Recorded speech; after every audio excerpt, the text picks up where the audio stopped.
as we work our way through the WardiTV October playoffs. So we're going to go ByuN Spirit, herO versus Solar, the winner of those two matches in the semi-final, and then into the top half of the bracket. So for now, let's cast some TVT, as we have got in the, excuse me, in the bottom left-hand corner, the red Terran player is going to be Spirit, taking on the blue Terran in the top right.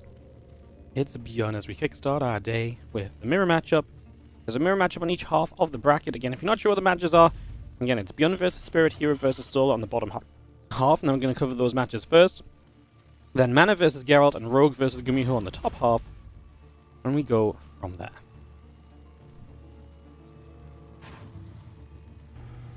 Beautiful. What a morning. Hello.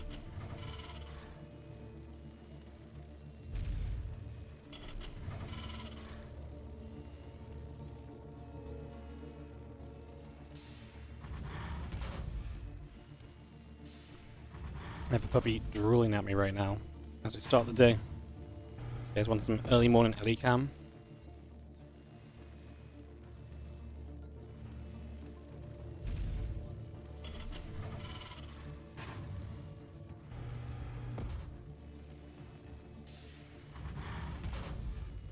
There you go. She even got fed, so you know. if you're on the I don't think Ellie gets fed train, there's proof literally just against you. ByuN pops a barracks down over on the left side of the map, and Spirit will SCV scars. We get that TVT on the go for a couple of moments here.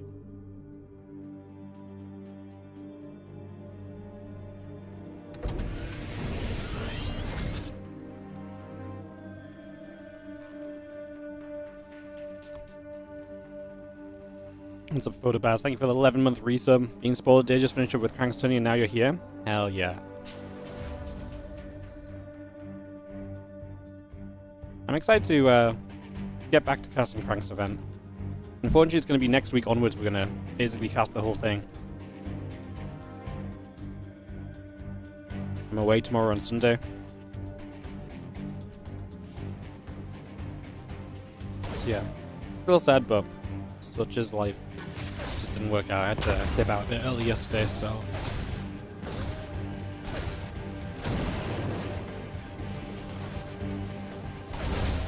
Going with the Proxy Reaper. He's gonna lose his first, so that's not ideal. Kind of takes away a lot of the potential that you had here.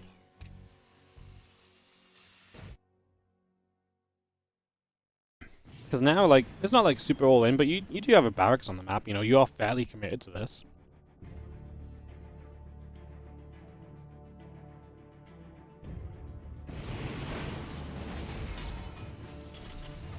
Double Reaper moving up to the top. Just gonna have ourselves a starboard on the way. Command Center coming through as well. Getting a lot of good stuff coming by for the moment as we settle ourselves in. For the first few minutes of this TVT, we're gonna just float that barracks forward for information here as ByuN. Maybe even block the command center, which is not a terrible idea early either.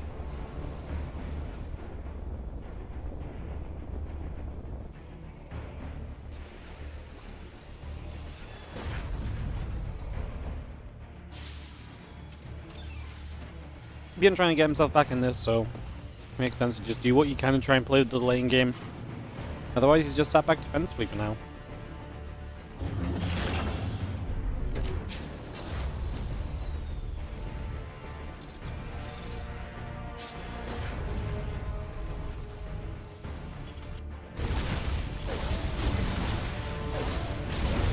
Chilling on top of that ramp. Meanwhile, our Reaper Helling will go. Light it up a little bit over here, hitting the barracks. Obviously, again, got to take some time to clean this out.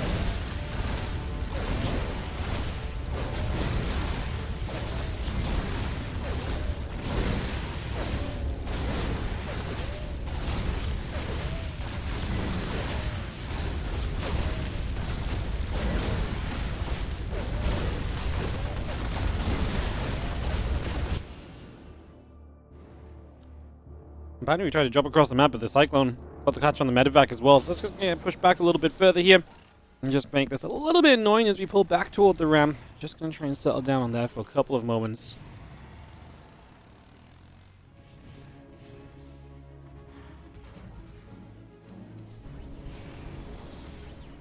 And the few units gathering up, and she's going to get into the front as well. Reaper's Helene and the Cyclone going to come through. It's going to see a couple of tank shots firing away. Marine's going to take some damage as well. The tank will go down. A couple of Helens and the Reapers will continue to fire. The medevac loads and retreats. Pulling the hell out of there for the moment, so Spirit's still just trying to, you know, put some pressure on, but it's been held off pretty nicely so far. ByuN able to kind of pretty much just stop this happening. Trying to get more done with the Cyclone, I guess, but it's just not really worthwhile so far at all.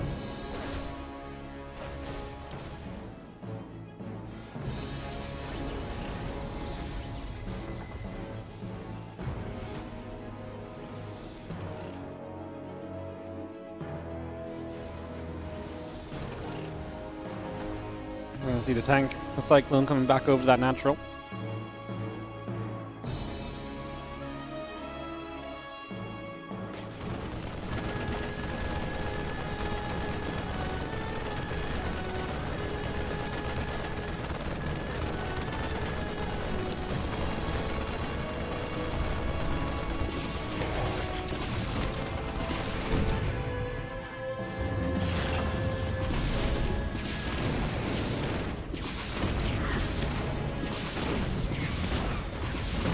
Yo, Banshee's going huge.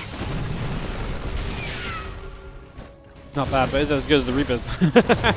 Reapers are in there doing damage, just damage across the board. Both players taking hits on each other. It's been a pretty aggressive start here on Leyline, 6.5 minutes deep.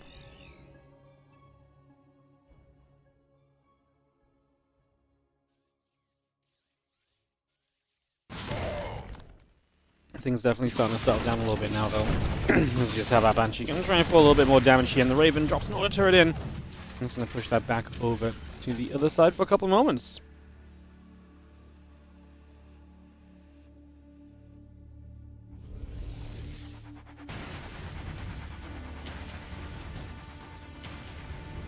Banshee getting right down into that corner for a couple of moments. Just going to get back over there. And the few Reapers are gathering together. And we just have ourselves the +1/+1 stim pack coming through. And it's gathering up on that natural for the moment. So just in between the bases as we get settled in here. At this point, I mean, we're heading toward what? Triple CC versus Triple CC. I think we're in for a pretty just standard game at this stage of TVT. I don't think there's going to be too many twists or turns at this stage. I think we're just, like I say, going to head into a pretty standard place. Let's see how it plays out, but we have 1/1 upgrades in the stim pack all coming through. The combat shield will start. The Marine still building up as well as these few Marines continue over. We'll just have the chance to come across over here. Marine's going to get rid of a couple of Reapers right off the bat. A couple of those getting shot down immediately.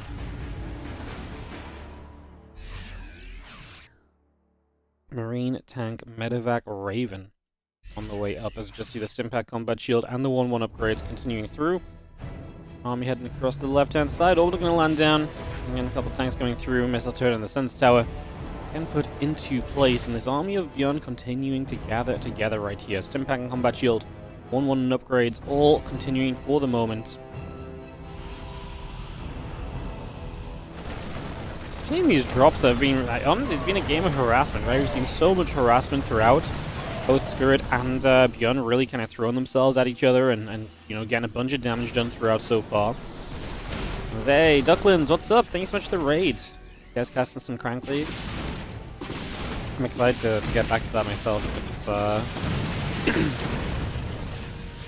It's so many cool games. It's just been a heckin' busy week, man. So much going on. As Marine's going to intercept, we're going to turn those Banshees around. Maybe the end of the Banshees, but honestly, I think Spirit did pretty well with them. He did make 3, so, like, you know, it was 1 more than usual, but even still, like, he's killed a lot of SCVs this game. He's killed 16, he obviously lost 14. Like I said, it's been a game of throwing yourself at each other and harassing. Let's just have Marine tank, medevac, Raven going to start going out down to the bottom left-hand side, so we're going to go for a push toward the 3rd base here initially.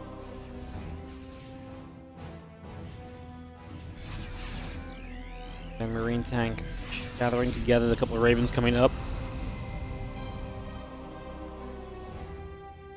Does ByuN think it's mech? That's a great question. Surely not, because he's seen the extra barracks building. So why is he making Marauders? Maybe he just wants to have a couple in the front to try and be tanky. Typically, the rule I always learned for TVT was that Marines are just better than Marauders, because whatever the Marauders tank, they just don't make up for the damage loss of just having 2 Marines instead. So, but if you're against like a very high tank count and you want a few Marauders to jump in, it can be somewhat useful, right? You know, you can knock tanks down quickly. A couple of Marauders in an army can also hit a base more quickly as well in the structure. So it depends where the game goes. Marauders can have a role, but typically, I would say always Marines. This might just be kind of an updated kind of point of view on that, to be fair, as well. So tanks firing away, orbital command taking damage. We see the Marines running up. CC coming through. Let's get that little bit of bio coming back around as the tank will siege. Again, Libs, Marines, and the 2-2 all continuing around just for the moment as the tanks will continue to fire. And that orbital command will be taking shots for the moment. So damage being done. Marines actually going to shoot down a CC flying across the 4th base, so ByuN's suddenly 4th baseless. And for the pressure he's putting on the 3rd, at least Spirit will get a 4th base up and running. So, interesting little scenario. Going to go Matrixes on the tanks, so we're going to stim in. Okay, that's actually super smart. By Matrixing the tanks, he lets himself kill the Liberators because the tanks won't clean up the Marines that are meant to protect the Liberators. So that was actually a super smart heads-up play by ByuN, identifying how to take that fight for the most efficient way that he could. And yeah, well, Spirit hasn't lost the command center. He has been pushed off this base in this location for the moment, so we kept away from that for now. As we have another scan coming about, just going to see the 2-2 coming in, the Marine tank armory coming around as well, the barracks coming over, SCVs are dropping. As the army from the top side of the map of Spirit gets back to the center and continues. He's going to come and wrap around here, so looking to wrap onto this group of tanks, knocking those down. The Medevac's trying to boost away just for a moment or so. We do have ourselves the armory coming up, the extra barracks coming through, tank and the Marines coming online as well. So just a bit of everything coming over. As we have ourselves the orbital command going to come float across land onto this location as well. So that's going to be 4 bases across the board at the moment. So we're back to 4 bases. So is ByuN. So honestly, the denial of the 4th was pretty big from Spirit because by denying the 4th, he kept himself in it while having to lift his 3rd and while losing the mining on that location. Tell you what's crazy is the upgrade difference here. The lack of 2-2 from ByuN versus 3-3 starting of Spirit. Like, this is a wild upgrade difference. So that's not going to matter so much if it becomes like, you know, big tank wars and if you're stimming into tank lines, but it does matter a lot for any point of this game where Marines are going to be stimming at Marines, right? That's where those upgrades are going to be absolutely huge. As better bio looking to get across to that left-hand side, Planetary Fortress will be gathering up, and the units still just joining together. He has a few Marines stim forward and going to take the chance to get over to that right-hand side. The rest of the Marines will still be chasing. I mean, honestly, like, if you're ByuN, you can't take these fights because of the upgrades. Like, unless you severely outnumber your opponent, but that's not true on either side of the map. So yeah, I think upgrades are going to carry hard, and Spirit can absolutely make plays like that in this stage of the game currently.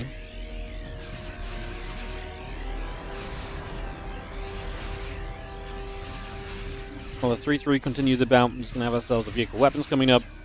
Army coming around the right-hand side, and we just have a command center building from ByuN on the 3 o'clock position. Well, scan coming through over here as well. Tank, SCVs, all gathering together. Marine tank, medevac will take a chance to stim forward, and oh, I mean, this is an outnumbering. He gets the medevacs as well, so there's no lift up and leave. And we get quite a few units there.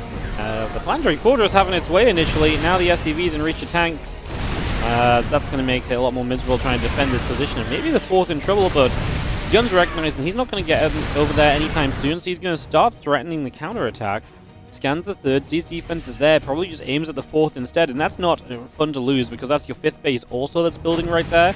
ByuN actually protects his 4th, and he's going to wrap around on the army. He's going to make a move for this. He needs to come in from the top side as well. Ooh, he does not. He really could have had this base, though, on the left-hand side, and now he's losing again to the top right as Spirit gets a few more shots off, so a pretty chaotic affair. Definitely, I think ByuN actually getting caught up in the moment a little bit here and there and making some mistakes that are very unlike him, to be honest. Bio will take this fight. It is equal upgrades. This is one of the few moments in the game where the upgrades are equal. Even still, the Spirit there just has so many more Marines, and he does win that fight. So even with equal upgrades, ByuN loses out on that one as he has to pull back around. I think ByuN missed a massive opportunity just stimming at this base. He could have had this CC, and he could have had the Planetary easily as well. He was clearly afraid about what was going to show up to play defense. I think he could have easily had that, because I don't think this army was going to make it back home in time, and then maybe you're afraid of being cornered in, but then you could have reinforced from the other side and try to make a sandwich fight, which is more or less what you failed to do anyway, and now you're still paying the repercussions of this army being here, because your 4th base is once again in trouble, but the tanks do huge damage, and just like that, the Marines are gone. And now we're going to come in from 2 sides and just play cleanup on the last few units here. Spirit's army gets wiped. The patience of ByuN finally pays off, and he finally gets himself a fight out on this side of the map that's going to be hugely beneficial to him. Major win right there for ByuN. As we see Spirit just boosting down to the bottom. The Bio, the tanks, joining back up together. 3-3 upgrades coming through, +1 vehicle plating on the way. Tanks will siege themselves up. Just going to get ready to hit onto the planetary fortress already. Couple SCVs going down. 3-3 still coming through. Add the +1 vehicle weapons along to that as well. Marine tank continuing over. Just going to have ourselves the push around the left. Tank shots doing well at the moment. Planetary fortress taking damage also. Planetary taking some hits. Over on this side, this base actually went down too, so ByuN absolutely suddenly dominating the map, which is unsurprising considering just how much Spirit lost previously. Supplies even up as ByuN does lose a few units there at the very least, so that part does go well for Spirit on the counter. And then ByuN now takes a 5th base as well. And again, I think the crazy thing through all of this is that Spirit never killed the 4th of ByuN. Like, the 4th base, like, surviving all of that kind of positioning from Spirit is really wild. I really thought the tanks were going to, once the tanks got in range, those SCVs were doomed. Never managed to finish it off, as we are going to take a dive in here. Only 2 tanks of ByuN. Surely Spirit can fight through this. Again, upgrades will be a big factor. When the tank count is not too high, upgrades will play a massive role, and that helps Spirit to push this back, having a supply lead coming out of the other side of it. The Marines and the medevac continue to come across there. The medevac just going to boost one more time.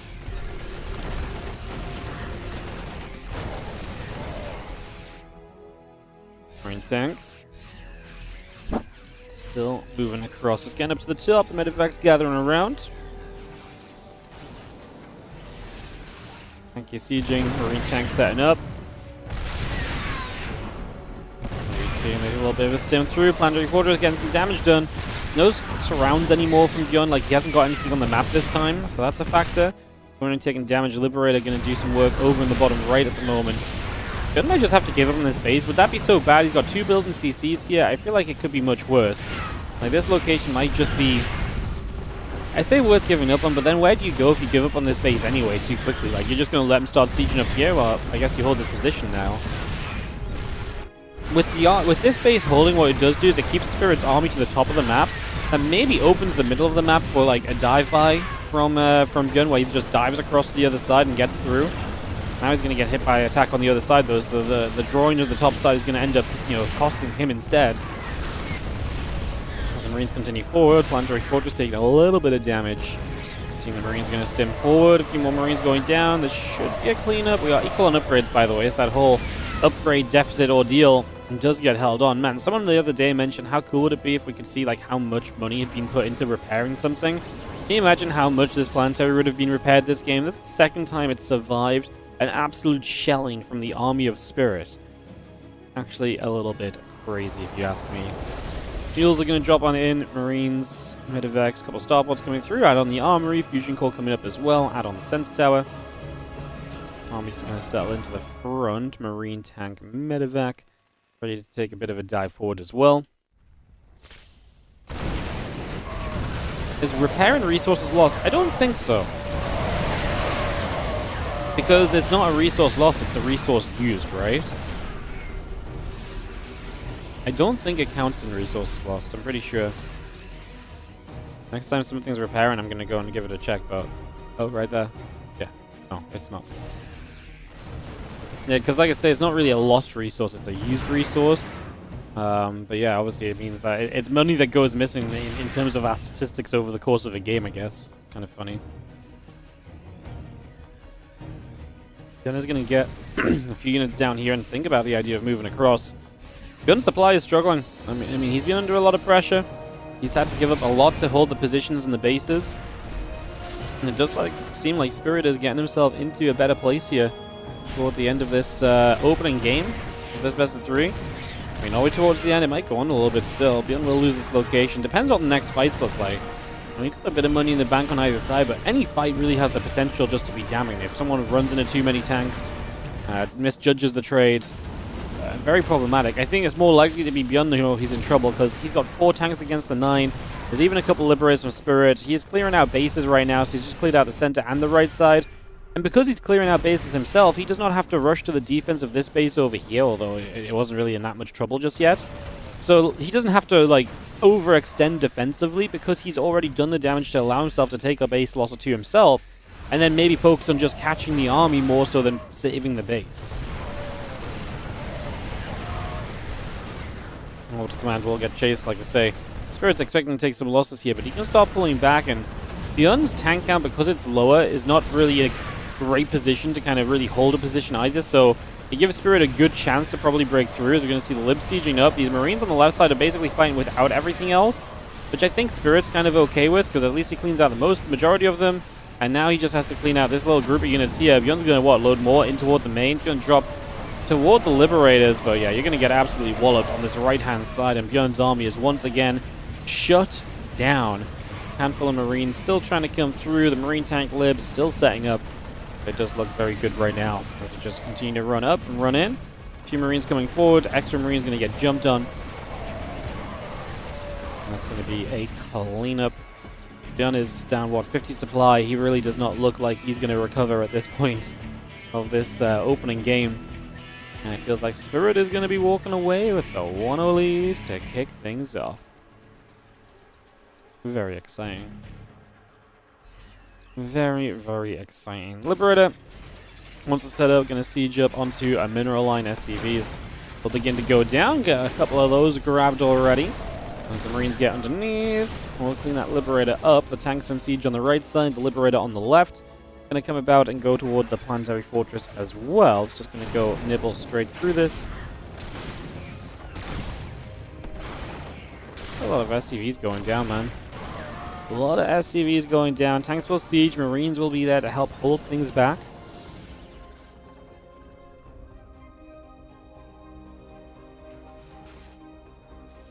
Got that Viking on the way from the starport, so we just bring that through as well. And having our rest of our army here from ByuN just kind of setting up between the bases right now. Marine's going to run in. Orbital Command's going to lift off and move away. As you do see the chance to just clean up a bunch of Marines. The siege tank likely in some trouble as well.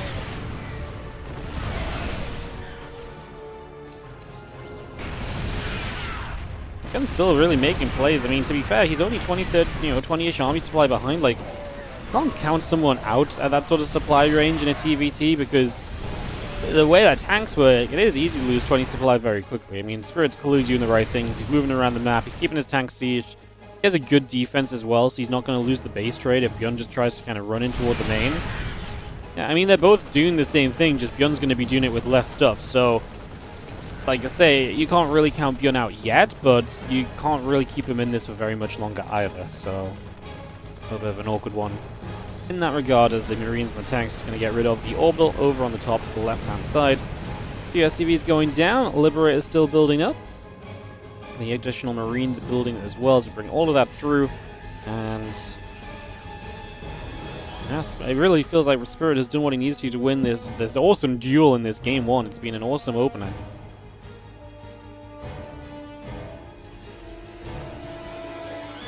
Get ready for a push to the left-hand side. It looks as though Spirit is...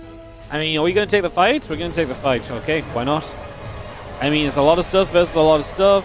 Both players are kind of attacking into tanks. It's a big old tank off.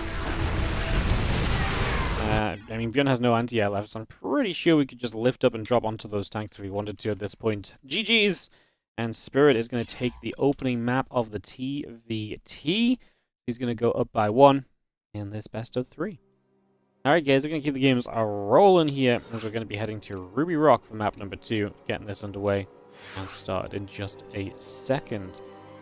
Alright, hell of a starting match, no doubt, as we host for game 2 right now. Get this ready to go.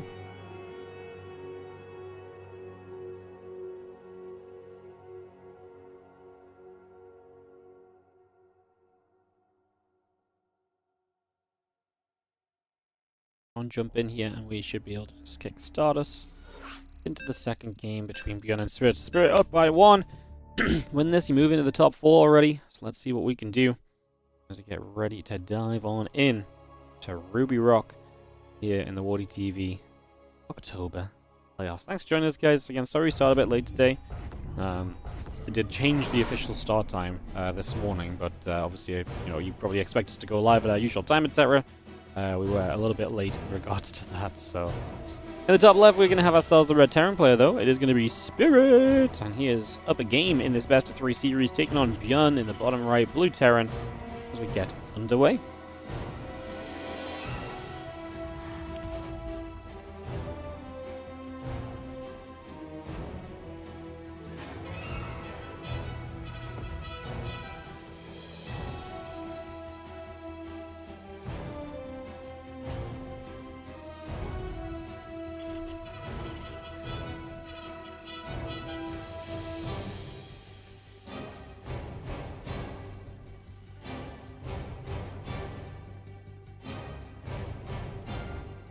A little bit of SCV scouting. Checking to see what's up early.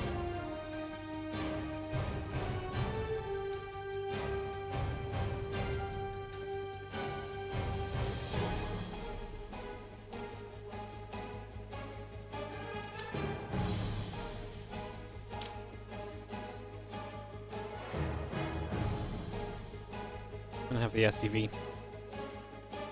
Taking a little trip down south. Back to his base. Turning on home.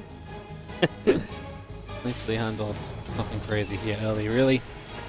As we get settled in for this game tier. Right now, going to be an SCV from Spirit actually coming across the map, though, to try and see what's going on next.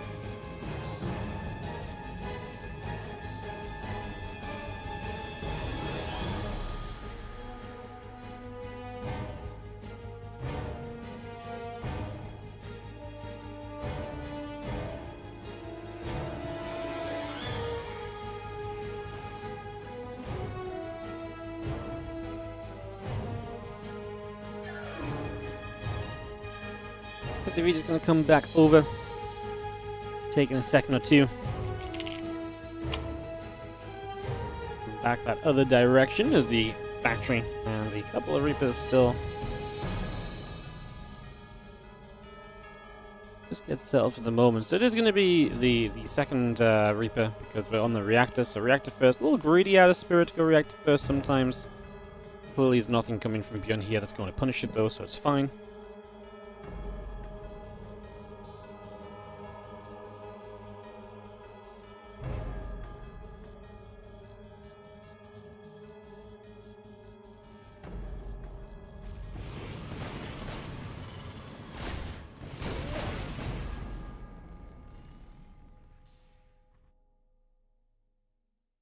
Having our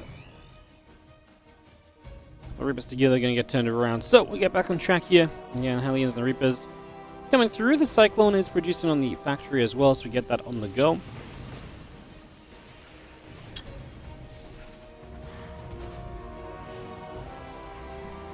Reapers back into this main base. Cyclone just going to join up with everything else. We do have a refinery about to come down from the low ground as well. Choose to go for this one rather than this one. Now goes for this one. I don't know if it's all that important, but yeah. So we're actually going to try and get up this ramp. The units just dive bombing in. Good Cyclone defense. Cyclone did not run up there to get bounced back down either, so it just kind of held its position, did damage, and those units of Spirit looked as though they were going to do a lot, and then they were suddenly just dying. And they got cleaned up real quickly after that, so I went the other direction very quickly, as we just have Medevac the Marines still coming through, Cyclone the Marines coming up. The Marines there just going to nibble at the rocks on the low ground.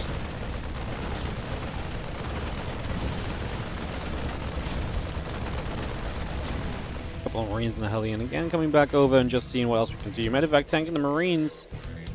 And try and come back up. The Raven on the way in the main base, and the few units going to get out over to the left-hand side.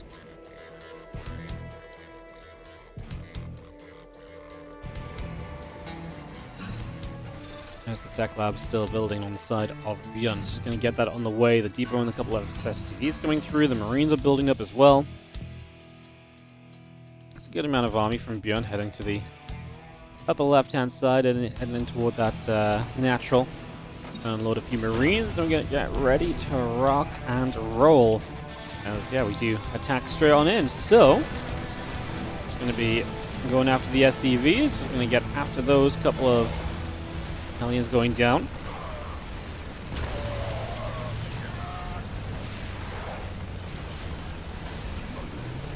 We've seen the medevac taking a little bit more damage. Medevac just into the main base, ready to unload a couple of Cyclones, and SCVs continue to go down. Spirit taking a lot of damage so far. Cyclone just going to come back through. The Marines and the Cyclone stepping up. Just going to be seeing the Interference Matrix and Raven building from ByuN as well.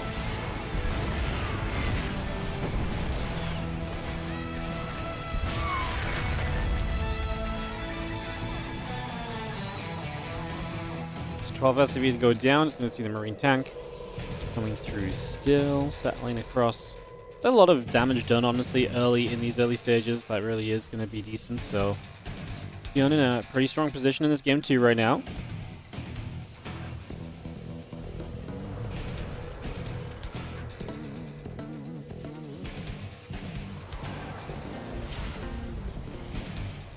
And the Marines gather, the Vikings gather.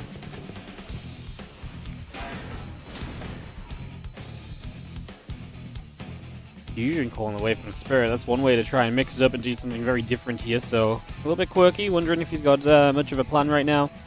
Racks in the engineering base coming up as well. As the tanks come through, this impact will start on the barracks. We will have ByuN heading to the upper left-hand side. A couple of Marines will come by. Again, the stim settling. The orbital command going to come down very shortly. Let's just see a couple of barracks still coming through. So we're just going to get that set. As yeah, the orbital flies down here.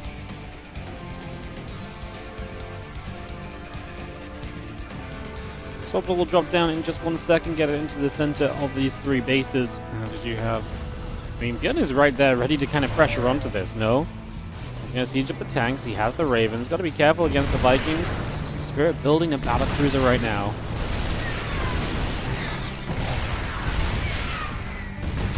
Does not feel like that's going to be a great end result for Spirit. I mean, building a BC is going to take forever, and right now a BC could just get Matrix and that's it. It just doesn't do anything anymore, so I don't know what's inspired him to do this, but I guess we shall see as the battlecruiser continues through. The couple libs in the tank coming over, a few shots coming about, the orbital retreats.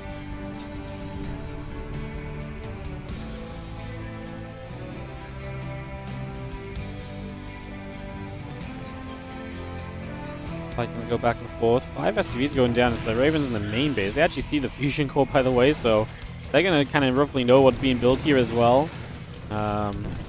Although the stopover of the tech lab is in the natural. You gotta have you know, you gotta be able to make a guess here, right? Workers go down across the map, teleport with the BC right into this main, and like, we don't have a lot to deal with. The Ravens on the wrong side, they don't have energy anymore. Battlecruiser will genuinely get some damage done for the next few moments. Marine tank Viking heading across. The Battlecruiser is still going to be still in damage, but because it teleported in, it can't teleport away, remember? So the Vikings can just kind of kite that BC until it dies. And it just take a few moments to go after the Liberators, and the Marines will get underneath the Vikings trying to come in to help from Spirit. BC goes down. I mean, it's a disaster for Spirit. This just did not do anywhere near what you needed it to. GG's, and we'll head to a game 3 as ByuN ties us up 1-1 in this series. We are going to Persephone for our third map then, and let's get that underway and started.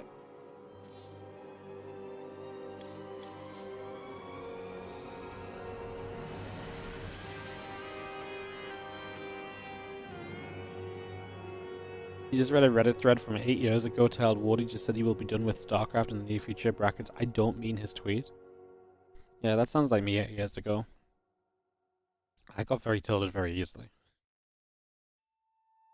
8 years ago was not a fun time for Wardy trying to do StarCraft. Unfortunately. Like, it wasn't always smooth sailing, you know? There's been ups and the downs on the way to this point. I used to be very emotional. I still am very emotional, but I'm better at hiding it now. Sometimes now I just shout at people on stream when Twitch chats annoy me. You know, in the past it used to be much worse. I want to read this thread, actually.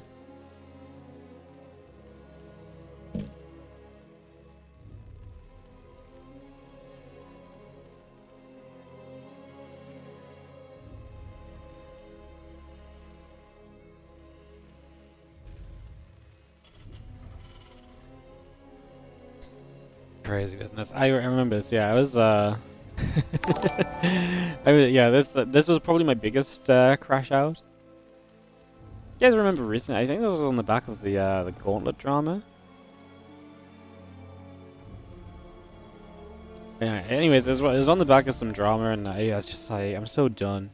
I deleted my Twitter and stuff, and I was just like, I had to stream because I was doing the map contest, so I had to do the map contest stream. But I really didn't want to stream, so I just had everything turned off. I was just casting games. And I was like, don't subscribe, it's not worth it. Yeah, that was very dramatic. What can I say? It was very dramatic back then. Thank you, Black Bear, for the $5 super chat. Appreciate you. Glad you're still here. Yeah, me too, in the end. Yeah, we fought through. It was a long ass time ago, that thread. February 17th, 2018. Wasn't my big. It might not have been my biggest crash out actually, but it was one of the crash outs for sure.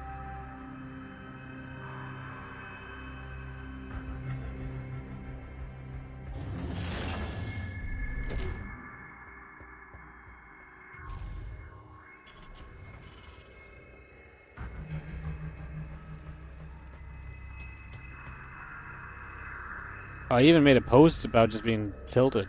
Oh god, that's gonna be a great read later. I'm gonna cringe at that. Alright, back to in-game action. I replied to the Reddit thread as well, even better. Even better. Reaper coming up, CC on the factory on the way, Marina in production.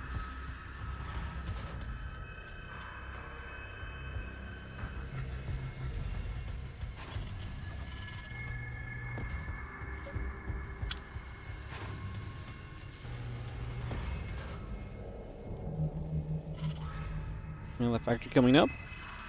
Command center going to be done very soon.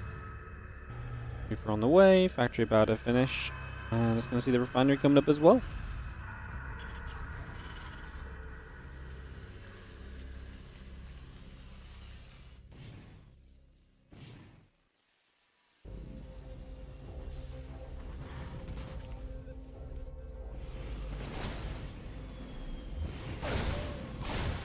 Reapers hop in, just going to get the SCV. And again, go for a little bit of damage here. We are going to try and hop out.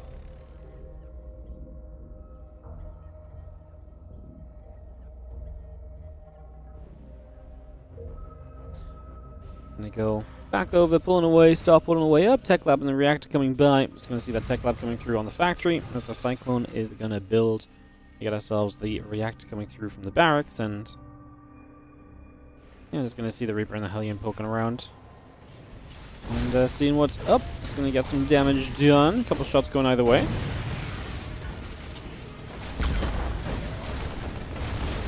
Bion really being quite aggressive here early, trying to force his way in, trying to get something done. And we've seen the Cyclone Marines and the Starport coming through.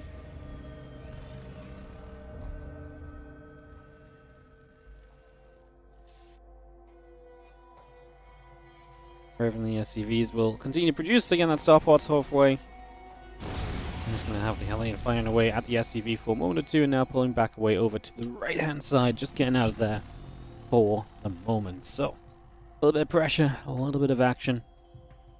Overall, what we lost, Reaper and SCV on both sides. It felt a lot more exciting than this. The Hellion will pull away and be able to heal up here, though, so that's a nice little addition. Nice bonus, if nothing else.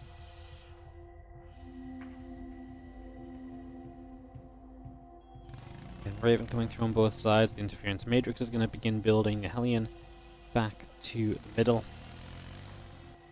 A couple of SCVs just continuing through, rallying out down to the natural as well.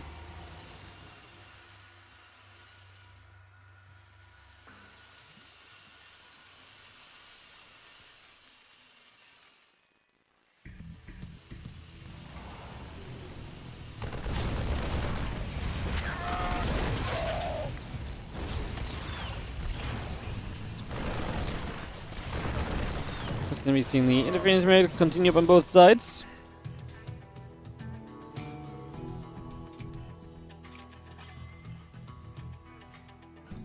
Come back over. Just going to be seeing the Ravens setting up a couple of barracks in the engineering base on the way through.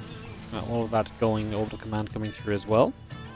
Stem pack building at the moment, and again the factory just going to lift off, move from the reactor, go to the tech lab.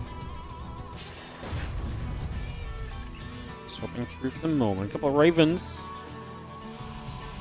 Heading towards the main base. We're going to get turned around the other way.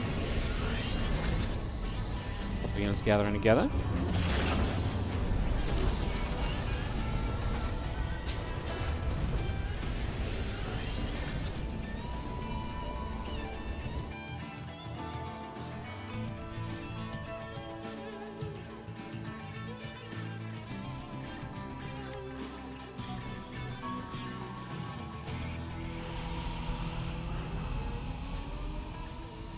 Ravens tank, the Marines continuing back through. Just going to be seeing the tanks and the Vikings continuing up. 1-1 upgrades and the stim coming over. Marine medevac barracks continuing through. And as the auto turret goes down, SCVs will take a bunch of shots.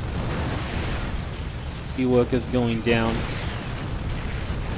But again, 5 workers off the Ravens. Obviously doesn't mean the Ravens are out of energy and unusable in a fight though, maybe. So, a little scary.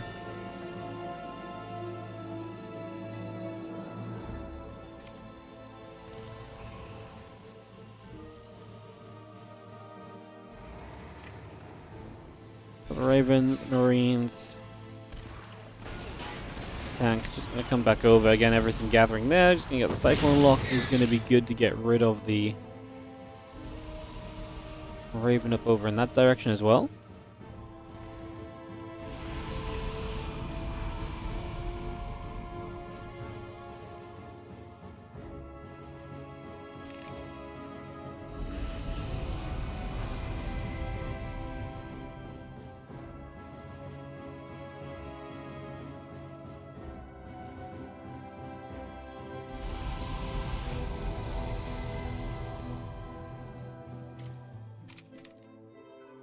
Green tank gonna come pushing down once more. Just gonna come shoving over.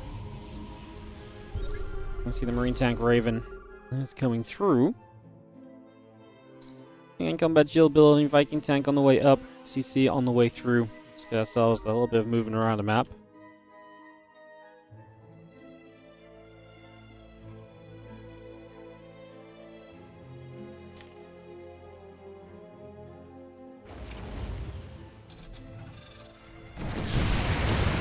Double missile turret you would think is a good defense, and then medevac just boost past me. Like, God, Terran's so OP, but you can't really complain because it's TVT. Feels bad, man. We are going to have the jump in. ByuN is 1-1 upgrades as well, so he's obviously, you know, playing against mech, sure, but just diving in here, going to start getting some work done. A few SCVs still going down. Tank going to get jumped on as well. Clean that up on the right side. The Marine Cyclone tank just gathering up also. Still got our units joining. I mean, this is basically just asking, can Spirit's defense be good enough and continue to be good enough as we move through this? It's a good question. I mean, he's going to actually move out. I mean, Spirit's kind of committed as well. Like, he's only 2 factories still. He's not got extra production. I think he just wants to push and just try and make this happen now. And then, because he doesn't have any sort of future-proofing with, like, upgrades or anything for this mech army either, that's not good. The tank's being on siege right here, giving ByuN the chance to dive onto a bunch of them. He takes a lot of damage retreating, but he did get rid of every single Viking, so the air control aspect of this is gone already as well. I think it's fair to say that we are pretty much going to be done right very soon as the Raven goes down. For Vikings still taking some damage, we do have ourselves the rest of this force still sitting there. The tank's going to step forward as well, going to take some shots. Cyclone going to get some hits off. The Viking going down. 17 SCV's dead because we're still just killing workers over here too. Spirit was such a cool game 1, such a successful game 1, and game 2 and 3 he's just never really been able to get going, honestly, and I don't think ByuN needs to go stimming into the tanks like that, but yeah.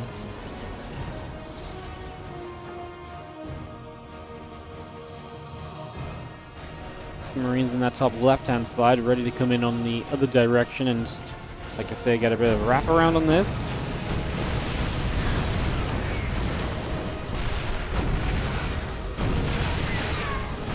It's going to stem in from both sides. Siege tank's going to get jumped on, and we are going to have a cleanup, I think. And with that, Spirit losing his entire army, I'm not sure how much he's going to try and stick around in this, because that's going to be a pretty dismal outlook if you've just lost pretty much everything.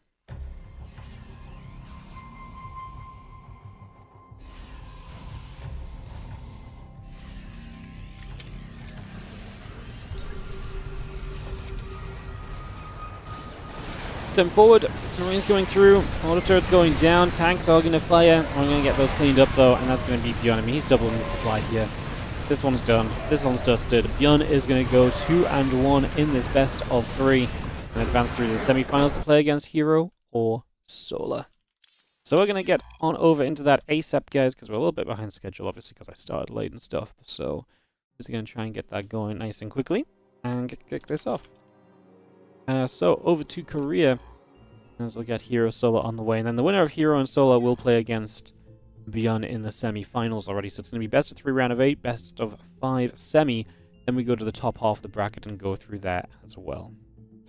I guess I'm just going to throw you to a break screen while I eat the rest of my lunch, and we get this next game set up. So I'll be right back with you in just a couple minutes.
Thank you, Ellie, for the mid-between series entertainment. Solar and herO. With Indie observing, because we're no longer in a replay. How lovely. Wardy, how do you like that card case? Got the one with the things in the front that you can see? Like the big black one? Yes. I haven't used it yet, to be honest. Like, it looks like a card case to me so far. My only concern that I have with it is I don't know how well it's going to be if I want to move it around and, like, I have cards in, but, like, the column isn't full. You know? But, yeah, I haven't really used it yet, because it's for my, it's for my Riftbound cards. Riftbound just came out today, which I'm very excited about, because I've decided it's my new obsession in life. So, yeah, yeah, so far I actually don't know. But, I mean, you know, from the surface level of, like, opening it and looking at it, it looks cool.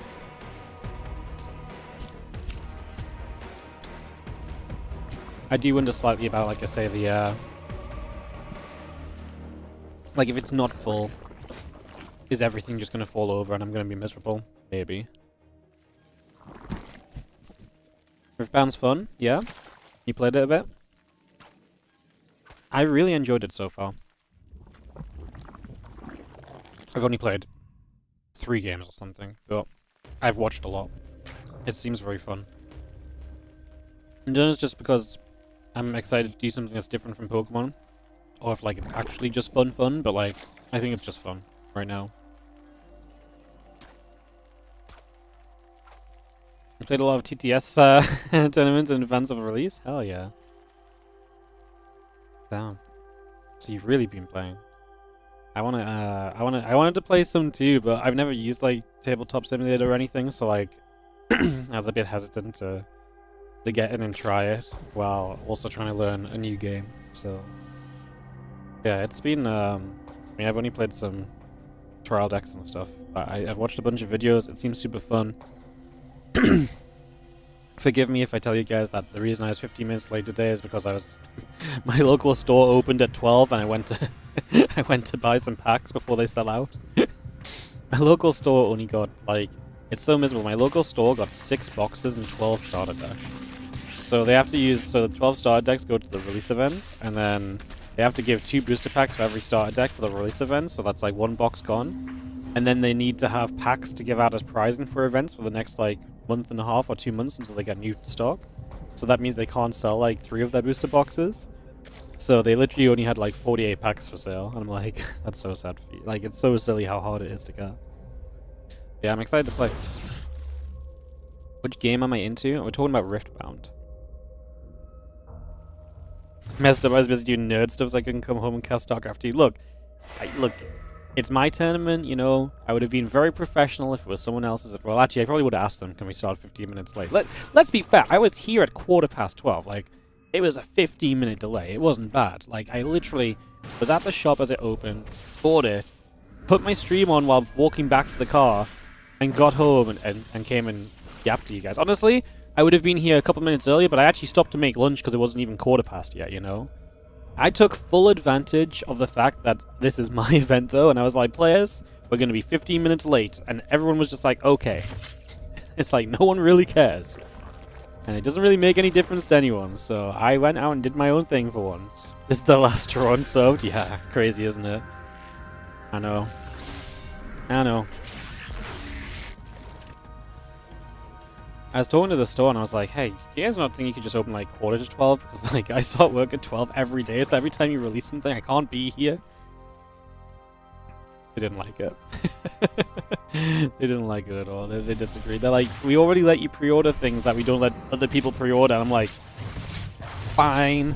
Like, I get it. Cool. Okay. Whatever.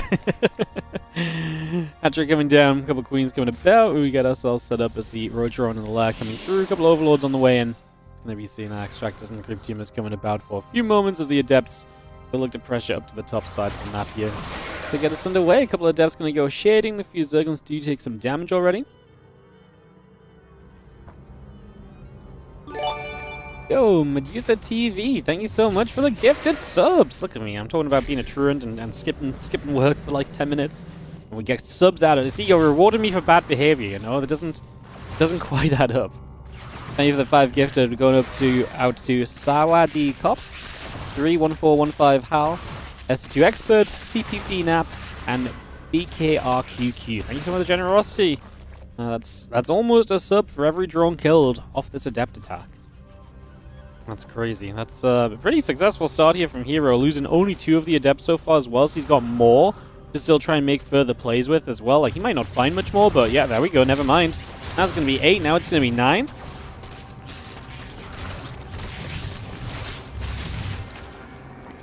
Yeah, +1 blink still coming through. The Hydra Den about to finish, +1 missiles coming up. The Groove Spine's on the way as well. I'm exploiting being a VIP. I'm not a VIP, I just... I'm not a VIP, I just spend too much money. Like... I mean, to be fair, I go and play Pokemon there every single week. I've been going for the last month when no one else has shown up for Pokemon. Like, I'm a pretty loyal participant in the Pokemon scene that is died off otherwise. I guess secret pre-orders. It's not just me though. Anyone that goes in and plays Pokemon can pre-order. But they won't let anyone that doesn't play in the store pre-order, you know? Because getting Pokemon product right now is miserable. So... it's not really VIP. Like, if it was just me, sure. This is just being a good customer, you know? I'm just gonna try and be the defense here. Can Solo hold on after such a miserable start? Like, he lost so many drones this game already. I just feel like herO's going to have quite a bit of momentum. Just pushing up and getting going. Am I in Europe? Yeah, I'm English. I'm British, innit? What kind of shop doesn't open till 12? I mean, to be fair, the game, it doesn't shut until like 10. So like... And it's just a small local store. Like, I don't know if anyone would show up between 8 and 12 anyways, so... Looking at it, just going to take a chance, knock down the set of rocks already. And this is going to be seeing the Nexus and the Temple Archives coming online, +2 in the charge coming up, +1 attack, and the Muscular Augments coming in as well. As the Lings and the Hydras continue to build.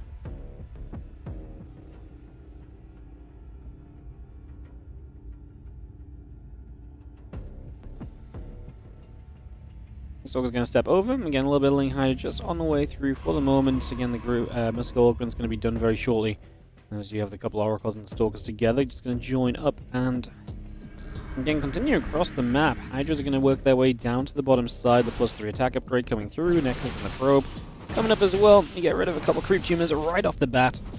There's a lot of Hydras, to be fair, and there's not a lot of like super reliable splash damage. These Zealots are kind of coming out in a horrible angle too, so they're not getting a lot of damage done to the Hydras. Unfortunately, these Hydras are then going to be on their own. The moment the Lings die and the Stalkers show up, that's not great, but then the other units show up, and that's a cancelled 4th base for herO, I would imagine. If he doesn't get the cancelled 4th here, it's because he's being greedy and pushing towards the 3rd with a bunch of units too. He's going to pull back over. He's going to kill the 4th base, actually.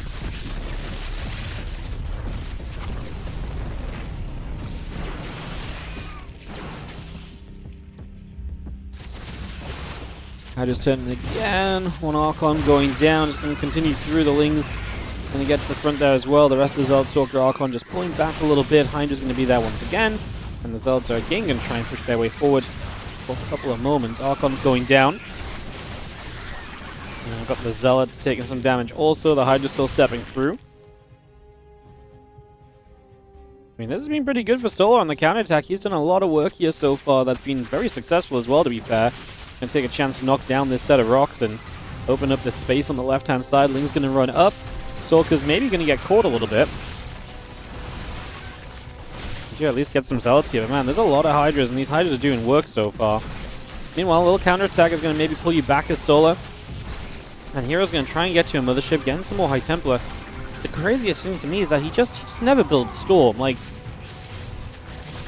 there's no one can tell me that Storm is not good enough to play against Ling Hydra right now. Like, I refuse to even believe the slightest possibility of it, to be honest. 9 drones died there. I genuinely don't know if herO has any way to deal with this amount of Hydras. He is about to be +3 attack. Like, if this game goes on, herO is in a good position. It's just the fact that this game is not looking like it's going to go on. That's 10 Zealot warping, though. Like, that's a lot of Zealots, but they're in the Nexus, so like, they're going to have to come around the Nexus. It gives you some time, though. It tanks for a little bit. There goes the Archon. The Stalker's going to be under fire. The Zealot's counterattacking, too. I think we need to not counterattack here. I think we need to focus on survival. If those Zealots were over here and they came in for a flank and more Hydras got caught, maybe there's a possibility. But right now, it just doesn't seem like it. We're going to get some sentries warped in. Mothership's going to be here soon. Solar is still up 50 army supply. He did deal with the Zealot run by only losing 3 drones as well, which is very effective, too. As the sentries are going to start going down without even having done anything. We pop cloaking. Not all the Stalkers are in the Mothership range for the cloaking, though, so the Hydras could kind of turn and fight. I mean, cloaking doesn't last forever as well, remember, so when that fades away, that's going to be something we can engage into here, despite the fact we do not have the Overseer just yet. Man, how long does it last? Oh my god! The Mothership actually just saved herO. I thought that cloaking was going to drop any second, it just didn't disappear. It just didn't fade away at all, did it? Jesus. That's crazy. Wings Hydra's going to step over.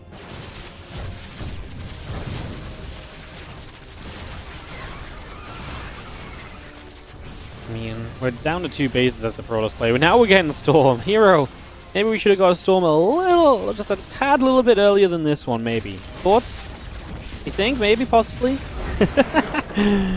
Oh, crazy business, crazy business. Solar takes game number 1 of this best of 3.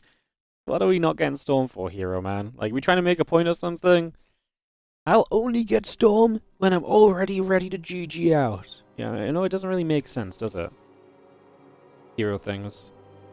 Just herO things.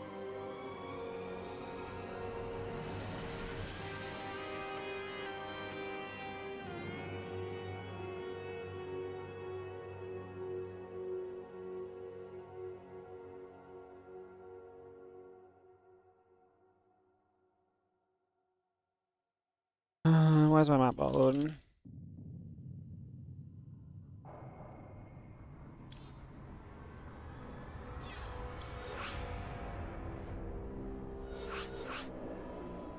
Green 7 up, you my friend, but we can try and fix that up. Solo up 1-0. And he got 2nd place in his group, which is why he plays herO in this first round, and if he actually survives through herO, man, Solar might go on a run. What if Solar actually won? You know what, it'd actually be genuinely exciting if Solar beat herO, because herO is the one guy in this tournament who frequently wins WardiTV events.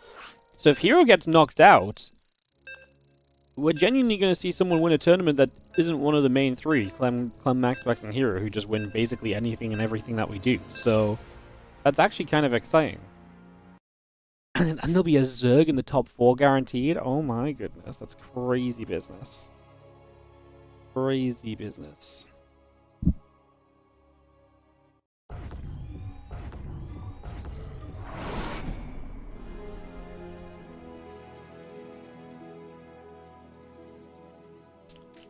Let's hop into game number 2, as we're going to have ourselves the blue Protoss in the bottom right, who is down a game despite such a great start last time. It is herO. We have in the top left our red Zerg. It is Solar from Falcons.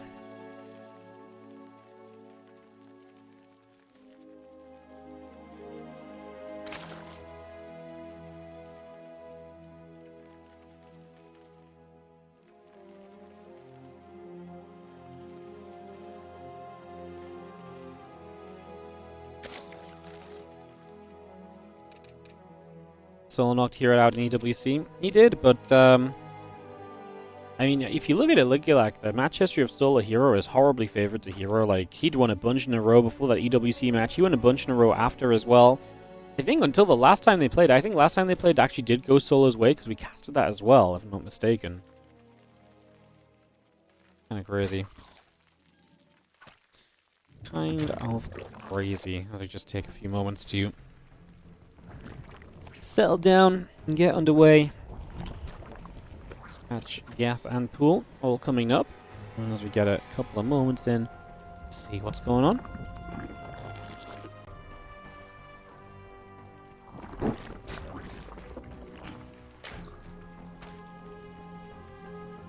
Funnel chase. Probe will take a little bit of damage. Again, Hatch in the pool coming up. A couple drones coming by. Nexus and Cybercore continuing to settle down as well. Let's just continue to get this underway for the moment. Bring this through.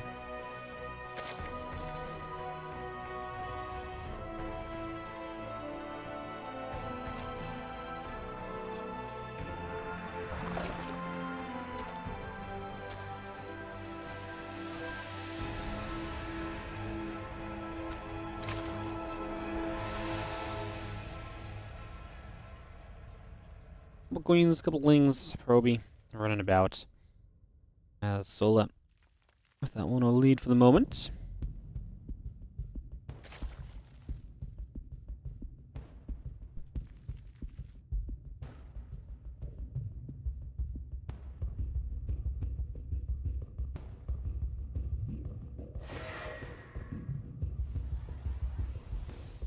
Things be coming up, queen on the way.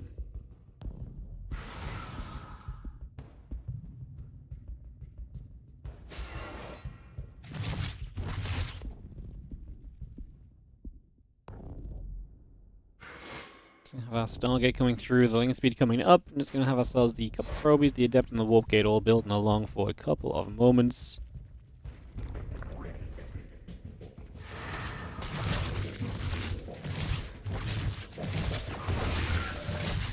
This will come over. Link going to get through. The Queen going to be right there as well, hitting that Adept also.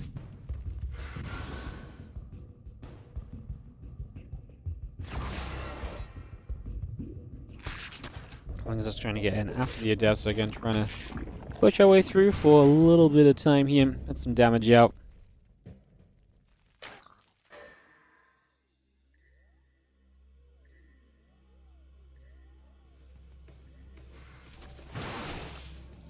Boga's gonna shoot. Overall gonna take some damage.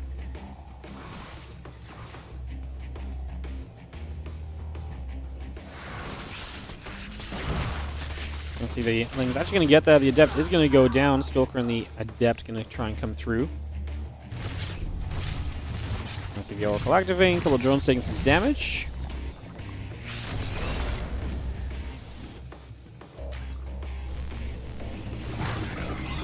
Let's see the couple of drones going down. Damage being done again. Next, the Adept coming through. Oracle on the way over.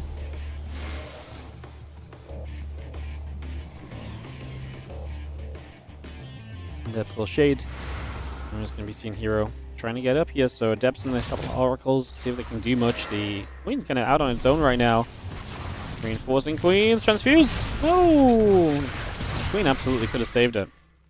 I need to step forward a little bit and just transfuse a split second sooner.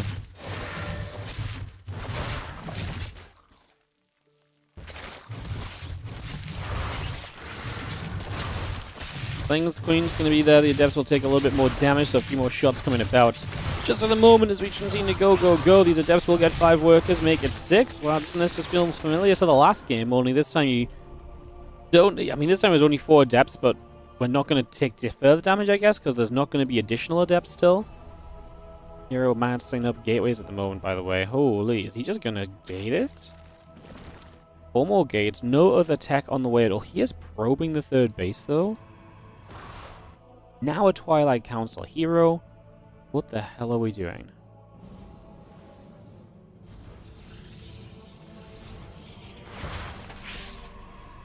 Does anyone know why MaxPax isn't here? He didn't play any qualifiers, and honestly, Protoss slots are very, very busy, usually. And we do prioritize people that play the qualifiers, usually, so... yeah, we prioritize other players on the invites. I know it sucks, MaxPax is super good, and I don't want to force him to play the qualifiers before like one of our smaller events. Like, if this was like a bigger event than this, we would obviously invite MaxPax, even if he didn't play the qualifiers, but for a smaller event like this, if he wants to play the qualifiers, he would have got invited, even if he didn't qualify somehow. But if he doesn't play the qualifiers, I want to, try and prioritize other people and make tournaments look a bit different instead of having the same, exact set of people playing every time, Like, herO played the qualifiers, otherwise he probably may not have had an invite himself, so... yeah, just trying to mix it up a little bit is the TLDR. This is just not doing enough for me. I mean, especially as we start to lose the Oracles as well. We just lose 2 Oracles out of Queens. herO messing up. Solar now gets to a Hydra. Like, Solar is down on workers, but he's going to rebuild. +1 and Blink is just so late.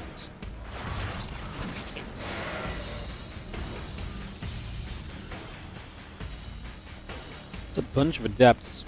It's going to shade across, but, like, I mean, like, this feels like a glaive timing, but you guys might notice there's no freaking glaives because the Twilight Council was late. Like I say, the Adepts here, they get hit by a couple of the Danes.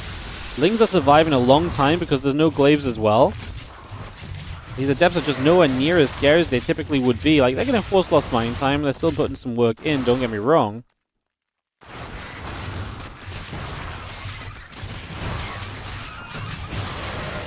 Lings, the Baneling coming across. Just going to be seeing the Adepts going to get there. 5 workers going down. I mean, Solar is down by what? 10 supply?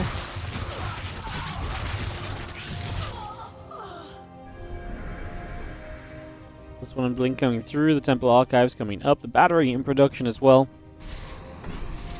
Still got our Guru Spines coming in with the drones. The Lings, the Queens gathering together. herO on the front is going to be poking about. I think in the end, hero's done enough, honestly. Like, he ended up doing a lot of damage in the end. Just took a long time to get to it. Resources lost, still fine for Solar, but he lost 22 workers in this game now. I mean, I still don't know if I love where hero's at, because to me, he's still just going to be on gateway units, and Solar's already going to be on a Hydra count, Bane speed coming up as well, so... Like, don't be wrong, like, gate units are good to an extent, but, like, there's a point where you want more than just the gate units, but when is that going to come into play for herO? That much I'm not actually too sure on, to be honest. That part I'm not too sure on. Ling Hydra coming up, Bane speed halfway done, the Muscular Augments continuing in as well as we'll go after a couple more of the drones, so a bit more damage being dealt. Hydra going to come across again, chasing the Oracle just for a second. And pushing that away back to the bottom side. The charge and the armor upgrade coming up. The storm on the way through. Cannon and Nexus building as well here from herO.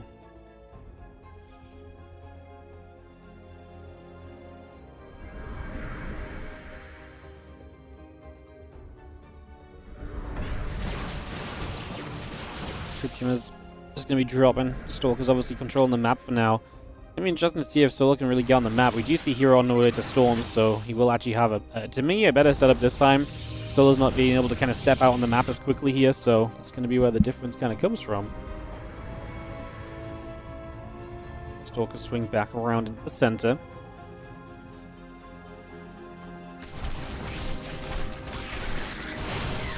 He's jumping down, Zeld's taking damage. Hydra's going to get there.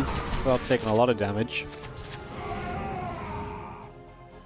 Building Hydra still coming up. Next coming through. A couple of gateways in production.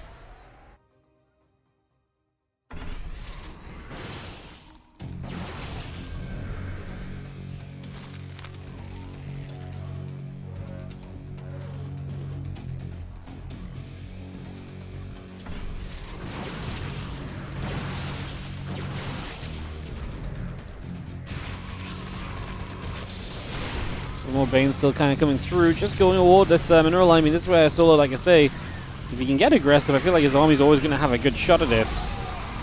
That said, Stalkers coming in from the other side, going to make it difficult for these Hydras. We kill a lot of probes. Some of the Banes even turning back into the Stalkers just to soften them up, give the Hydras more of a chance.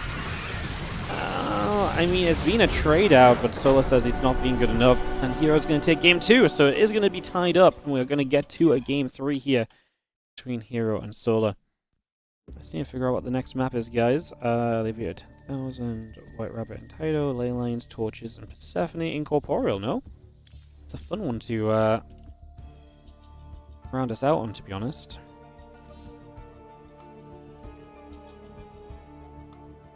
No, is Incorporeal in my map pool? Probably not.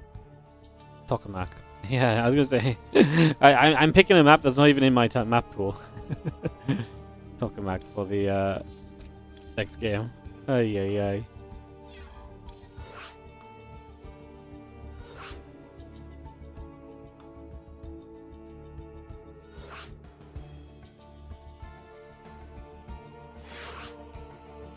Alright, talking about game 3 coming up in just a second, guys. Players are readying. Let's wait to get all the casters in game, and we'll be off on into this.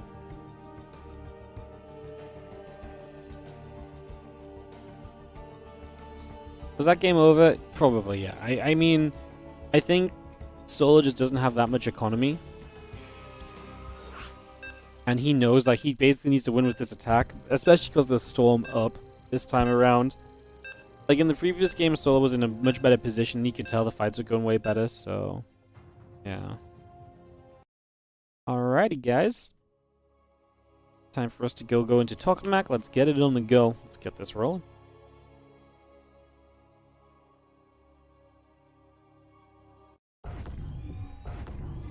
In the bottom left, we're going to have ourselves the blue Protoss player. Tying the series up is going to be herO. Can he take down the red Zerg? He's been very sneaky with those hybrid builds lately. Solar, not sneaky enough to win game 2, though. You want to play a scary game today, but you don't know what? How about you play Behaving in the Twitch chat? Or the YouTube chat? It's the one where you try to be a good viewer, and you just sit and you say complimentary things about the players. And you don't meme, you don't make joke, you know, you're just a good viewer. It's a very scary game because you have to keep yourself like in full control. I'm terrible at scary games. I streamed a scary game one time. Like legitimately one time. It was when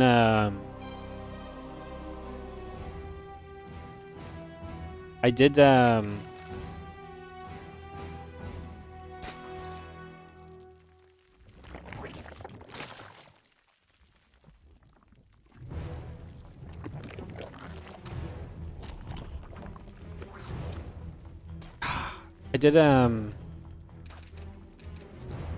24-hour stream. It's the only time I did a 24-hour stream too, for a charity thing when I had like 20 viewers, and one of the things was like play Amnesia: The Dark Descent. Yeah, I lasted like 20 minutes, man. I'm terrible at it. I'm absolutely, I just can't, like, it's too, that atmosphere gets to me too much. Like, it creeps me out too much to actually play. You know? I just, like, great job, game, you did it. I don't want to do anything else. I'm done, you know? I'm done already.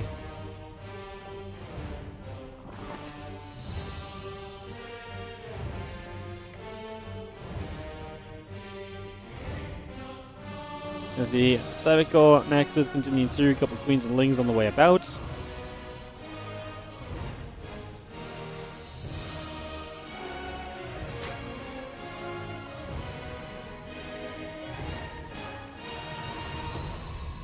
Lings are coming up, couple of Queens coming over.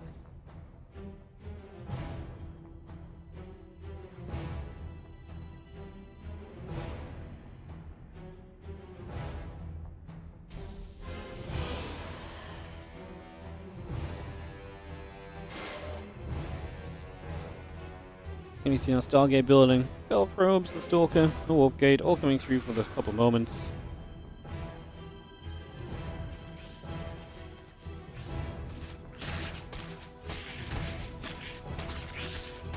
Holding's gonna nibble. Up to the low ground, taking some damage. There's the Phoenix and the Stalker coming up. Couple Lings, Queen and the Ling Speed all building into place, so we get that going for the moment. We try and see where we're gonna go.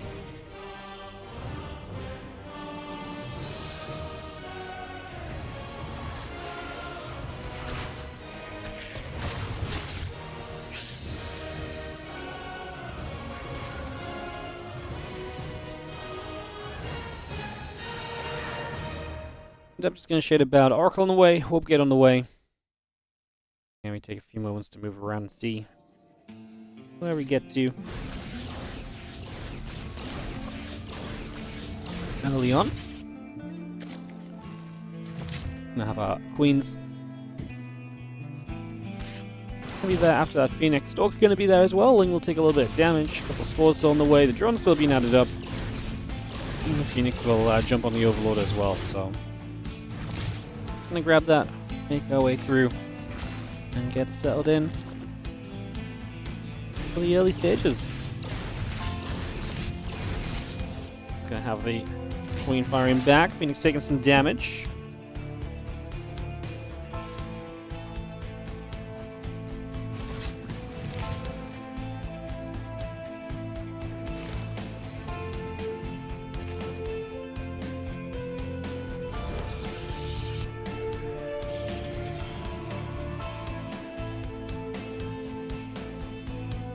It's a bunch of Lings actually stepping across to the other right side of the map. The Bane nest coming through. The melee upgrade is going to start. It's going to be having the few Lings, a couple drones, the Queen in production for a couple moments.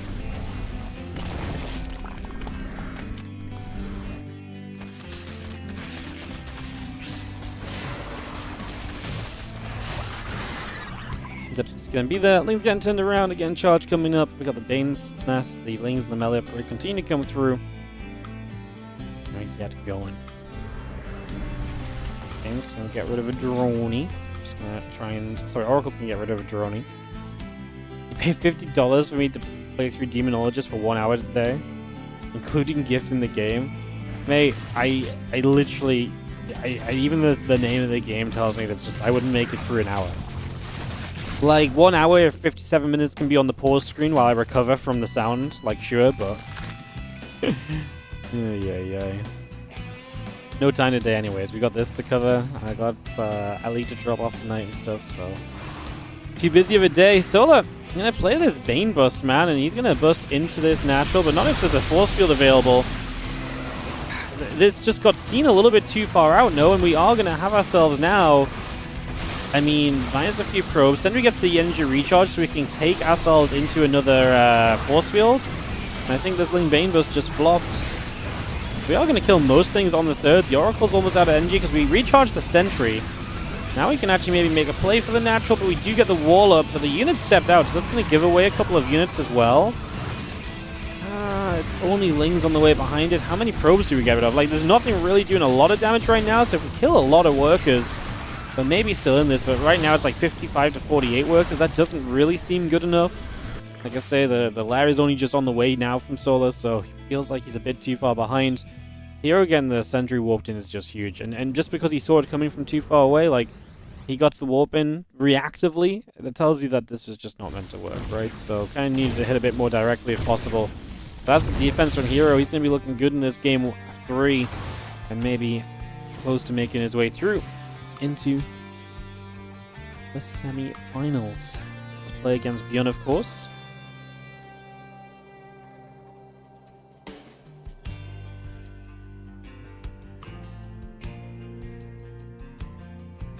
Overseer coming through, Infestation Pit, Evolution Chamber coming about, Baneling, Speed, and the +2 melee upgrade coming away about as well. Just going to get that on the way through here for a few moments. Just going to see a couple of Oracles moving about, and the Ling's going to take a chance to run in over on that left-hand side as well. Zealot Adept gathering up. Will lag spike.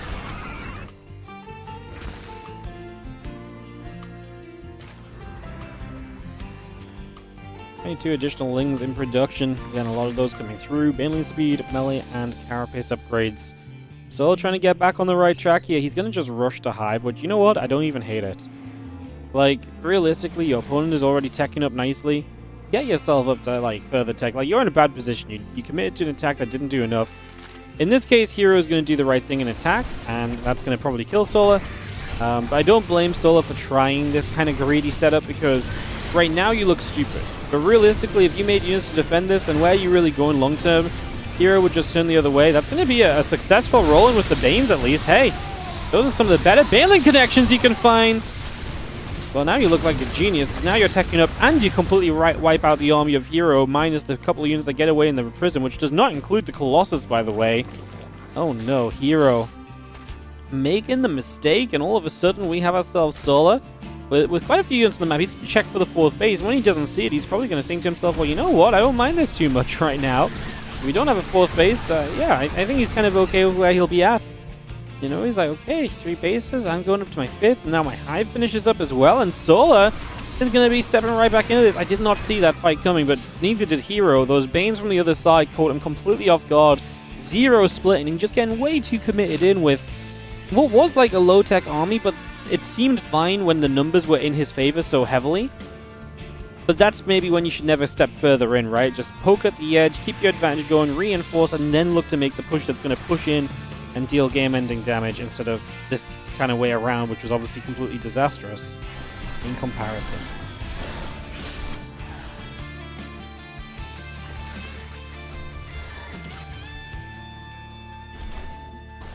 We're going to shoot. Prism taking some damage. It's going to be seeing a couple of Zealots dropping off. The Queens are going to come over. I'm just going to be having the Prism continue to move over to the side as Queens and the Spores together will gather up. And we just have ourselves the Mothership, High Templar, coming through. A couple of Ultras going to be there with the Adrenal Glands and the Kindness Plating as well. Calling Bane in production.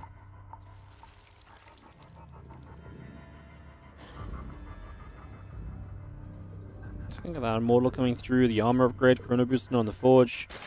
Again, a few Ultras coming about, the Overlord Speed coming over, and again, +3 melee, +2 Carapace coming by. Kindness Plating coming through as well. The Lings get a wrap around on the Zealots. You see that Prism taking a few more shots off the Queen for the moment as the Lings wanting to try and run in onto the Archon. Not going to see too much opportunity there.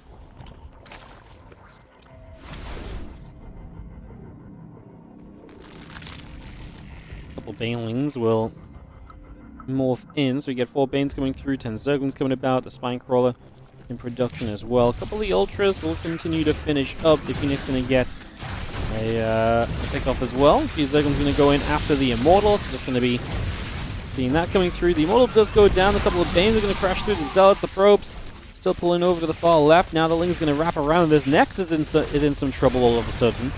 Just going to see that Nexus going down. The Phoenix there to kind of poke some damage out. The Mothership doing some work. The Lings are now going to show up, and they're going to try and hit this Nexus as well. Just going to try and aim straight for this. A couple of Zealots coming in from the other side, and they're going to make their way through as well. Ultra's going to turn. The Zealot goes down. Ling Bane joining. This Nexus is so low. Killing that would have been huge, and I can't imagine Solo doesn't have something else coming over there to try and finish it off. Because just getting rid of, putting your opponent down to, well, 2 bases essentially, if you kill that base off right now, would be absolutely massive. He catches some of the units that are just trailing forward over here as well. We're going to dive into this fight. Honestly, not a lot of good answers to Ultras right now. herO, this game slipped the hell away from him as Sola looks too good. That is going to be everything getting chomped up and spat out the other direction. And Sola is going to come through and look amazing here. As you're going to see our Mothership continue to come about, and the Queen's putting some damage in as well. 13 workers going down. At this point, it's GG, and herO agrees. GG, Sola going to get to the semi-finals. He'll play ByuN in the round of 4. We'll get into that very, very soon as Sola bringing it back, man. Behind in some of these games, bringing it back around. Very nicely done. Very well played. Alrighty. ByuN versus Sola coming up next, guys. We're going to head straight into it. Just need to get some videos sorted out for us, and we'll get that going.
Alright, couple of videos.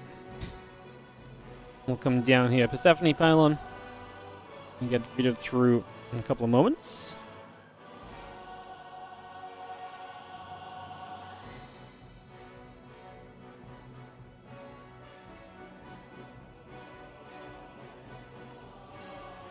Persephone Pylon, ley lines 10,000. And our first map is going to be torches. Alright, let's get into this, get this on the way. And kick this off as I'm having issues hosting games today, but I just have to type the map. Like, the maps aren't showing up naturally. I have to, like, full on type the name in to get them to show up. But that's okay. It's manageable. We're getting there.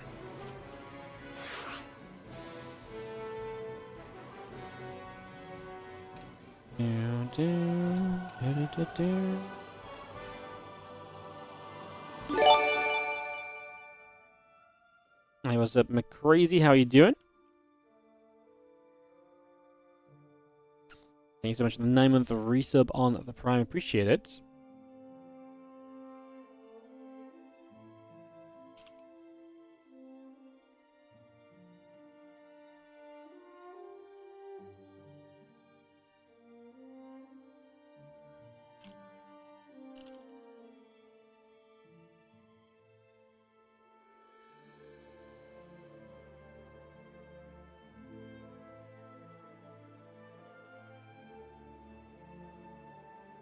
Alright, players are ready. Let's kick off into this ZVT as we get into torches and we get this one rolling. So let's get this up and running right here. And kick off into the next map. Thank you for a little bit of patience during the games, guys, although this was pretty quick moving. Let's get started. Let's get to torches and see what is going to happen.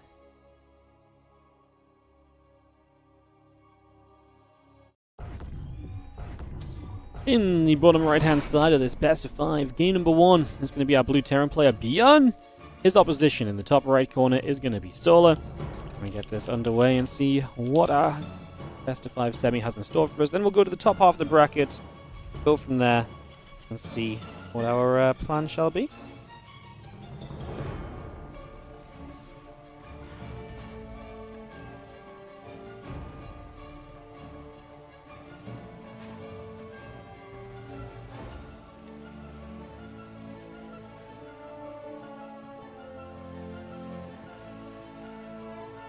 Alright, so, kicking off. Boston Terran versus Zerg, best of 5. Been fun when we've seen ByuN and Solar playing recently. It's been very fun, so excited to see what goes down. It's going to be a pool first from Solar initially. This is funny, because I was just translating a little bit of what they were saying to each other in the lobby, and I'm pretty sure ByuN asked Solar, hey, what do you call this map? And he said, torches instead of torches. And now he's proxying 2 barracks, which, I mean, maybe he's introduced the idea into the head and now Solar's playing a spawning pool first opening, which is definitely going to help. Definitely going to help against the couple of barracks which are on the way early on here. So definitely putting us into an interesting place early on.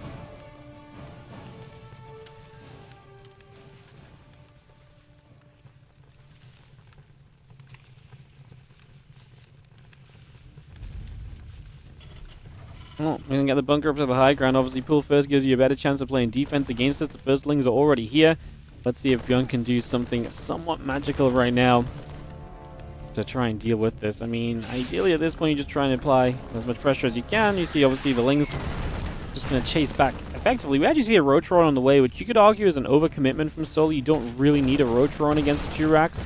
He might just feel like he can counterattack and win with Roaches if his opponent's committed too heavily to the Marine production, though, so Roaches are much more of a response to like 3 racks or something. As yeah, I was gonna say, I don't think you're meant to lose all of those lings as Solar, and he's just like, huh? 1 Marine goes down, that's a lot of lings killed in comparison. And now this bunker is going to finish up very shortly as the Queen is going to be there. We got a few Roaches coming up, a few Marines are still firing, the Queen taking a few more shots, taking some extra damage. We jump into the bunker, and the SCV going to pull around the other side. Again, the Roaches coming through for a couple of moments. And the Marines will just work their way through the hatchery for the moment. A couple of Roaches stepping away. Drones coming up. Command Center and the Marine on the way over. The SCV in production. The Marines will continue to nibble at the hatchery for the moment here.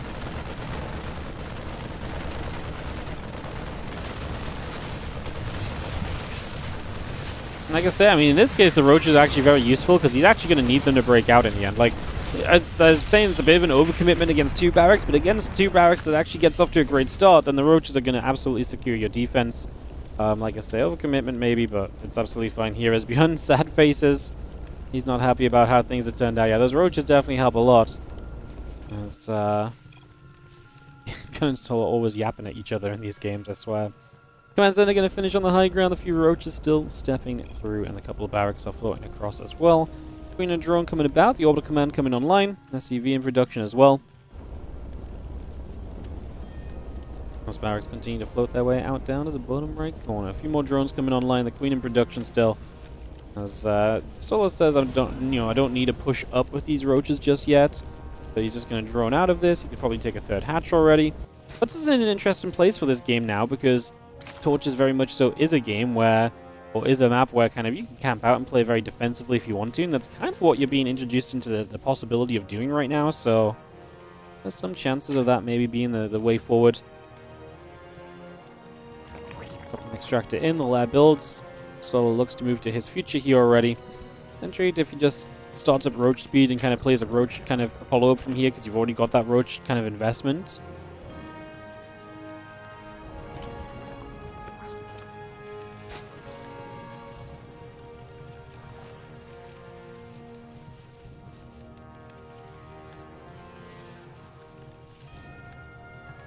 Yeah, and lag gonna finish soon. A few drones coming about.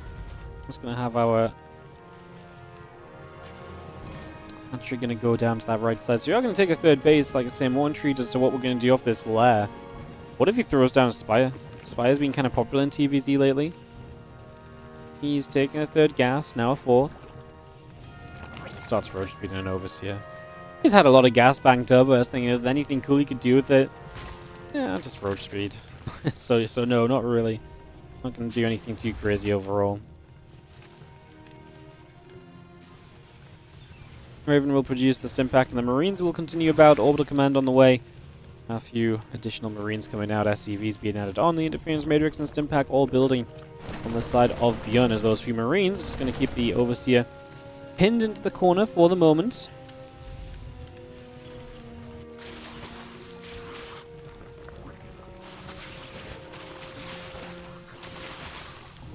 Down our couple of rocks over in the center here as well. Just going to open up this space, open up this area. Make some room right there. Stim back and the Marines still coming up. The engineering bays are on the way through. We have again SCVs and Marines all building. A few roaches invested into as well. They're going to be popping out. +1 missiles finishing, and now... Oh, no, sorry. He started +1 missiles but decides not to go for that. Instead goes into the carapace upgrade, as the roach speed will be coming through as well. So we get that on the way. The orbital command floating to the low ground. Get that in position, and the overseer nearby as well.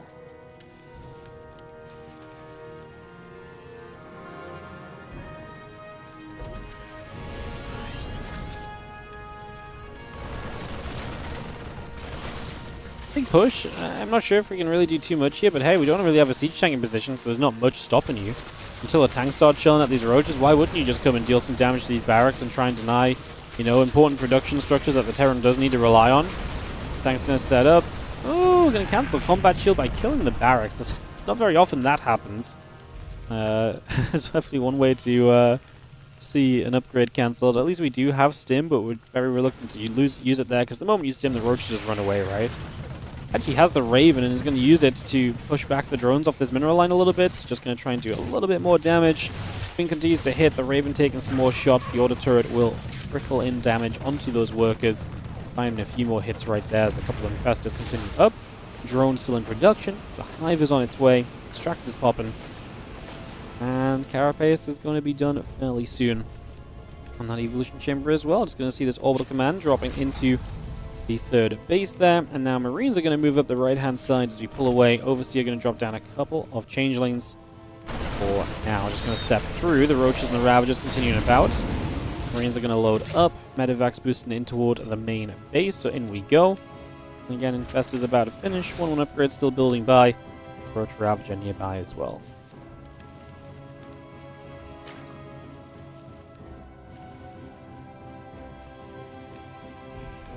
That will be done soon. There's another auto turret coming down. That's going to be 1, 2 drones, maybe? Target fire would have been 2. Nice fungal.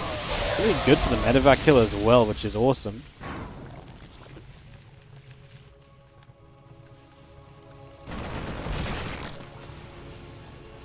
The Marines just stepping out. The Roach Ravager going to knock down some rocks. Eldritch Gavin still coming through with the Evo Chamber for a couple of moments.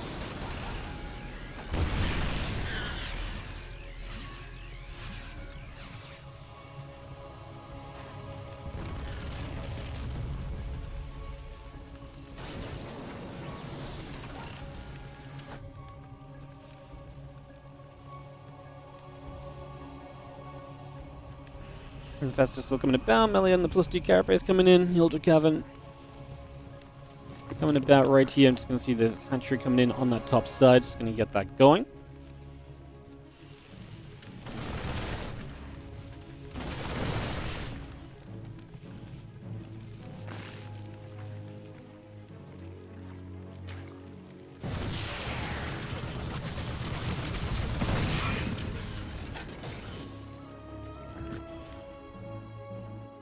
Means the medevac just gonna chill. Just gonna be seeing the Ultras coming through. Ravager coming about. Continue to settle down for a couple of moments.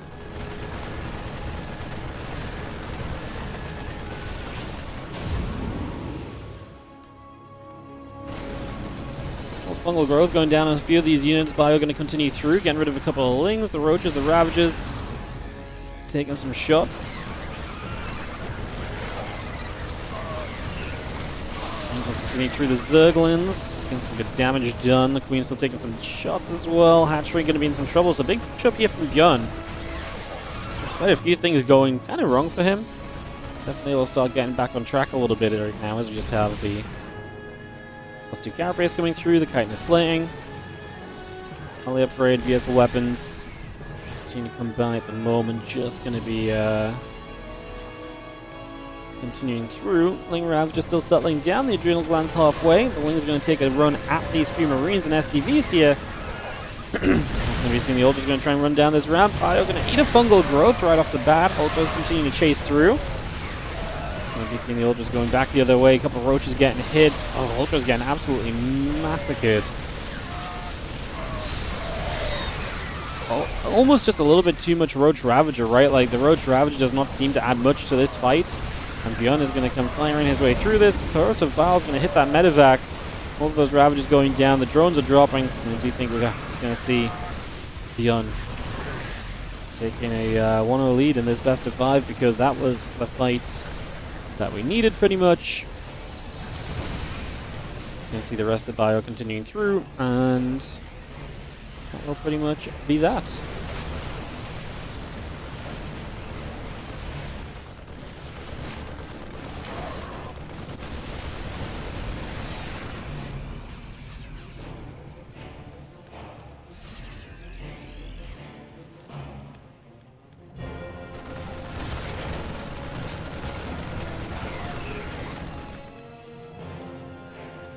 We've seen the Baneling speed still coming about, a couple Ultras and the Banes coming over as well.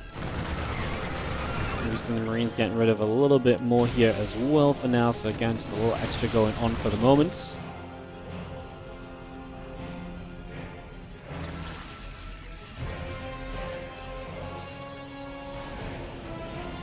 Tank's going to be sieging up, just taking a moment or so right there. Just going to be seeing the anti-arm missile going to come through onto a few of those units as well. So you're having a little bit more fight coming through, a little bit more coming in. The Ultras are still chasing.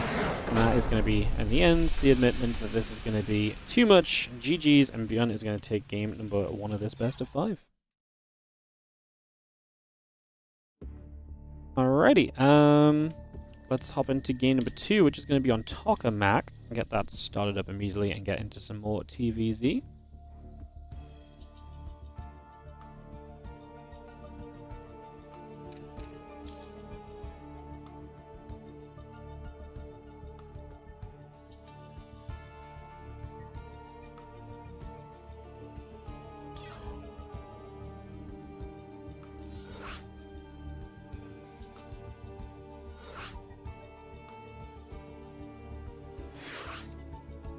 Alrighty, let's get this set.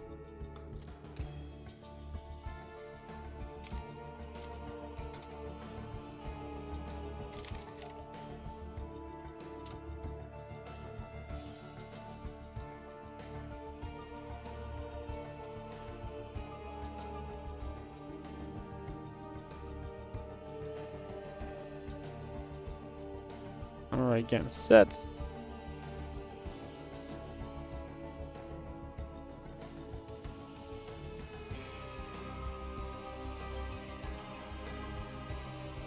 Go ready, ByuN's ready. Let's jump into game.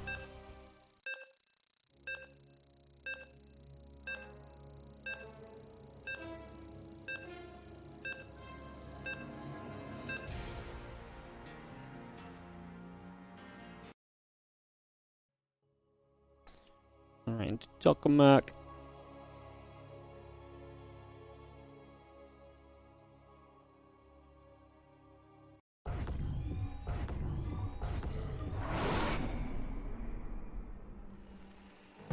In the top right, our blue Terran up 1-0 is going to be ByuN.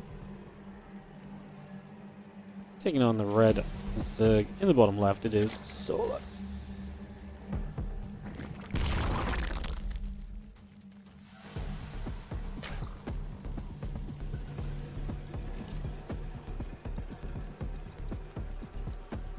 So, game number 2, with the best of 5.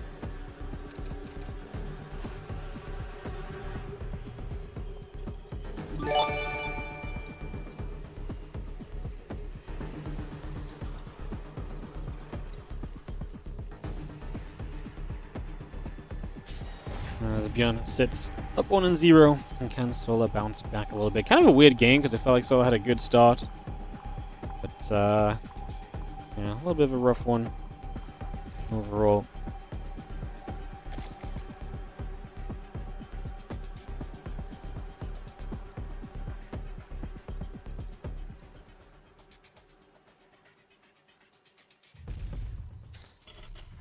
Next coming through, CC setting up. Just going to be seeing the hatch gas and pool all coming in. A couple of drones coming online. And hey, Crowdale with the 135-month resub.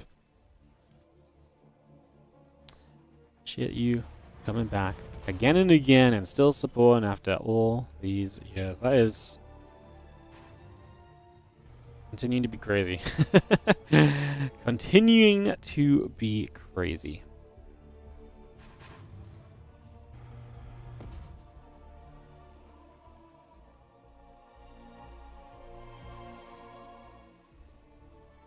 One pool coming about. It's going to get ourselves a rolling. Commands into the barracks coming about. A couple of dronies settling. And there we go. Move over.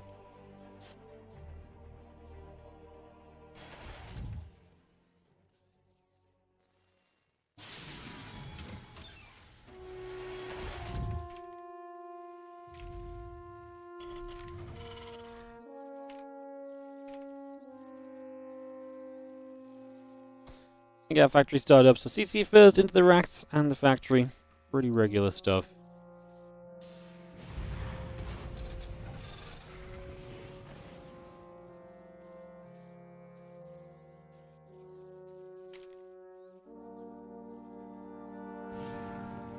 If we're going to come around, just going to see the couple of opportunities here as the Ling go downs through. Not too much going to go on. I'm just going to have a pretty peaceful opening, all said and done here in the early stages. Oh, nice and peaceful. I was trying to do the math on 135 months, and I'm like, for some reason it was taking me a long time to get there, but like, that is like 11 years and change, which is really crazy.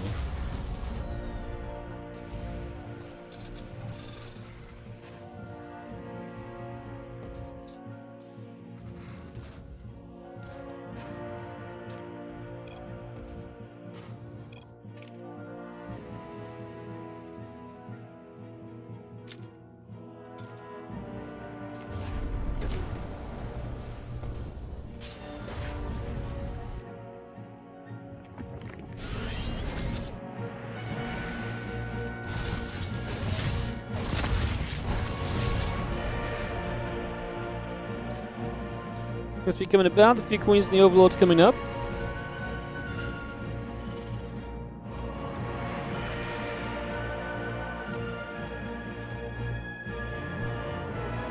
As the stimulant interference matrix comes through, so actually going to get into that interference matrix upgrade again. I'm only laughing because we saw the Raven last game. Obviously, interference matrix is not going to be used in this.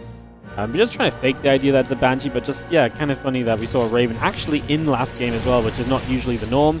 These Hellions are going to make a drive-by, and the Queens need to do something about it right now.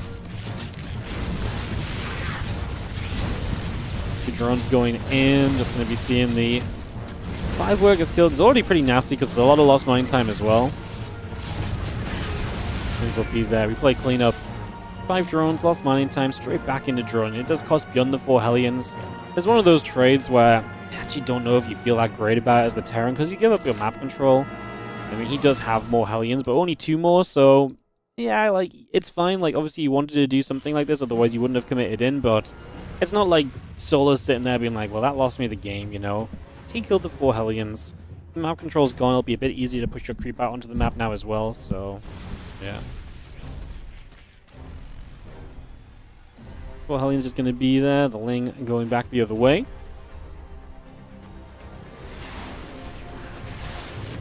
Queen's going to be aiming at the Viking. It's going to be trying to poke at some Overlords, but the Queen's too nearby to really let anything go down. So the Viking will just do its best and then back away, or just die, because we don't love it.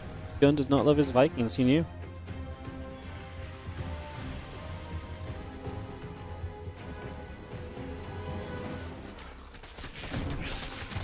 Feeling it's going to knock at the rocks, put some work in.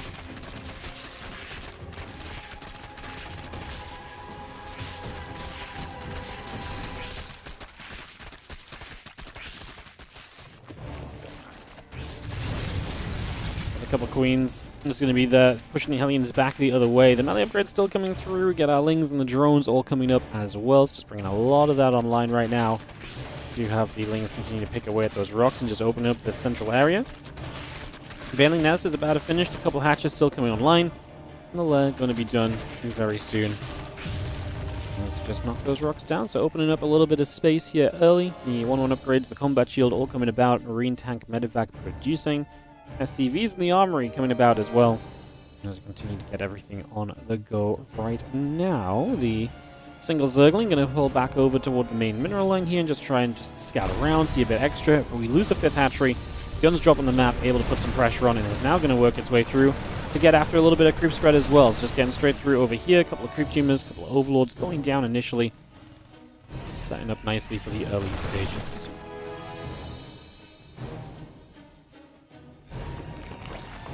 Well, 2-2 upgrades and the combat shield will come about. Get our factory on the way. So we are going to have the second factory already as well. Marine Hellbat taking a chance to step forward. A couple of creep tumors going down already. The Banelings and Zerglings continue to build through. The Queens are going to have to retreat out for the moment. The Ling Bane's still coming across. Again, our Marines are going to be there. The Banes taking a chance to waddle. And you see the Marines pulling back over the sides. Tank shots still looking good. The Banelings taking some damage. We load up, we back away. You see the Ling Bane just going to regather again. The hatchery on the left side going to take some damage. Marines are going to be there. Hatch will fall. Drone will drop.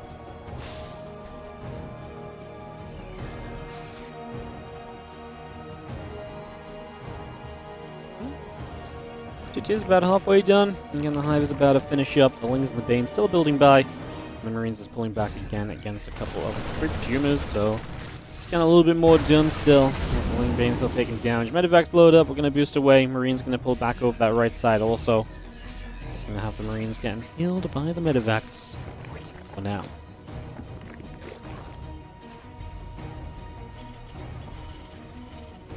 Down. Just going to be seeing the Queens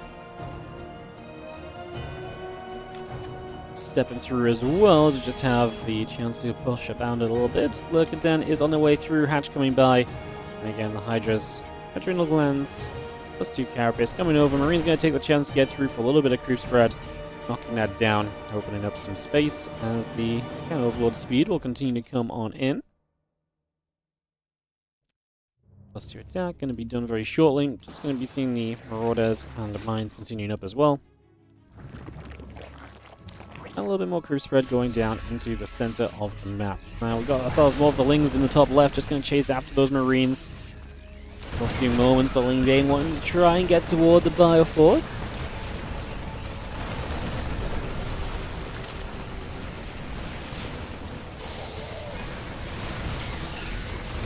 Stemming up, Hatchery going to be taking some damage. It's going to be seeing the Ling Bane. Run through, tank shot's going to be decent, but isn't it enough overall? ByuN must have something elsewhere because this army is getting pushed back a little too easily.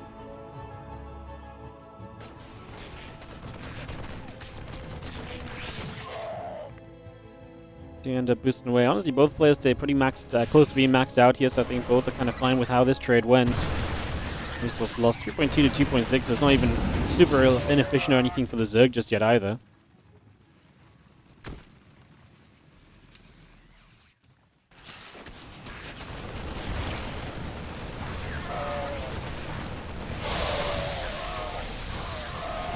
Unfortunately, this drop's just going to get cleaned out very quickly right there.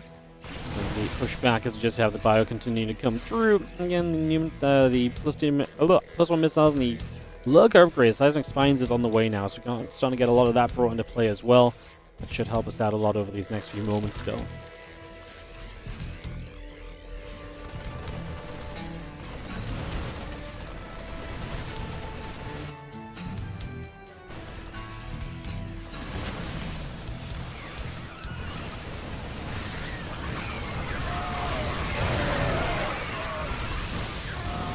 Going to see the Medivacs once again. Eating a Parasitic Bomb, got to be careful about it, but we do split the Medivacs away, but ByuN is not winning these fights at all. Solo's trading great, man. Like, this is now an even resource game. We lose the bottom right base. That's fine the way that Solo's been traded, and he can just take his time to get back to that. Still has 82 workers, only a handful of the drones that again picked off there. He gets across to deal with it quickly. He doesn't have the most amazing creep spread, but like I say, so far the fights have been great. If he keeps doing that, we're going to be in a pretty okay position to just see this through to the end. Solo definitely looking good to bounce back in this series right now. Ling's moving through, the Widow Mine gets burrowed up, a couple of Banes connecting. The Bio will turn and chase the Banes back around the other side as come through once again. The 26 additional Lings coming over. Bio going to try and fight. The Banelings taking some damage. Widow Mines are going to connect.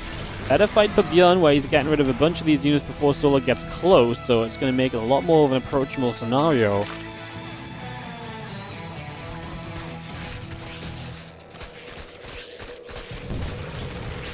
Just going to wrap around for a little bit again.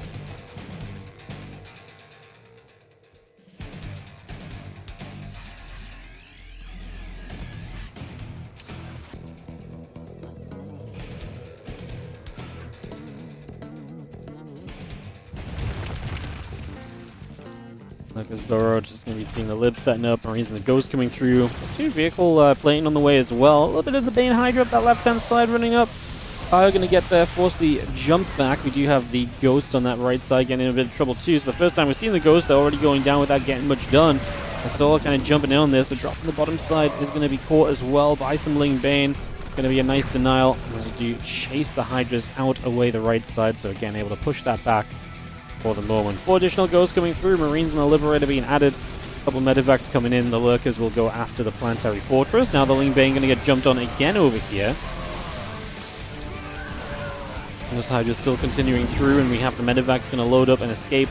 This time going to pull back to the upper right-hand side. The few SCVs still running about for a little bit as well. And just continue to chase for the moment as the Lurkers will continue to put some damage in. There is the Bio able to get rid of this hatchery on the bottom side, if nothing else, so that's a big plus. +2 missiles, +3 melee still coming about. The Hydra stepping forward. Marauder and Ghost continuing to go down. So we got the Lings chasing through, the rest of the Lings coming across as well. Marines going down.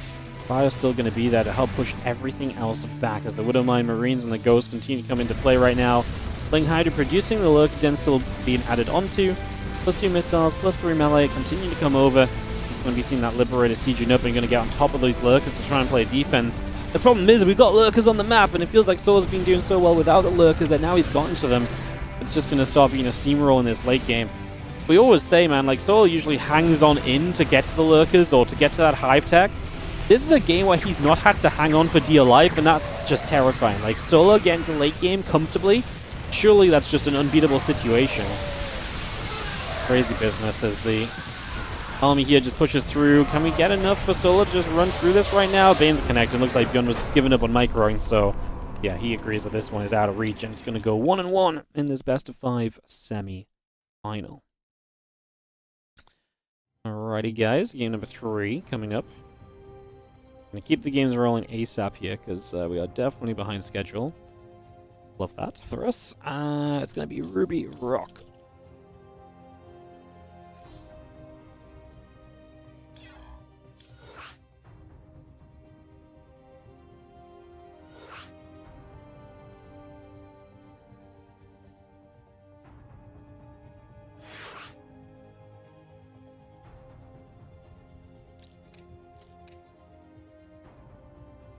For one last caster, and we can go instantly into game number 3. Like I say, we're going to keep it rolling. We've got some games to get through where, like I say, a little behind schedule. It's okay. Again, good game. It's all good. But yeah, we're 2 hours in, which means we're meant to be starting the other half of the bracket, so Okay, I mean, we had a long TVT. herO solo went to 3 games. Let's see where the ByuN solo game goes. We do have PvP after this, which is likely to be fairly swift as well, to be fair. Give me herO has the potential to be an interesting one too. Excited to see how that goes. And then into that semi-final on that side of the bracket as well. Let's head into things here. As we have got ourselves in the bottom right, the blue Terran player unable to keep up with the longer game there. It is going to be ByuN taking on the red Zerg in the top left corner of the map. That will be Solar.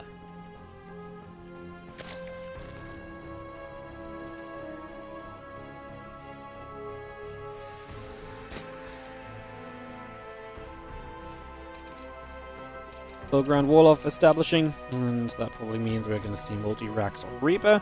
Unless ByuN wants to pull a herO from yesterday and one base 5 racks Marine. That was a little crazy. Drops the gas down. Gas, a pool opening from Solar, so he's going to go into a little bit more of a, definitely what we could call a bit more of an aggressive stance in the early stages. He is just going to get that started up. And see where we get to.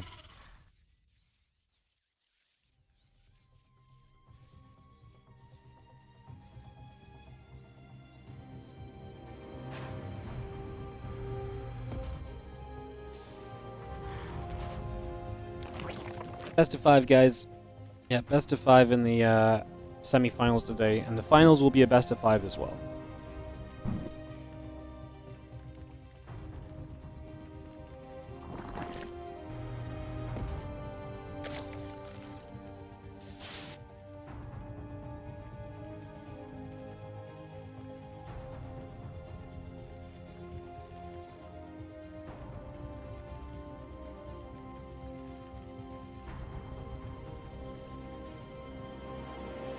Overlord's just going to run up. Reaper's going to be there. The Ling's coming through. The Ling speed coming over.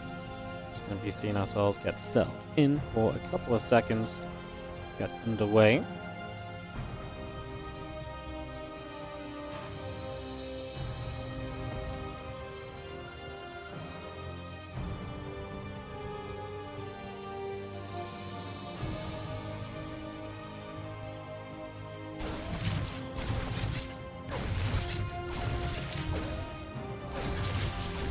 Reaper drops the grenade, get down. Queen gonna hit that Reaper back the other way a little bit.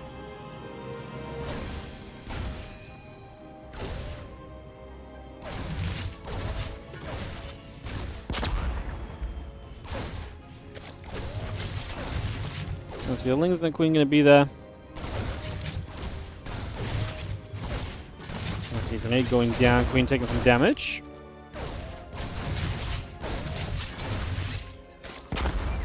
We've seen the Reapers obviously trying their best to get a little bit of work in here initially, then so trying to get some value for the early stages. 3 Reapers at a time, so being that commitment to the 3 racks, a little bit more investment from ByuN, definitely trying to get some progress made in the early stages quickly as the Reapers pull back to the top.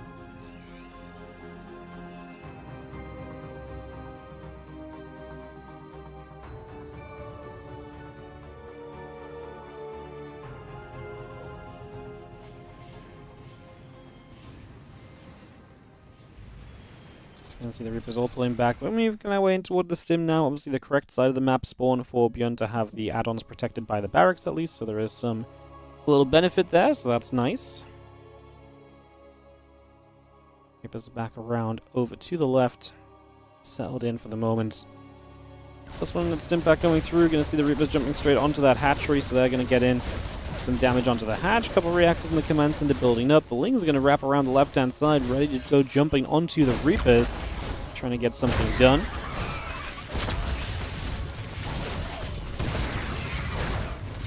Queens, the Lings continue after. Reapers taking some shots already, so a few hits coming in, +1 in the stim pack on the way. The Marines being built up as well. Getting all of that on the go initially.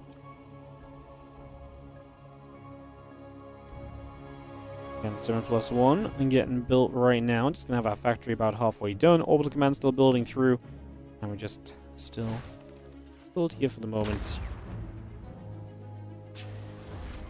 Again, Reaper's gonna be in good position, keeping those Lings back. Stim pack and +1 still building, adding on the Marines. factory going to be finished very shortly as well. So just going to get that completed. A few more drones on the way out. The Queen's still building. Extractor being produced.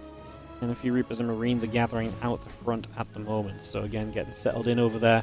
Trying to see what else we can set up in the near future.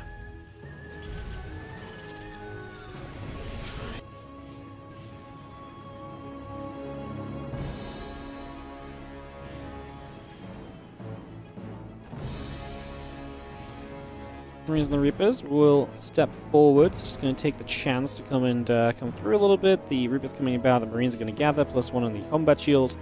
They'll be playing through right here. The Marines are going to get forward and put a little bit more work in. I mean, interesting little push, right? Attacking with these Reapers, plus the Marines going to have a lot of value right now as we step over to the left-hand side.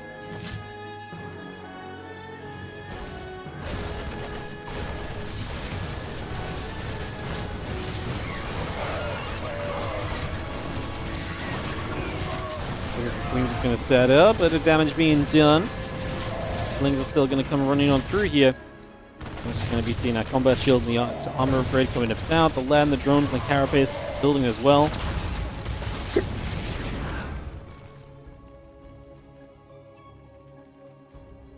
Still got some more Marine medevac continuing through there, so a little bit more damage being made, a little bit more pressure coming out.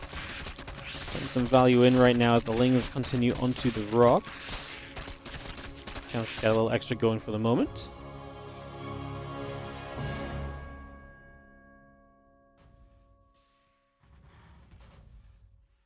Combat shield and the armor upgrade continue to come through.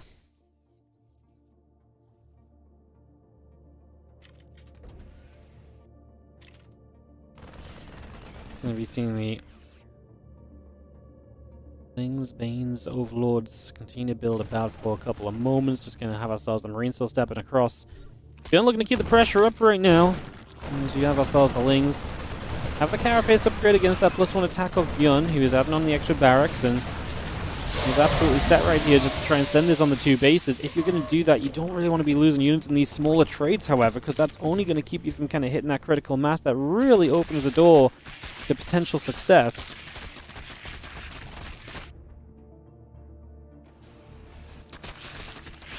Those Lings just going to wrap around onto the rocks and just open up a little bit of space right now and just have ourselves the chance maybe to, again, keep some pressure going. I mean, like I said, ByuN's kind of committed here. There's no third CC on the way. Like, we're sending this. I don't know. I'm kind of surprised we're seeing the second engineering bay. I guess he's going to go into 2-2 while 2-basing, or maybe he's going to build a third base behind all of this if he feels like he gets enough done. It just feels like right now he's future-proofing to play for a long time, whereas the reality is, like, you shouldn't have a long time in this game. Like, you gotta go. He does on siege, he saves everything on this, but, like, we gotta go with the larger attack soon, surely, right? Like, I mean, I say larger attack, it's 26 Marines and 2 tanks. That's the game right now for ByuN. Is loads up, again, takes an efficient trade thus far. He is running in on the left-hand side. We'll see if Solar can get over there quickly enough to play defense. The Queen pulls, and that Queen pulling away is going to save it. Maybe like a couple drones went down, otherwise that's just going to be a lift and back away, and still not really finding the damage that I imagine we're looking for here, quite simply, if you are ByuN. Hive building. Lings and the Queen coming about as well, +1/+2 still upgrading. The Lings trying to get there, the medevacs turn around the other side. 2-2 in the vehicle weapons coming about. The medevacs and Marines building up. It's going to be seeing the army of ByuN, these 2 medevacs escaping down the right side for the moment. The Lings going to get met by those Marines. The Marines turn the Lings back the other direction. Another few Lings showing up. Going to get a little bit of a grab right there. Again, 2-2 in the vehicle weapons. Very much so coming through at the moment as the Zerglings will take that chance to run across.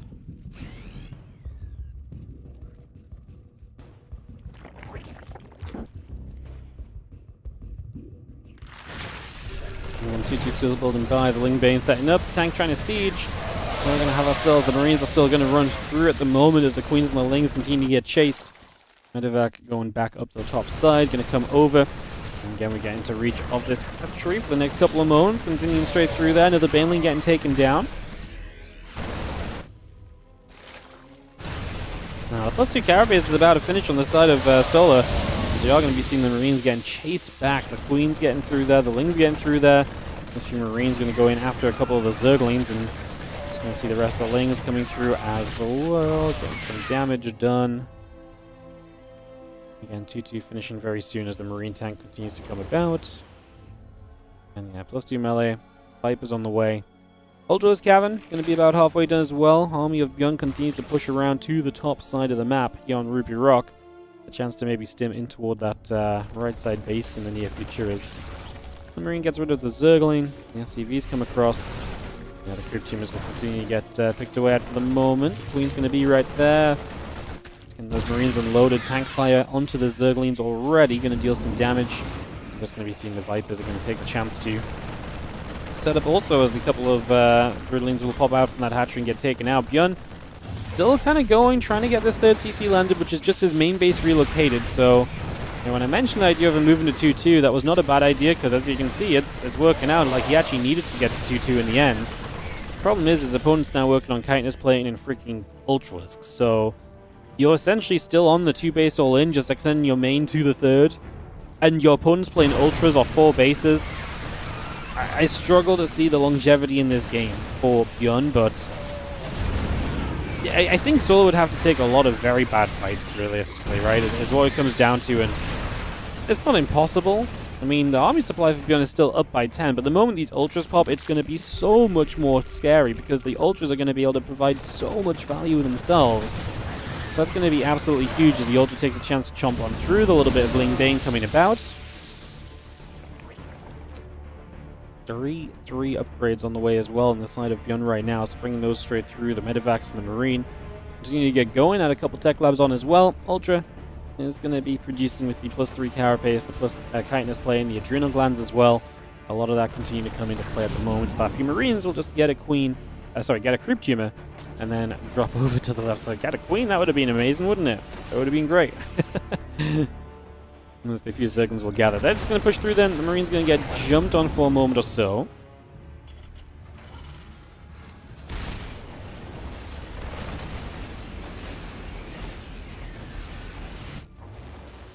There's a lot of units in the center of the map. Like I say, with those couple of Ultras backing it up, it really feels like there's just so much more power here than there was before. That really is just the step up that ByuN is maybe not super ready for. He's getting Concussive Shells, he's starting Marauders, but too late, question mark? I mean, maybe. I think it's sidled in, just kind of on one angle there. I like the Blinding Clouds actually force the Bio forward a little bit. Going to hit the next Siege Tank as well. Wouldn't mind his Burrow. We're going to set those off on Lings, though, so that's kind of fine. It's not the prettiest fight for Solo. I mean, that Ultra spent a lot of time running forward, but not a lot of time of actually doing any chomping, so it was not maybe the most effective it could have been. As now this Ultra in a bit of trouble too, but ByuN's not paying attention just as Solar isn't. 20 SCVs went down. ByuN is now 23 SCV Terran. Like, this is not the same as your third base getting hit, because again, that's basically your main base just relocated to actually have minerals available. So losing an entire mineral line is half of your economy at this stage, because you're still a 2-base Terran player. Killing Ultra wanting to come down that round, but we'll take a moment. There is going to be a Liberator there. This push from ByuN has to be doing some serious work. Like, we just talked about the eco situation. The Widow Mines, honestly, not doing great for ByuN either. The Baneling actually gets a connection there. I think ByuN might be done because he kind of stopped microing. He is going to say GG, and Solar is going to go up 2-1 in this best of 5. Solar a map away from a victory in this semi-final and advancing to the finals as we go to Tidal Citadel for the next map.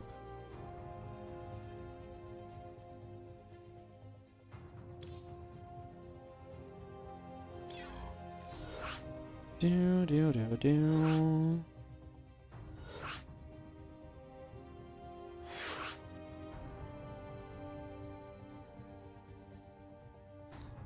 Alright, drop the lobby link down, move a couple of people around for a moment or two.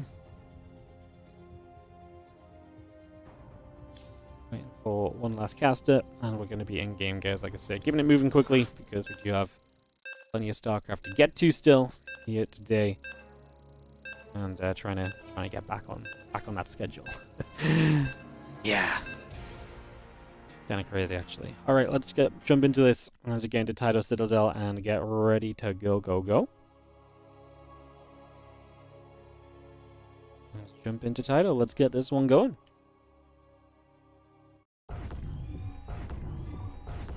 In the top left-hand side, we're going to have ourselves the blue Terran player. This is going to be ByuN. Taking on the red Zerg in the bottom right, it is Solar up 2-1. And a map away from finals for him.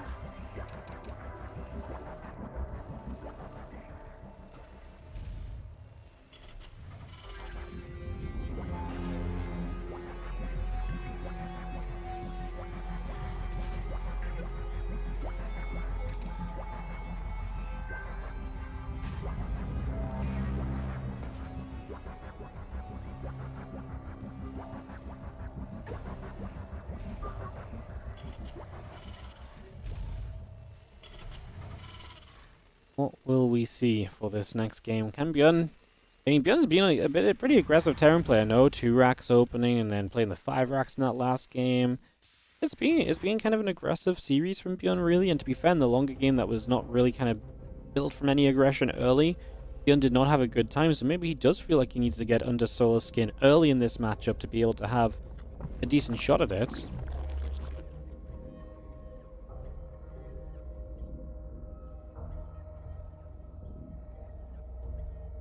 Match gas pool, Solar stepping away from the fear of pool firsting, which he did at some point of this series as well. So hatchery drops in, the Reaper is going to be on the way. We just get that started up for the moment.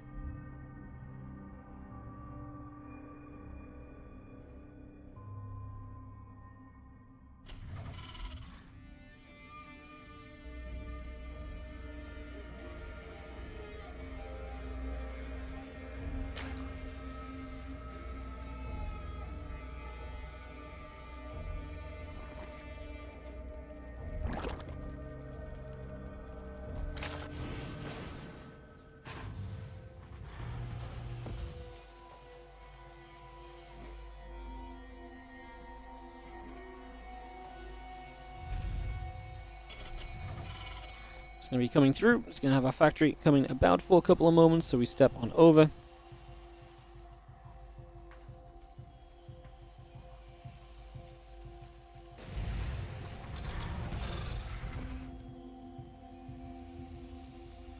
Seeing the barracks building up a reactor and that factory on the way, so a little bit of time to get us settled here for the moment and get things on the way through, so bring that straight on in.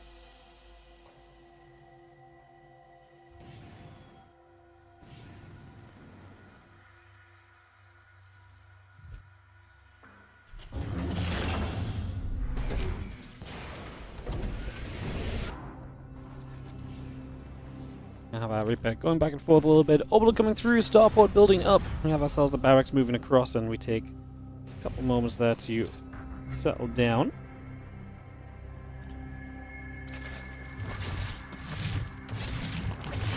The Queen able to push the Reaper back there initially as well. Just going to push that back the other way. Ling speed is going to be done in a few moments. The Queen on the way up. Starport in production. Command center and a couple of Hellions building as well here. I mean, everything's pretty standard. Obviously, Triple CC already tells us a big bit about what ByuN wants to do. The actual economy game coming in from him rather than anything else early on. So, kind of aiming toward that initially. As the Banshee and the Hellions come through, the Marine is on the way up. Continue to get that going right about now.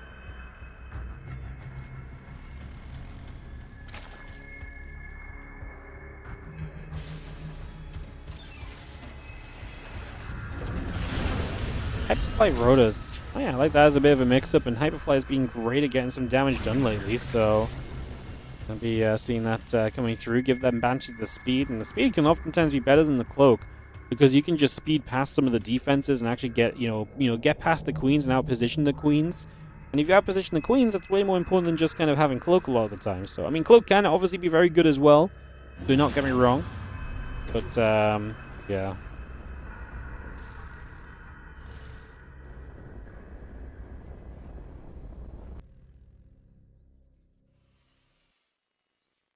Stim going to come up alongside this. Gonna see the Banshee, gonna fly some shots off, factory moves over. Overlord gonna be right there as again the Hyperflight Rotors and the Stimpak continue to build. The Banshee just gonna be settling into place. And those Hellions are gonna go along to the right hand side. So Hellions over to the right. A couple Queens are gonna pull over once more. He's firing some shots off. Zergling's running away. Now could potentially come through and just block this ramp. The Queen is going to make it more difficult for the Hellions to get in, but the Hellions will get through. Now we split the drones.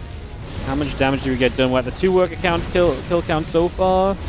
We make it up to 6. Only 6? I mean, don't get me wrong, it's a lot of lost mine time, but this time it was a lot of Hellions. The Zerglings get around that side. They should be able to block off the escape. Obviously, we are losing some of these Zerglings as well. That's going to be a cleanup. The Banshees are going to go kill an Extractor, which, yes, the Queen's out of position, but I don't know if losing an Extractor is the most painful of things.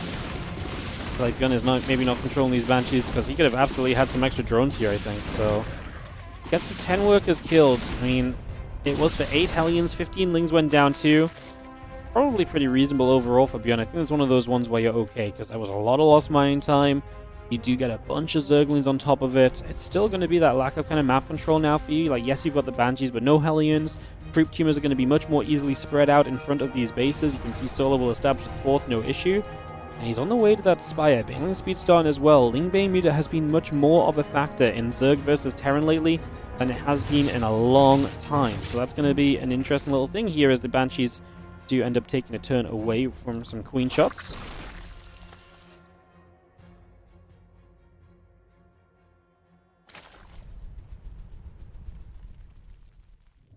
Banshees are flying back through. I tell you what, the Mutas are going to be happy to help push these Banshees back, so it's an added bonus of having the Mutas in this case. They're actually going to be able to push back the speedy Banshees more easily as well.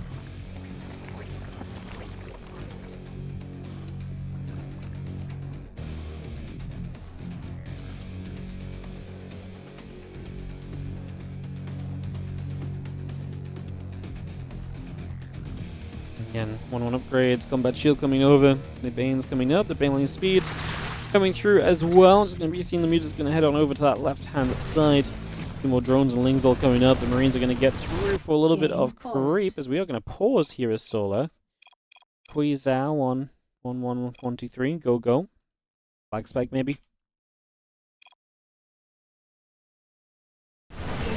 Players are ready straight away, so very quick pause. Let's just have the Marines pulling back toward those medevacs, get some healing done. Obviously supported by that tank. It's kind of a little bit of the eyes on the Mutas right now. What can they do across the map while ByuN is trying to take position? There's already going to be Marines in place here, so I feel like there's going to be a lot of opportunity right away. Those first few Mutas already getting turned back out into the center of the map, so they get turned away for now. 1-1 upgrades coming through, the vehicle plating coming up, the Marines get underneath, the Mutas take some damage.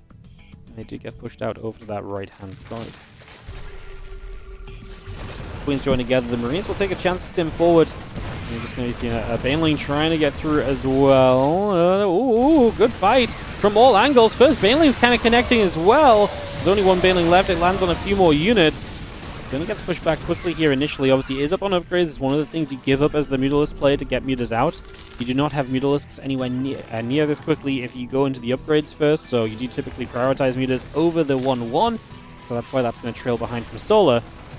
So that is kind of worth keeping in mind in these fights. Those Marines are going to shred Lings, so it's much more important about the Banelings kind of connecting and so on, and maybe forcing this to kind of get overwhelmed and pull back. Then the Mutas can jump on medevacs and so on, than anything else. Playing with what creep thread we do have here, which is not a lot. There's not a lot of creep up in front of that ramp, right? So that's the reason why ByuN will be able to sit here somewhat safely overall. Rita's just going to see a couple Marines they can kind of pick away at. So again, just trying to find corners, force a stim on a few of them. All of that kind of adds up over time. The few Lings there trying to capitalize on what might not have been enough Marines really chasing forward for a bigger fight. And we're still right here as ByuN and Solar kind of moving there as though he didn't really believe his opponent was going to be still in that same position, just trying to run those Lings around a position that really didn't feel as though was ever going to be open to him.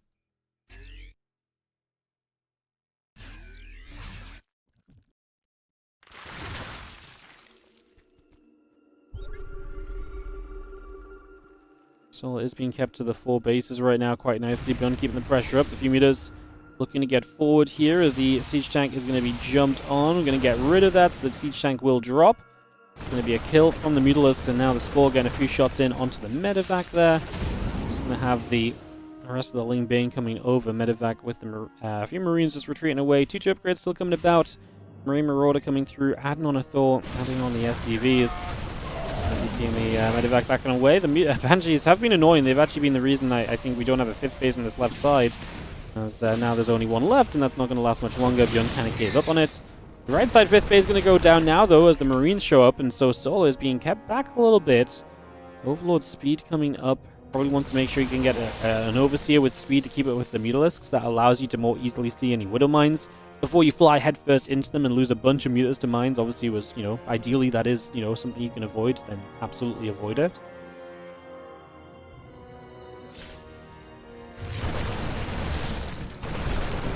Stem up. It's going to be seeing a few more of those Creep Cubers going down. The Ling Bang going to get there. We're not going to have ourselves pushed back by Solar at the very least, so just going to shove that away. He's actually going to find a Mineral Line, but the Missile Turret is well repaired. Actually going to find these Widow Mines before they get burrowed, though, and that's going to be maybe more of an opportunity. Okay, the Widow Mines on the bottom side of your screen went off. The rest of the mines on the top side were not getting burrowed, and that's what I was kind of had my eye on at first. But yeah, those few mines that went off felt like they killed a lot.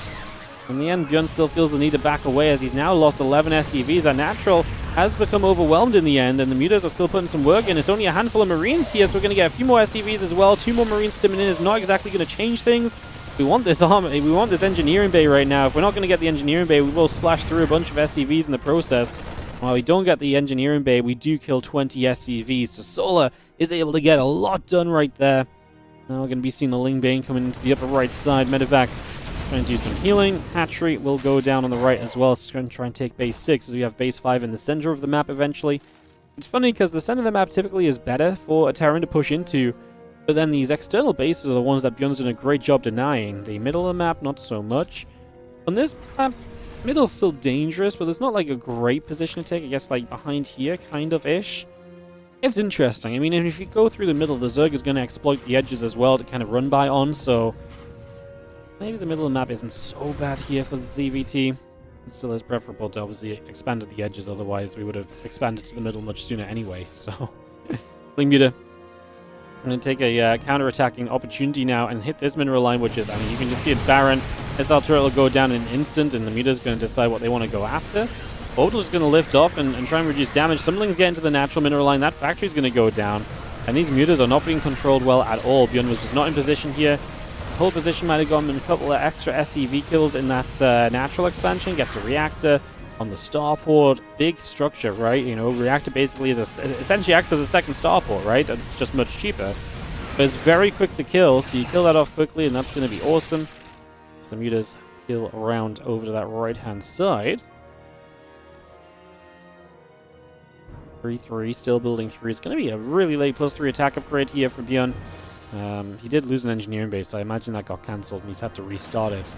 Solar is making the transition into the army that's going to help him eventually, which is going to be the Ultralisks and that just kind of larger force. ByuN trying to push. Right now is the time to push because Solar's on his way to the Ultras and upgrades that are going to help him, but he's not there yet. A little bit of Ling Bang going to try and take the initiation here. Kind of took a mine shot, but honestly didn't feel like we had too much there for Solar anyway. He's going to be once again focused on the counterattacks, but you can only counterattack so much. At some point, you still got to realize this Terran army is very real. Well, it feels real when your Banes are rolling into it as well. But that's a good kind of real, is the Lings on the other side are causing chaos. I think just ByuN distracted by the other side of the map. Now these Ultras are going to try and run through. Honestly, you've seen some very derpy Ultras today. Going to try and get through with this one. It does get some nibbles off before it gets taken out. 3 new Ultras on the way up. Kindness Plane will be done by the time the next Ultras are out as well. Ling's going to continue to chase SCVs across the map. ByuN still has 87 army supply to the 95. It's just a question of if Solar can keep bases up and keep producing, he should be okay here. The Mutas are still an issue as well, although the Thor that's mixed into the main army will make it a lot easier to kind of deal with. A little bit of the Ling Bang going to run through already. I mean, Solar, you can see he's desperate, otherwise he wouldn't be attacking in so suddenly with as many units as he is. He just needs to kind of come through and put work in right now, and some extra Bane's going to show up. And actually have to load into the medevacs. That's scary because obviously it leaves the opportunity of the Mutas coming in and intercepting the medevacs, clearing those out, and that would be massive. We don't have a ton of Mutas. Solar supply is at 140, ByuN at 125. Solar remains a 4-base Zerg, re-expanding to the 5th already. ByuN reduced down to a 3-base Terran player. ByuN cannot survive on the base he has for long. Solar obviously has a little bit more life because he has a fresher base, if nothing else. The army supply is still there for ByuN as Solar tries to scrap this out. Thor shot going to get onto the Mutas. They're going to turn into the mineral line, get a couple of SCVs as we go as well.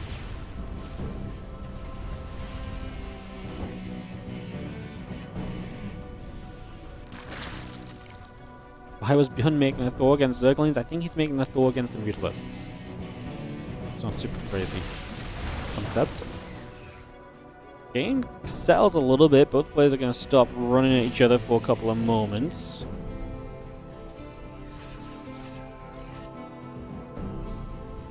And I'll put up a right-hand side.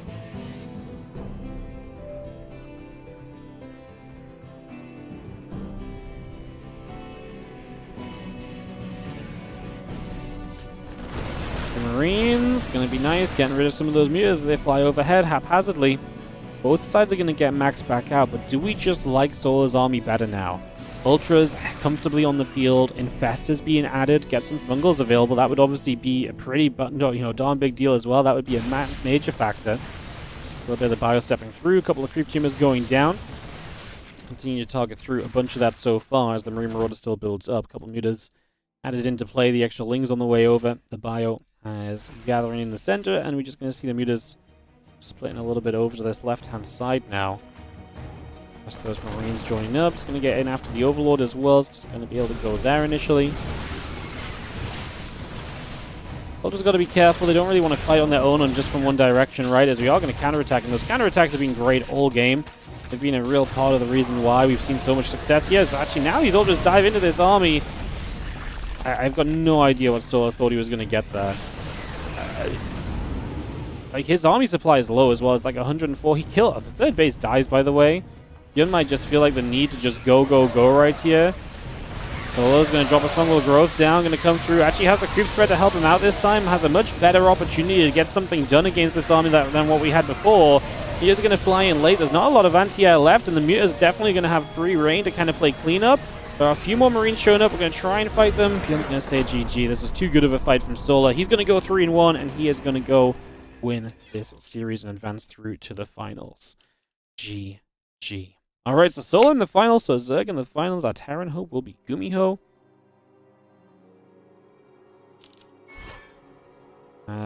As we get ready to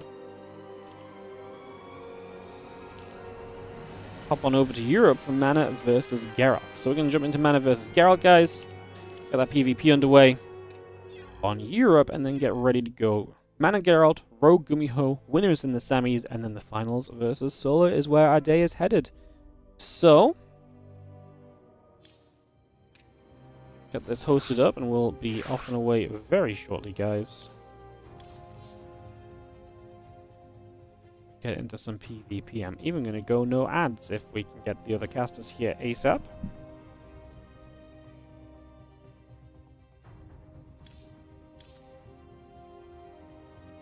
Like I say, I want to kind of keep the games rolling because we're a little behind schedule. We've obviously got Koreans playing late at night right now.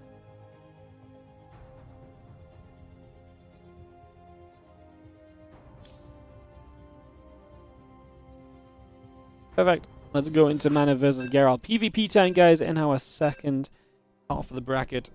Back to some round of 8 action. So Mana versus Geralt. Mana winning his group because he came in ahead of Solar. Solar, who's now in the finals. That's not awesome for Solar. Into the finals. That'll be fun to see a bit further down the line today. XZEQ, thank you so much for the 3-month resub on the Prime. Actually, as we get into this PvP a little bit, why don't we do some intros and do a little bit of selling out quickly, guys. So in the bottom left side, to start us off in the PvP, it's going to be Geralt. In the top left, it's going to be Mana. As we have the Poland versus Poland, Protoss versus Protoss matchup here in the playoffs of the WardiTV October. WardiTV October is obviously a WardiTV event. You can tell because it's got WardiTV in the name. And as always, guys, WardiTV events happen because of your support. There's a lot of ways to support, and all of them basically do help us in some way to make events like this happen. So if you're enjoying the StarCraft you're seeing today and want to see more of it, consider helping us out in the following ways. Obviously, first of all, if you're on the YouTube, you can hit the like and subscribe button. That helps out massively. If you're on the Twitch, you can hit the follow button. Those are free ways to support. The numbers go up. You get to see when we're live more. You join us more. That is a good thing. If you're really enjoying and you want to go one step further, there's obviously the subscription options. On Twitch, you can subscribe with Prime. If you're feeling generous, you can give some subs. You can subscribe regularly as well. On YouTube, there's a full-on membership system. These all give you access to emotes, replay packs, and more. And obviously, on top of that, there's still the super chatting, the donations, and so if you fancy it as well. All of that helps us to support the stream. All of it helps us to support events just like this one. Like I say, Without you guys, these events do not have prize money. Without prize money, these events do not happen because the players will not be here to play. So, again, if you're enjoying the stream, you enjoy the content, enjoy the tournament, consider supporting. One last thing I will quickly just mention is, of course, the Patreon page, patreon.com/WardiTV. 100% of anything you pledge on Patreon goes directly into tournament prize pools. So, while doing all the other stuff, helps the tournaments out because it does give us a baseline set of funds for me to cast with, for me to still add to tournament prize pools with as well. If you want your support to go directly into tournament prize money and directly to the players, you can check out the Patreon. We will not only guarantee everything we get from the Patreon, but we'll also cover any transaction fees. So if you donate $10 on Patreon, $10 will be added to a tournament prize pool and will end up in the pockets of the players. So do check that out, patreon.com/WardiTV. We're very nearly at an all-time high on Patreon. We are nearly at $1,000 a month on Patreon, which is incredible. Would love to try and hit that because that'd be a really cool just number to see, even just one time. So yeah, if you're feeling generous and specifically want to support the tournaments, check out patreon.com/WardiTV. Gonna have our Stargate coming through, the Stalker and the Warp Gate coming up as we get underway. The Adept chasing probe will go down, it will fall, and the bottom side, this probie is gonna move around a little bit as well. Warp Gate coming up on both sides of the map here initially. And Oracle and Warp Gate coming through. A couple of sentries coming up as well. Gonna get this probe nibbling up at a pylon for a few moments on top of everything else. And yeah, Oracle, sentries all on the way in. Warp Gate's building. A couple Stalkers going to recall here. This was a one-gate kind of opening from mana into that Nexus. And Geralt trying to poke around for some damage, but having to recall home to just deal with this pylon because he cannot expand until he deals with it. And if he didn't recall, he actually would have had an Adept here that would have just been continue to do damage. Adept will shade to the main base and just cause some more disruption. Probes have to pull away. We actually lose the second probe here of the game. We now do have the battery to keep probes alive, but still, becomes kind of frustrating is we're going to actually activate the Oracle and just go for one of the workers that the Adept had hit, so a little bit lower, a little bit easier to grab. Only one extra kill, but not bad. As mana faster on the Stargate. Oh, well, just has a Stargate, first of all. Faster on the Nexus. Doesn't have sentries, but that's what you have instead of the... that's like the Stargate comparison. And then you've got the same time Twilight Council, so you're going to get to blink at the same time here from both players. So I'm going to say I like it for mana. Anytime both players are entering the same state of the game, but one guy's going to have some oracles, give me the oracles, man. Like, they have so much potential to keep on doing damage, to keep great information. It is only one oracle, so it's maybe not as great as the two, which can obviously zap down probes a whole lot more easily. But even just one oracle, I like it. Then again, I like the sentries as well, right? Hallucinations are hard to complain with. If it was double oracle, I think maybe I'd like it a bit more. But the fact that single oracle is part of the reason why the Twilight Council is so well timed for mana, because he hasn't invested into a second oracle, so you are able to kind of afford the Twilight Council a little bit more quickly because of it. So TLDR, there's slight differences on what the players have done, but they are ending up in a similar place until we see a Dark Shrine coming down here from mana. So he's going to rush up to some DTs, and if Geralt does not catch on to the DTs, this is very possibly a scenario where he just bypasses a Robo and just doesn't have detection available, right? Like, he didn't open Stargate, so he doesn't have the Oracle, which could Revelate, right? That would keep mana safe, so he could definitely can bypass the Robo. Geralt needs to be super cautious about this. He needs to be very careful not to end up in a rough position here. Is this match played live? No. This one was pre-played because... catches the gateways of Geralt, that's nice. This one's pre-played because Geralt is traveling to... Geralt was traveling to Philadelphia. So this one is pre-played, and it's just pre-played to ensure that Geralt just has enough time to be set up in Philadelphia to play his games, because he's playing the SC for All event this weekend. So if Geralt wins this, he will be playing live in the semi-finals. It just makes it work a little bit better time-wise, because obviously America and waking up and getting set up, finding a PC cafe to play at or something is kind of difficult if his first match of the day was at like 7 AM. So yeah. Let's go see how Stalker going to be there. Oracle pulling back a little bit. Yeah, I know mana is I know Liquid and Basilisk apparently are playing in the Crank League. Spoilers, considering I'm going to cast that, but I'll probably forget by next week when I actually get to cast it. But yeah, you might see mana playing live in that as well. So yeah, this one is from replays. I've been told the players will both be able to play live if needed, as DTs just showed up and there's no detection, so that's game. Talking to chat when, I mean, to be fair, a very anticlimactic ending comes around. Mana walks the DTs in. Geralt says, I have no way to see things. That will be GG for that. Alright, let's throw down a couple more. Our next game, let's just get into it. Let's say keep it rolling. Get all of our casters in, and we can go, go, go.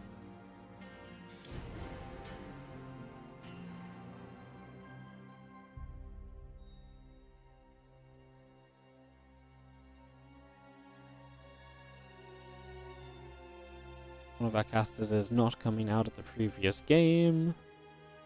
He has 15 seconds. I want to keep the games rolling. Go, go, go.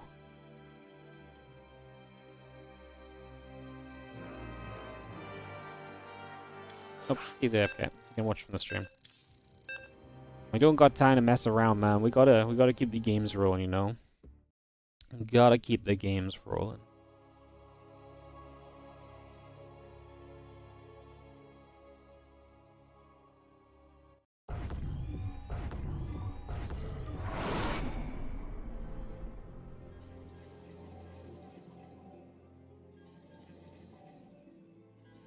Alright, let's kick this off, guys. We're going to have ourselves in the top right corner. The blue Protoss player here is going to be Geralt. Taking on the red Protoss in the bottom left side, it is Mana. Game number 2, the best of 3. Mana leads 1-0 up against our Protoss player Geralt, who is obviously then trailing 0-1 in this best of 3.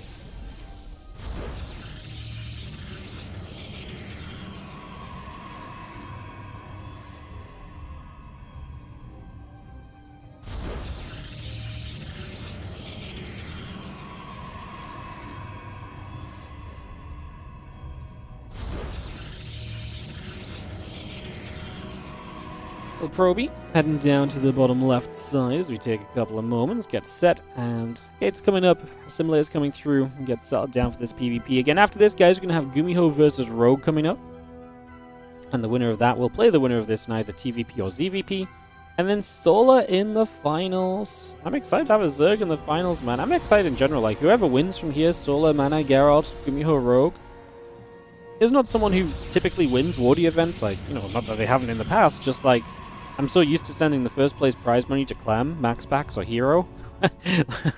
I'm genuinely excited that it's going to be someone a little bit different here in the WardiTV October event. So, I mean, sad state of affairs maybe that it feels like it's been so long since I've sent first place to someone else. But hey, I will take it. I guess Classic did very well recently too. So, yeah.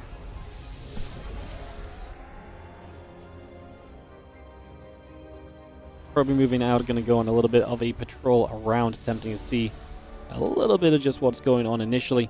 Well, Stalker's coming through, Warp Gate on the way, at that Stalker Sentry into action as well. Let's just see some nibbles coming through initially.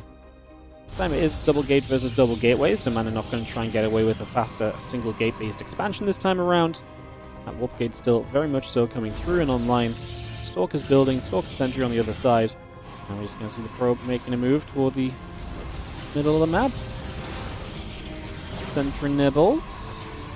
Sentry turns. Going to see the pylon and take the chance to chew through that as well, as the robotics facility will be coming up on the main base. Stalker Sentry still gathering together. Just going to have ourselves the probe going back over the left-hand side. Probe wanders around a little bit as well as the robotics facility.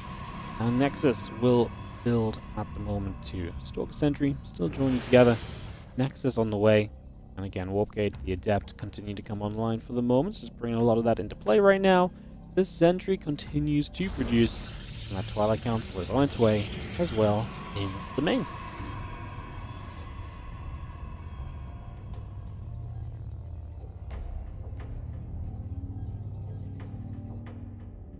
Again, Stalker's just chilling to the bottom, sees the pylon. Not really a big deal, but it does confirm whether or not you're missing a pylon here in terms of what you're scouting. So, seeing no proxy attached to that pylon is pretty good info. As we see Mana just checking through the hallucination. Again, two different tech structures with the Twilight Council versus the Robo facility. So the Robo going to give Mana a very stable army. Obviously a little bit less mobile than the power of the Blink Stalkers. But then the Blink Stalkers obviously don't trade well if there's enough Immortals in play. It's very, they're going to have to work to be able to really kind of move those Immortals around and pick them off to have a chance to take a bigger fight. Prism in the gateway will build. And a couple of additional probes coming along with that as well, just for now. That Blink still building on the Twilight Council. Scan that coming up, the gateway coming over. Just going to get that building through the Stalker, Sentry, Depth Force. Coming around the right-hand side and pushing into the natural. As we have gates coming up, the Immortal on the way. Just going to be seeing the single Adept shading through the natural and toward the main base already. Force field's coming down, a couple of probies getting picked away at. Gonna see the Immortal showing up, gonna get stuck on the force field, so Mana really trying to be aggressive here. I mean, force field's doing a lot of work. He does get a Stalker for his efforts. The batteries will come into play now if you step further forward, but we're losing probes across the map. The Adept's untested on the natural. They're still fighting here. Actually gonna get a warp in. Potential to kill off these couple of sentries on that right-hand side. You're gonna see them taking some hits already as we have probes continuing to drop. We'll jump back into the Prism with the Immortal. Immortal's super low though, as Geralt is taking some serious damage. 11 workers down. He's still up by 6 though, so Mana needs to do more work here realistically. Now it does take a shot that hits the Immortal, which will kill it, and all of a sudden Mana down in workers, down in army, and this has just not worked out. What a crazy situation, because he's killed 11 workers to the 5. He just didn't probe up as much as Geralt had, and Geralt finding the defense puts him in an amazing spot where Mana just couldn't really afford to lose too much, and obviously lost way too much in the end. The Prism continuing to the bottom left-hand side, retreating to that natural now, as the Adept will be right there. The Prism returns home, and we drop an Adept to maybe fight the Adept, but there's more units coming. 24 to 18 army supply. This is where the Immortal has to do work, and we've only just finished Blink, so actually Geralt with that previous hold, without even his tech kind of being online, is pretty impressive. We'll see the units from Mana looking pretty strong. The Stalkers will step back. They will not take any damage just yet. Good force field, but we have Blink, Geralt. Thank you for remembering, because that was just one Stalker gifted that did not really need to go down at all. Let's see the Adepts, the Immortals coming through. The Adept will continue to poke onto the Nexus. It's taking some damage. Stalkers continuing around there as we have those Adepts looking to shade in. They're going to get a Sentry, so jumping straight through, and the Sentry taking some shots. Sentry going down. We see the other Immortals showing up and still powering their way through this. The Stalkers are taking quite a bit of damage at the moment. That's what Mana needs. He needs to get some value off those Immortals.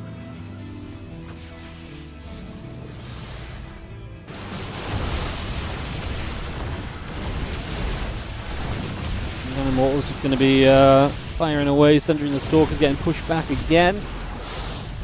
Just going to be seeing our Nexus even taking some shots, but this just needs to be a defense now. Blinking forward, going to make sure we cannot save the Immortals in the Prism. We actually do manage it, but the other one is absolutely stranded. You can't get back in with the Prism there. It's just too close.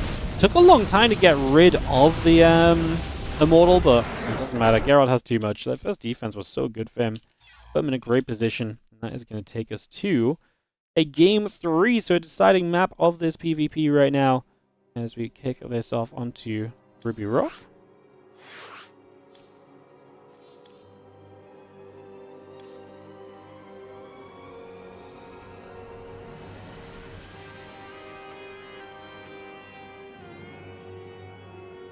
Invites out. We'll get ready to rumble.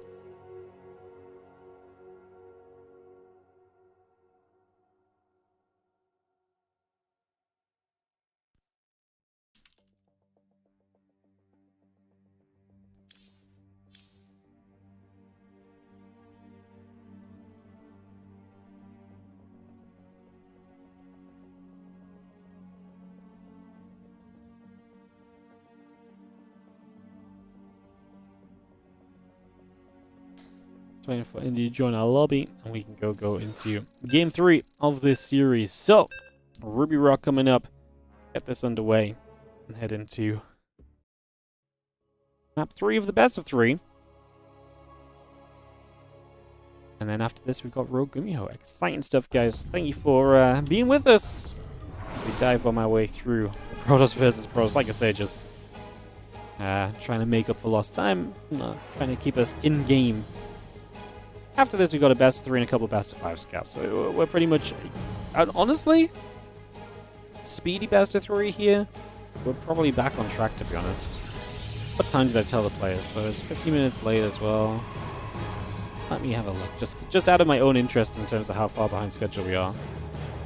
So this was meant to happen an hour and 15 ago. So, okay, we're still an hour behind schedule.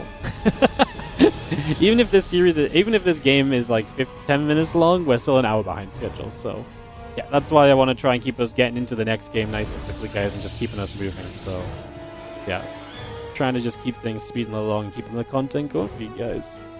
Oof. Yeah, like I say, an hour, but 15 minutes of that was intentional. That I told the players would be the case. And then the rest was just longer games, I guess, right? Like, ZVP was not 30 minutes, the TVT was not 30 minutes. Game 1 of the TVT was 25 minutes alone, so... yeah. But he looks majestic, more snacks. I always love reading the YouTube comments from, when someone's earlier in the stream than everyone else because they're rewinding, but they still talk in the live chat. Don't really know how that's meant to work, but always fun to see. If you ever catch up to this point... Thank you for letting Ellie know she's majestic. I'll let her know. She will happily take more snacks. Not that I think she's allowed anymore. She's had enough today, unfortunately. She's going to a Halloween party tonight, though, so... yeah. Me and Helen are away tomorrow on Sunday, so Ellie's going to her best friends for the night. Last year on Halloween, they had a full-on Halloween party. They got dressed up and had doggy Halloween snacks, so... I feel like she's going to have a good time, so... she probably will have more snacks, just not for me.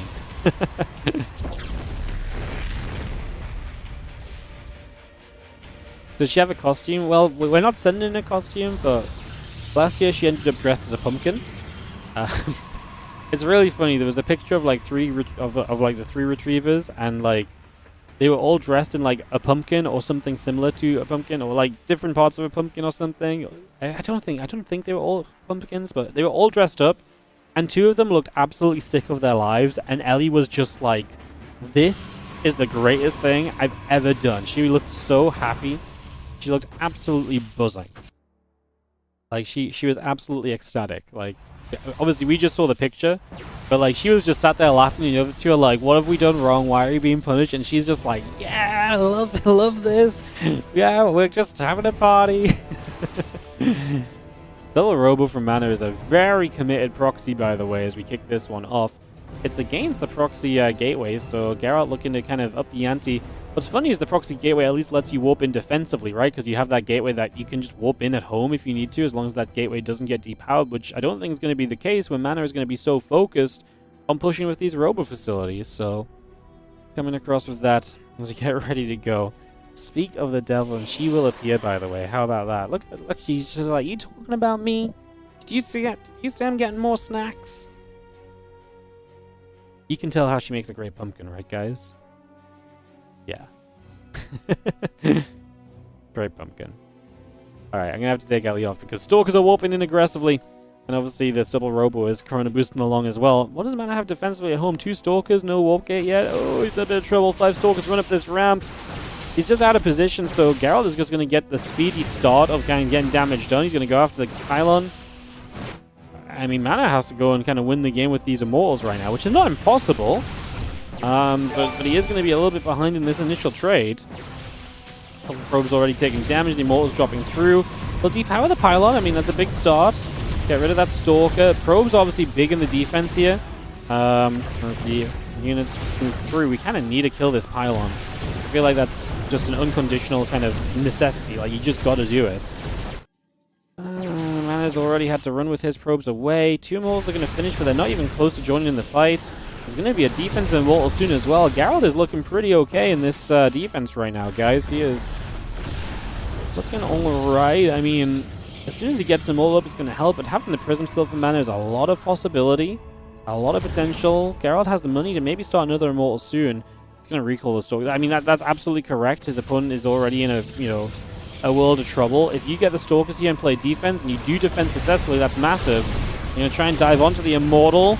A little bit late to bring that 3rd Immortal across, and we will get the kill, but the Prism's down. That's going to be really bad. You can't do this without the Prism Micro. Mana's just not mining enough to keep production going. Attempts to recall the Immortal, but it will go down, and Geralt is looking good. 35 to 10 supply at the moment. Looking fantastic. Yeah, it looks like Geralt's going to get it done against the double proxy Robo. Man, again, a little cheeky and sneaky. It's not going to be enough in the end. Is this best of 3 or best of 5? This one's just a best of 3. Best of 5's the semis and finals, which is where we're going to be back to soon with Geralt taking on either Gumiho or Rogue, depending whoever comes out of that TVZ. Alright, let's hop on over to Korea and get ready for that TVZ then, guys. Say, keeping things busy. I actually think we're going to go to a quick little break screen here before we get into this Terran vs. Zerg. So I'll see you guys in just a few for more StarCraft 2.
Welcome back, everybody. How are we doing? Thank you for joining us.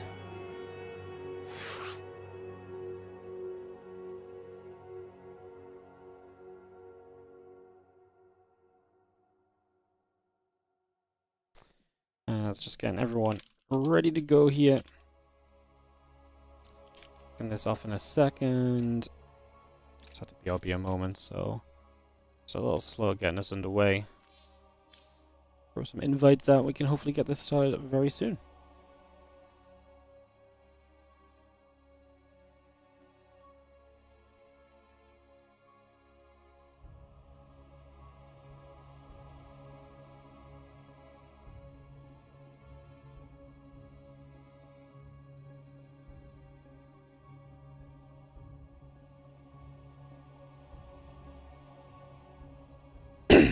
All right. Players are ready, and let's count down into this, guys. Gumiho vs herO coming up.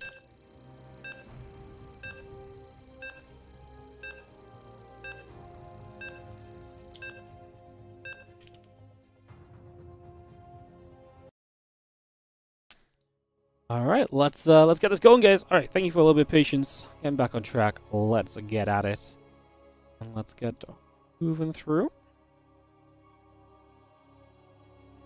As we have ley lines from map 1 of this TVZ best of 3. In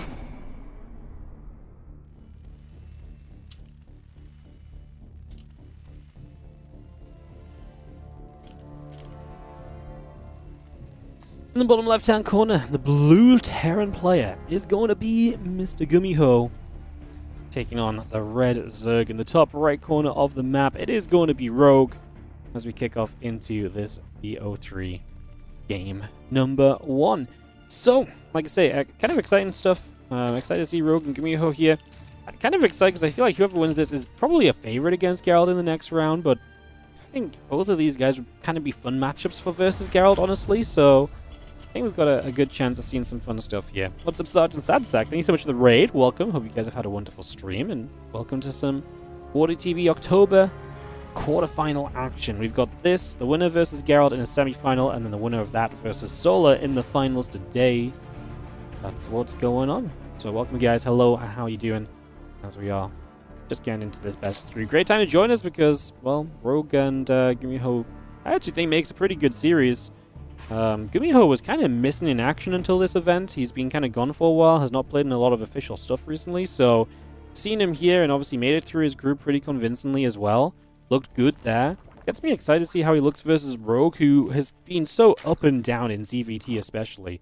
One day, Rogue looks absolutely incredible. He could beat absolutely anyone in this matchup. The next, he gets run over at the 6-minute marker and he just can't even get off the ground. It's like, it's such a wild combination of things that we've been seeing. As we just have the command center and the orbital coming up. The Reaper coming through. Depot on the way. Just have ourselves the hatch gas and pool coming by with the drone building as well. And drop the mule onto the mineral line. And we just have ourselves the, again, couple of queens, the few zerglings coming about for the moment. The Reaper taking a chance to get across.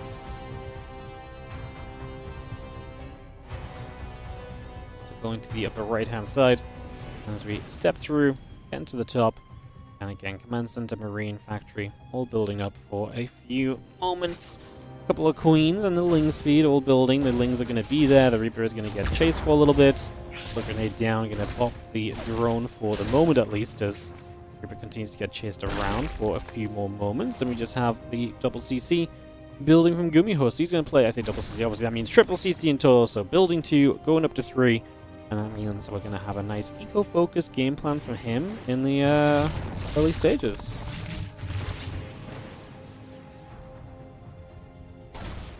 Yeah, that link speed's about halfway done.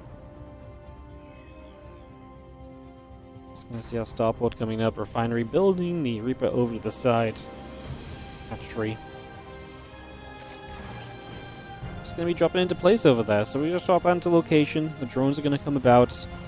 Going to see the couple of Hellions coming through, the starport on the way, adding on that tech lab as well. It's just a lot of little bits and pieces coming up for the moment.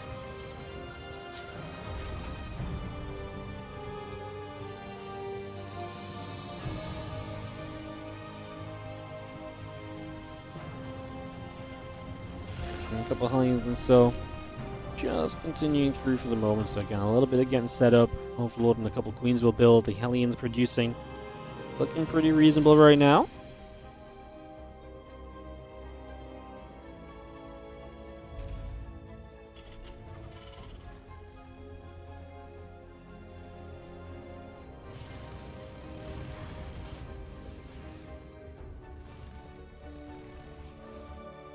I see a couple drones and the Queens coming through, Hellions and the Viking coming about for a few moments. Have ourselves the armory on the way. So, ooh, Gumiho gonna get a little aggressive here early. Obviously, triple CC, but the armory is gonna give us the access to the Hellbats. Interestingly enough, he's not gonna build a Medevac.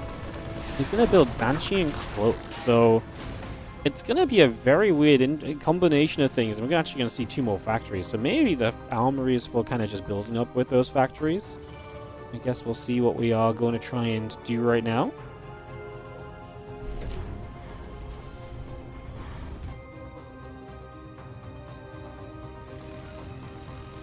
Keeper's coming about, Banshee and the SCV's coming over. Just going to see the lair about halfway through, the Baling Nest halfway along. A few Zerglings coming about. And yeah, a couple dronies coming about as well. You just see a couple of Hellions and the Reaper going to get there. That is going to be a drone going down already. And a few Zerglings are just going to settle down over to that right side as well. Baling Nest is going to finish very soon. A couple of Evolution Chambers coming online. The Spore Crawlers will come through as well. It's going to see those factories swapping over to the Tech Labs. That's going to give us the chance to go into a little bit more production. I think he's going to go Thors. The double Thor drop, I think, is the eventuality he wants to go for here. +1 vehicle plane. And now the Thor's on the way. It's such an old school kind of way of kind of meching in TVZ, and it was a Gumiho build originally, where you know, way back when we used to talk about in TVZ, the issue with mech is that you just let the Zerg do whatever you want. And obviously nowadays in TVZ, if you play mech, you can Hyperflight Rotor Banshees, or you can, you can Cyclone, and that's a lot more aggressive and on the map and action based, and just doing things that makes the Zerg respond instead of them just doing whatever they want. And this was one of the OG ways of getting out on the map with mech early, that kind of let you put some pressure on the map, get some damage done, and makes the Zerg respond to you while you're just playing into the mech army behind it, because the Thor drop is pretty difficult to deal with. They're pretty tanky units. The Hellions morph into Hellbats, so it's a really good combo. You can't just kind of run Lings in to kind of deal with the Thors either. So it does make it a pretty complicated kind of affair. And yeah, kind of cool that all these years later, Gumiho's like, you know what, I still like my double Thor drop. So that's exactly what he heads into right now. The Hydra Den is on its way from Rogue, and that's going to be Link and Hydra from him. I'm not really 100% sure if Rogue is fully aware of what we're really playing against right now, or if he kind of is, and he's just going to kind of try and make it happen still, or what the plan will be. The Banshees are going to be settling. The Hellions morph into Hellbats already. I'm just going to be seeing a couple of Thors stepping forward. The couple of Bane's going to roll through. The Hellbats taking some damage. Yeah, we've got the Thors whacking away at the moment. We got ourselves extra Lings showing up. Hellbat's going to need to get in the front to deal with those Lings a little bit. Gumiho's supply looking good, by the way, and those Thors are not being touched right now. This is an issue. 8 Hydras are going to be amazing, but if those 8 Hydras show up and everything else is already dead, do we even care about the Hydras? At that point, the Thors are going to just knock down Hydra after Hydra. The Hellbats are still going to do a great job tanking and probably helping against the Hydras too. This is getting very complicated as we have a couple of Hellbats up top. Maybe could be evacuated. Like I say, bring everything together is probably the best way still to approach this as Gumiho. Hellbats dropping down. Hydra taking a bit more damage. Got a couple more Hydras and the Queens taking shots as well. We just have a couple of Hydras still getting chased away to the other side for the moment. Hydra's taking some shots. Queen going down. Just going to see the rest of the Hydras getting blasted for the moment. The drones are still pulling in as the tanks are firing, and we just have ourselves the siege tank and the +2 vehicle plane coming up as well. But this is going to be a bit too much. Rogue says GG, and Gumiho will take game number 1 of this best of 3, and Terran is looking to be represented in the tournament still. If Gumiho can win this series, then they still exist, basically. They still exist. God, I hate mech, and I love Gumi. This was a little bit of a better variation. I mean, we didn't get into the proper mech part of this just yet, right? Well, fast game. I mean, hey, look, these guys clearly said, look, the schedule's gone wrong. Rogue's like, I'm not going to draw this out. I'm just going to let Gumiho kill me game 1. I'm going to smash him game 2. We'll give you an exciting best of 3, but in a speedy sense. To be fair, I mean, once you finish this up, we only have like a couple best of 5s left, so we really are not in too terrible a place. Just it is late in Korea. It's already midnight, I believe. So obviously we don't want to try and make it take any longer than it needs to, and that's why we're going to just zoom into game number 2 here as the players are ready up, and we kick off into Tokamak for our second map of this best of 3. Beautiful. Beautiful. And yeah, after this, just 2 best of 5s left, so exciting stuff. Hey, if Gumiho wins, I mean, I love Rogue lately. I'd love to see Rogue actually get to the finals. But if Gumiho wins, like, we're guaranteed a non-mirror matchup in the final as well, which I think is also very nice, so yeah, that's it's kind of win-win. Honestly, I love Gumiho as well. I would not hate Gumiho winning just because Gumiho's great too. I feel like Rogue really has played well lately. I think it'd be fun to see him go deep, but he would threaten a ZVZ final perhaps, so I guess reason to cheer against him. It's nice as the tournament organizer when you can kind of just cheer for someone based on who gives you the better matchup. Because it's not really biased, it's just like, you know, I like the guys all together. I have a good reason to still want one of them to win, maybe. I always got the eye on the viewership, you know. Eyes on the viewership, huh? Couple dronies coming through the SCV in production, and we just have ourselves a hatchery building on the natural as we get set up for the early moments here. A couple of SCVs building through for the moment or two.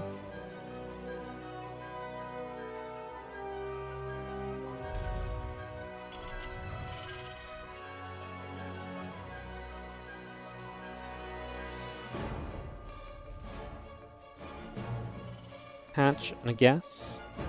And a spawner pool I'm going to come on into play. Just going to be seeing the CC and the refinery coming up as well. SCV will build, so we're going to get that on the way through. Overlord heading to the bottom left-hand side also, so just going to get on the roll there. Rax gas and the command center building up for the moment. The SCV coming through. And yeah, Hatch and the pool coming in as well.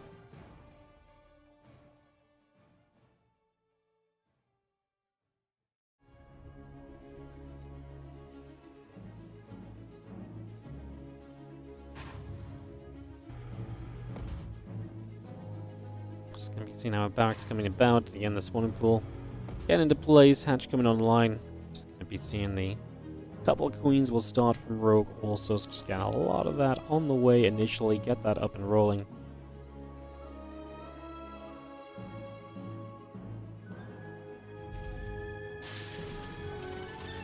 Fling speed and the queens will build. The few zerglings and the drone coming about as well. Again, the double orbital coming up for the moment, so that's CC first play to get us into a nice greedy eco-based start. You know, you're up a game, you can take a bit of a risk. Does the Zerg really want to take a risk when you're, you know, when the starting point is looking, you know, when you'd have to kind of really just have the chance that Gumiho does this as well? Probably not, so then you just kind of get away with it. It's just going to be a nice little eco-based opening then for Rogue, for Gumiho, sorry, and Rogue. I mean, Rogue's playing eco-focused opening as well, right? But, yeah. Terran, you can really amp it up with the CC first. For Zerg, this is just pretty standard still. I mean, you know, maybe Gasless. But, Gasless is a much more commitment, you know, much more of a commitment through to something than the idea of what else we're seeing right now.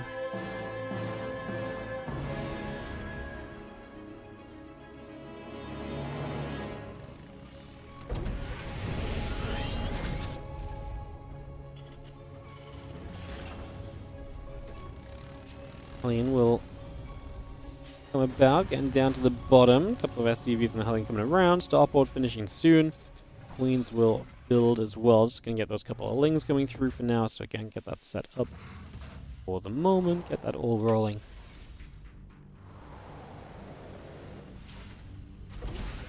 Hellion's just going to patrol at the front, the SCVs and so coming by for now. We got the drones and the queens all producing, and the Hellion continuing to build up as well.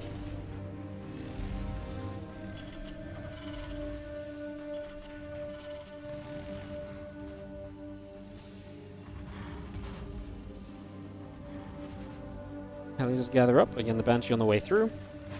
That Rotoran starts from Rogue. Just going to get that on the way. A couple overlords, the queens, the drones building by as we speak. So again, we just get that started for the moment here as the Rotron at the front comes into place. The Zergling is going to nibble through a set of rocks over here right now as well.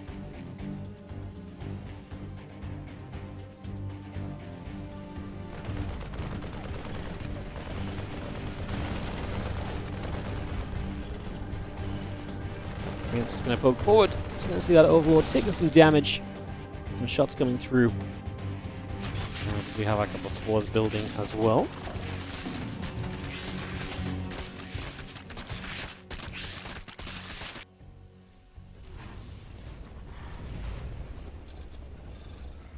We build that up, we bring that online. It's going to see the orbital command coming through also. Stimpak on the way, the +1 attack coming through. We get some extra barracks on the way up as well. We just get the Hellions able to take out a Zergling initially.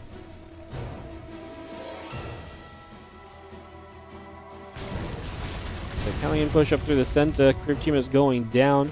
Have ourselves the Queen just going to be there to try and deal with these Hellions as well, pushing them back the other direction. And yeah, 1-1 upgrades and that Stimpak all coming through, so playing a bit of Bio this game, switching away from that mech in game 1. What are the chances Rogue wins the Bio game and then Gumiho goes back to mech in game 3? I wonder if he really feels like he needs to be that little bit of a surprise factor to truly succeed. And that definitely could be kind of one way to look at this as well, to be honest, so... 1-1, Stim, all coming through. The additional Marines are coming out. That Roach speed is producing on the side of Rogue. Infestation Pit coming about. The Banshee going to shoot at the rocks as well. And a few Marines just going to nibble at the rocks right now as we just have some damage being done. So, Hellions to the top. The Queen's going to be in position. Changeling coming down the ramp. Just going to get cleaned up by the Hellions already. And the 1-1 upgrades and the combat shield continue to build about as well. As we got the melee and carapace and the roach speed coming through from Rogue, and again a few more overlords going to be popping soon. Hive on the way, and Bailing Nest also producing.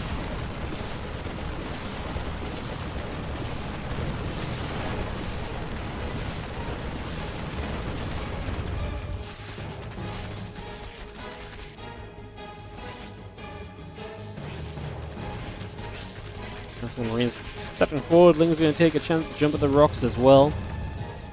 And melee and carapace upgrades coming through. Roach speed is about to finish. Hive building. Bailing Nest building. I think that's going to be done very soon actually as the Marines and the medevacs continue to step up. A couple of creep teamers already going down. Now the Roaches step forward. The Queens are going to be there as well. Combat shield finishing very shortly. The additional Marines all coming through. The tank building also. Let's just get underneath, and again that's an Overlord that goes down quickly. The Lings are going to be jumping onto those Marines. The Marines just pull back toward the rest of this army as well.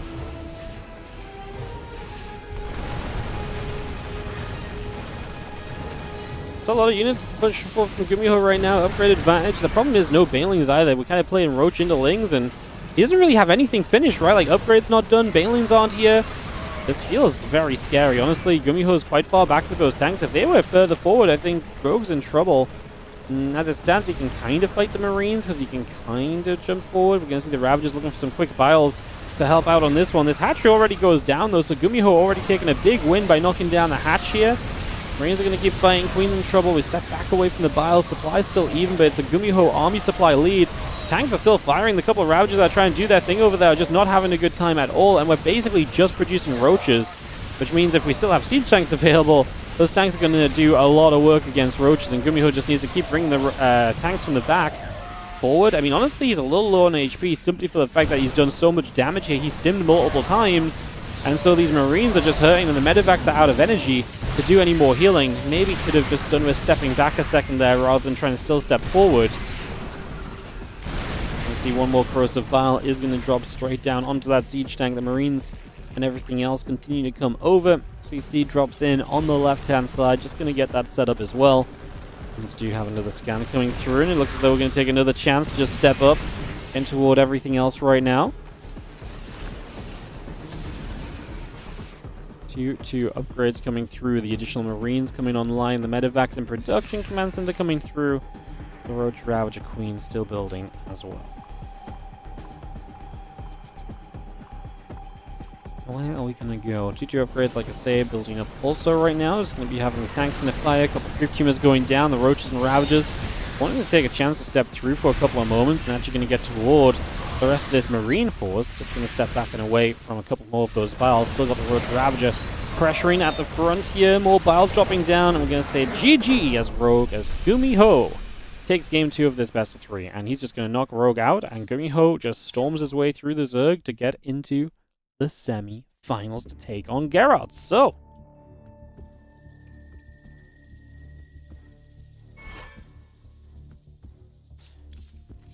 bam bam. Just bam bang bang bang. Gumiho 2-0 straight through into the semis to play Geralt. It's TVP. And the winner plays a Zerg in the final. A very exciting way for things to end up. I think I'm just gonna go and grab myself a drink, guys, and then we can move through.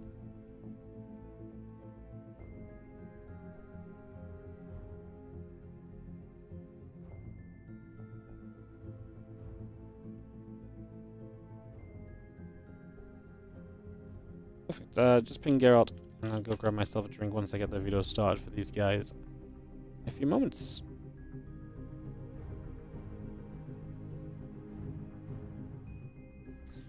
Perfect.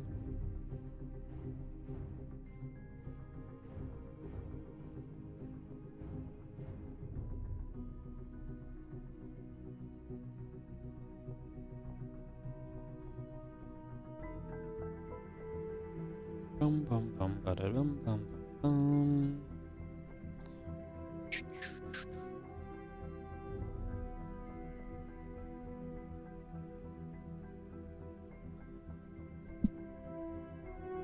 Sorry, bless me.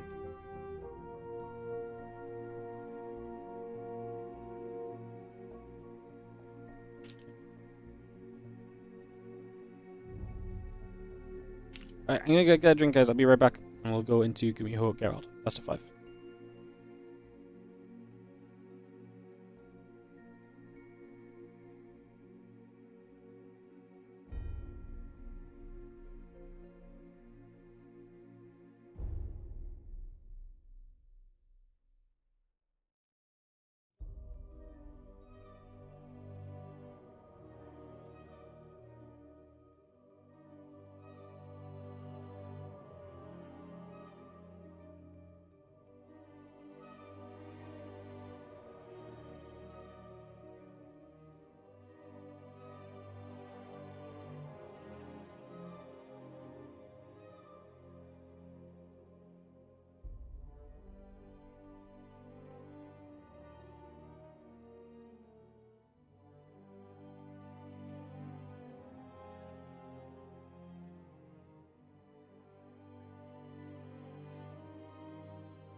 Alright, guys. We're Leyline's going to be our opening map of the semis.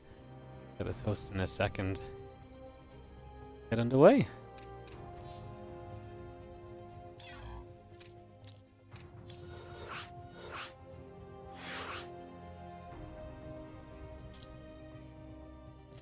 Thank you for joining us today for the WardiTV October playoffs. It's been a pleasure so far. Got a couple more videos to come through.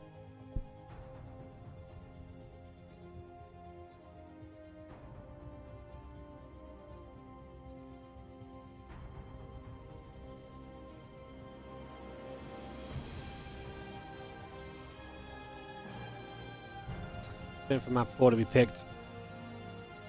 And pretty much set to go.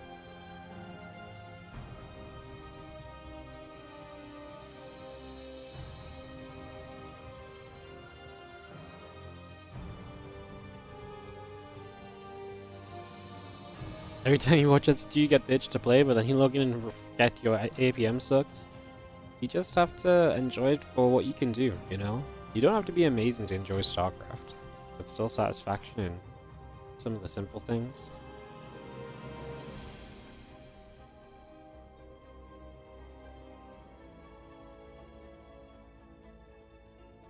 Alright. Geralt readying, Gumiho hopefully readying as well. We can kick off into this best of 5 semi-final. Winner plays Solar in the finals. As this top half was a little bit more back on track. The bottom half of the bracket pretty epic. Yeah, getting back on schedule. Honestly, I wouldn't care so much for behind schedule, but I do feel bad for Koreans being up late. I have some stuff to do tonight, but I should be absolutely fine for that. It's not like I'm gonna have to like dip out or something. I am aware of the fact that I made a start 15 minutes late, and then we just happened to have a bunch of long games as well, so... typical. Guys, if you're looking forward to more WardiTV events, WardiTV Korean Royale qualifiers begin next week on Tuesday, so... It's going to be... I was going to say it's going to be fun, but it's going to be fun as long as we actually get some signups. Right now, no one has, but we'll see how that goes, and hopefully people want to play. If they don't, then we might have to rethink how we approach the Korean Royale, but... yeah, we'll see what's going on. What am I doing later? I have to drop Ellie off for her Halloween party because, like I say, I mean, me and Helen are going away tomorrow. But I have to drop Ellie off, and then me and Helen are going to go to a little bakery that we go to for their pasta night. And we're going to eat pasta, believe it or not. You forgive me? What? Whoa. What was I not going to be forgiven for? Like, what was the level of that's okay and that's not okay, you know? Halloween party sounds good. I say party very loosely, because last year they got dressed up and had doggy Halloween biscuits. She's literally just going to daycare for the weekend. I'm just dropping her off tonight. Probably moving around. Rex and the gas coming over. Just going to see our gate and the assimilator coming through too. Probes moving over. And we get settled down as we get... rolling. I could have streamed more for you, but I chose different. Yeah, no, I have to socialize tonight and this weekend. When I say socialize, I mean I'm dragging Helen with me on a trip because I wanted to go see a band. So, yeah. Pasta gets a pass, but if it said salad, yeah. If I'd gone to salad night, you guys would have been like, what? What? This is why you're not doing a 12-hour stream tonight for salad night of all things? Crazy.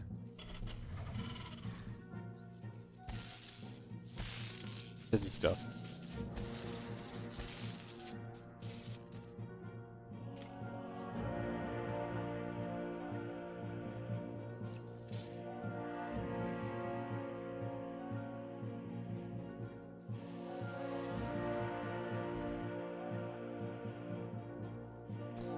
Alright, CC dropping down. It's going to be getting going here. Nexus and the assimilator coming through. Stalker and the warp gate coming up for a couple of moments. Let me just get ready to roll. Salad over SC. Yeah, I know. Crazy business. Crazy business.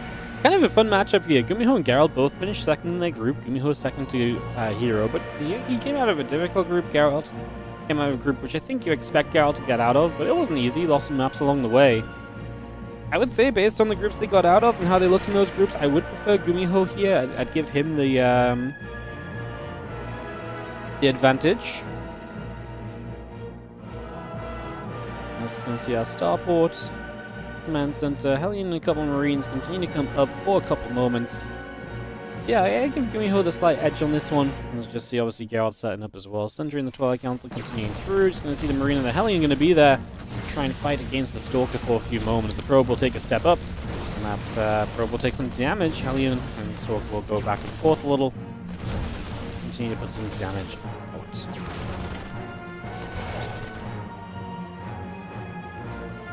Blink on the way through. Warp Gate coming by. The Medevac and the Marine coming up.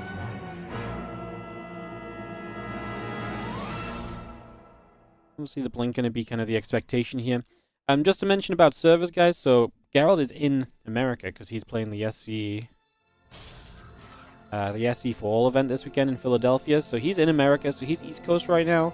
We're going to play this full series on West. So there will probably be a ping advantage throughout the series for Geralt. It's just one of those things, like, West is fair-ish. It's kind of silly to then let someone play. You know, West is still like 100-ish plus ping for Geralt. You know, it's not perfect.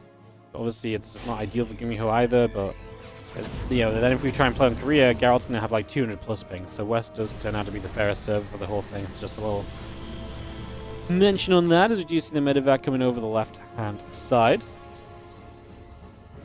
And we just have ourselves the medevac looking to get in and try and maybe deal some damage. Just going to unload the Cyclone, a couple of Marines. Gumiho, I'm actually excited to see how aggressive he gets today. Just how much of this series is going to be him trying to push with like Marine Tank Banshee and just kind of get those frontal tank pushes going, or if he's going to kind of embrace the later stages of the game.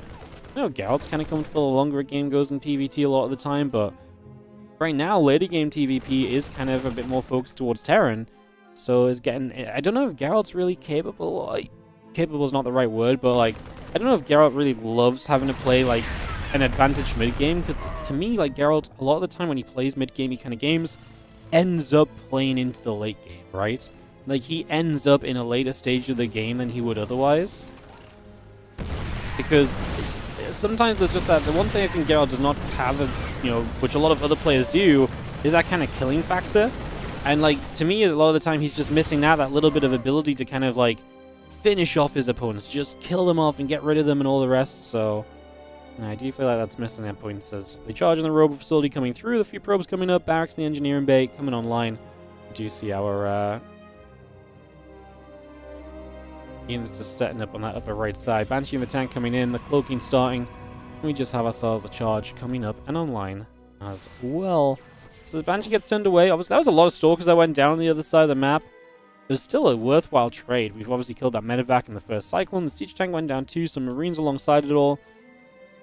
And we just see Gumiho +1 attack starting. I imagine we're going to start getting a stim pack going soon as well. He's going to build his third CC on location. He has got the tanks forward to protect. And right now, Geralt is hanging back. To be fair, if I'm Geralt, I'm kind of expecting Gumiho to kind of push me. So maybe you still want to be on the map to chip away at some units. But I don't hate the idea that he fell back to just kind of get set up and ready to handle it. Although maybe by now he should be looking for something a little different, perhaps. Stim and +1 both coming through. Marine Marauder coming up from Gumiho. Command Center still on the way in, adding on the barracks. Those extra gates in the Temple Archives building up as well. Get that armor upgrade coming through. The Temple Archives will finish in a moment or so. We'll just have a couple of Banshees working their way down to the bottom of the map. The next couple of moments, Temple Archives very much so still coming in to play. That Marine getting the chance to go in after a probe for a couple of moments here. The Orbital Command coming through as well.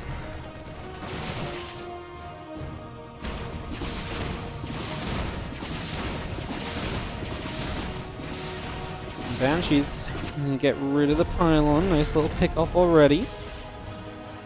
Stalker's going to come about. Just going to be seeing the Storm on the way up. Armor upgrade coming through. The Banshees to the bottom side will be chased. The Stalkers get in for one Banshee already.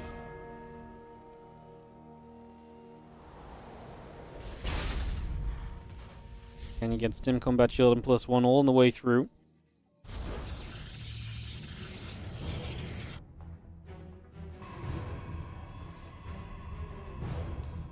Gonna have our upgrades. We'll be finishing soon from Gumiho, means he can probably get a bit more active again. I mean, I say again. His early kind of pokes forward were not exactly overly successful.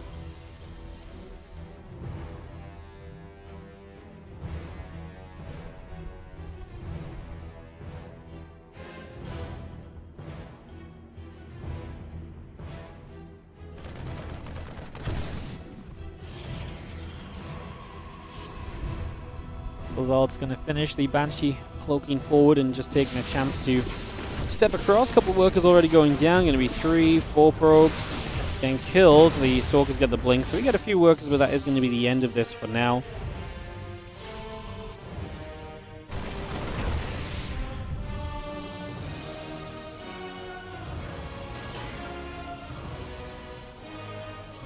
So let's Stalker in the Prism Force, then coming across the Geralt. We're going to try and get aggressive with the main army now.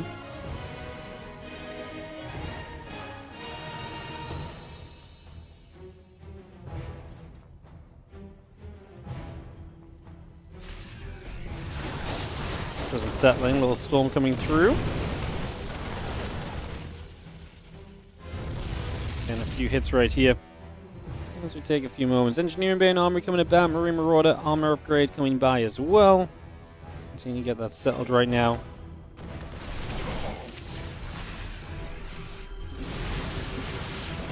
I will go for a little bit of a stim up. The Prism loading. The +1 attack, +2 armor, all coming in. The few Zealots will charge in right now. Oh, it's a big storm! Oh no! Gumiho eats that storm and a lot of units. Now, these Widow Mines are about to do huge things against the Zealots, funnily enough. They do start to split a little bit, but stepping back in the storm, man, Geralt has killed just as much Protoss as he's killed Terran. Geralt simultaneously playing PvP and PvT. Yeah, man, that storm was... those storms were terrible. Like, the storms were really good, but they were also freaking terrible, my god. He just ran on into some of those, as Gumiho is going to get a defense out of this guy, so he's actually going to hold on, only loses 6 SCVs. May even chase forward for those High Templar. They morph into an Archon, but now the few Stalkers aren't exactly super healthy on their own accord. A Ghost over there is going to about it. Nope, not die. It gets saved. What the hell are we watching? Absolute mayhem over on the natural, as Gumiho is, I think, just about coming out of this alive. 2-2 upgrades coming up from Geralt. Jeez. That was, not great. Standing in storms for days is okay now? Clearly not, no. Clearly not, because when Gumiho stood in the storm, you saw his units die. Just as when Geralt decided to also stand in the storm, his units also died. Like, standing in storm is not okay. This is a great example that storm still kills things.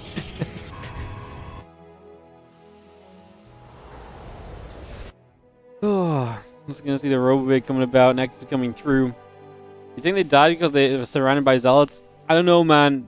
Storm will one-shot all Marine... Well, not one-shot, but like one Storm will kill a Marine and Marauder that doesn't move from it. So if you stand there for the entirety of the Storm, everything will in fact die.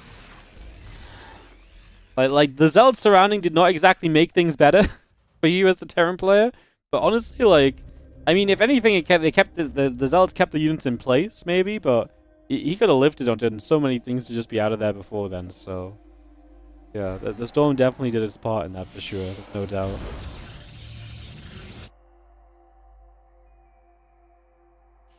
T2 upgrades, +1 ship weapons coming over, we got the Widow Mine shot going about, a couple of Zealots will take some damage. Anti-armor missile going to make it a little bit tricky for Geralt to justify attacking in, because it's going to mean your units take that much more damage on every single shot. So you got to be a little cautious with that. What Geralt has done nicely is he's on his way to all of the bases, right? His upgrades will continue to tick on and along. Just going to see all of the bases coming through nicely right now. The army looking to get forward here. Bion going to try and fight back. Storm coming down. EMP hits. A couple of those High Templar. Mortal going to get jumped on as well, just about able to squeeze on away. +3 armor, +3 attack coming through. Extra Zealots in production. Those Zealots going to get into the main mineral line right there. So they're going to go through for a bunch of SCVs. So a bunch of workers going down. The rest of the Bio are going to try and fight. We got the units getting pushed the other way. SCVs trying to chase. The Stalker and the Immortal pulling away. Zealots going to set up as well. We just have the Vikings still gathering up overhead as the Disruptor will finish very soon. Extra Zealots coming about. Again, Marine Marauder still coming across right now. The Bio going to get a Zealot right there. 14 SCVs going down.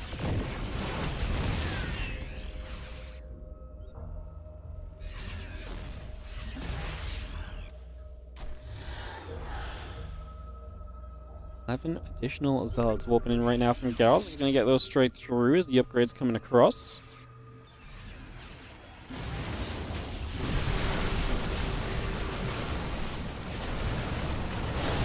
Storm coming down. Bio going to pull back. Bell going to take a few more shots.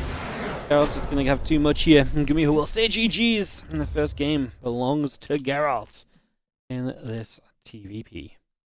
Alright, semifinals off to a bang, as we will get into game 2 in a second. That was a wild game, like I say, laughing about the storms a bit, but I think Geralt would have had a much easier time if those storms were not so if he, honestly, like, if he just didn't walk into his own storms, like, he would have had a lot of stuff left after the earlier attack already, and this would have just been a completely different scenario, so definitely, like I say, we lingered on the topic of it, but, like, for good reason. Mistakes were, in fact, made.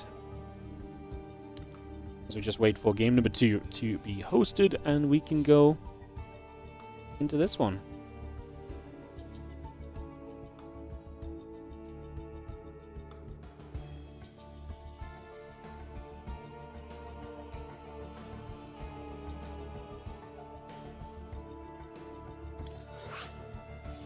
He says, Gumiho waiting for Geralt to give us the same. Go ahead, and we will go into Persephone from map number 2.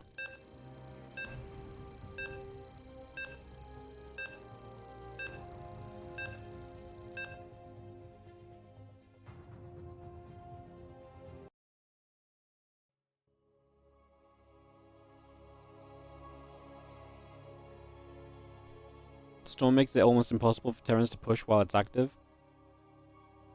I think it depends on what situation it is. Like, there's a lot of the time recently where it's very clear Protoss have forgotten that one storm doesn't stop a Terran. Because, like, if you drop a storm, like, with a Terran running at your base, and they can just run through and, like, nothing happens. What I do think is not possible is running through a storm into a Protoss army that's kind of stood there, and especially if there's a potential for a second storm as well. Which is what I think is kind of still being figured out a lot, because it's very different to before. So it's like, Terrans maybe can run through the first storm, but running through the first storm does not get you into a good place if there's a second storm and an army ready to greet you, right? So it's one of those things where, like, yes, one storm. Typically, if you just run through one storm, it's very whatever right now. It feels kind of bad, honestly, as a Protoss, but, like, there are still a lot of scenarios where I think storm is very good overall. And clip the storms. Let's have a peek at the clip. I mean, it was just Gumi who just wanted to sit in it, no? It was kind of crazy. Appreciate you guys clipping, by the way. I'm trying to do some more YouTube highlights and stuff lately, so oh, it wasn't just the storm. He also took the Widowmine splash onto the units that were taking the storm damage. So funny though, the freaking zealots running in and dying as well. I appreciate you guys clipping. Like I say, keep the clips coming. If you see something cool on stream, please clip it, because I'm looking at my clips a lot lately and using them to, like, highlight things and put on YouTube, so appreciate you clipping. And if you see a clip that's cool, watch it, because then it gets more views and then I'm more likely to see it in the clip list. 200 IQ, right? Basically making chat do the work for me. So it's crazy. Crazy business.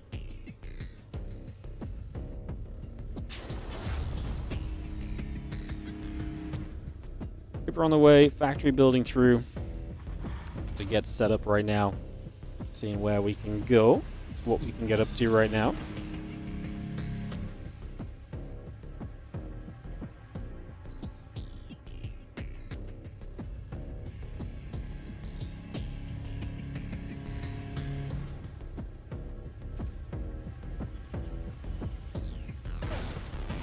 We're going to get some shots off. Probe will take some damage. It's going to go down. The Stalker going to pop. And we do have ourselves the Command Center on the way through. Next, the Warp Gate coming about. The Reaper escapes out into the center. Miho has the little probe nibbling there. His reactor finishing. And the first Hellion already on the way through. Excited to see what's going to be happening as well.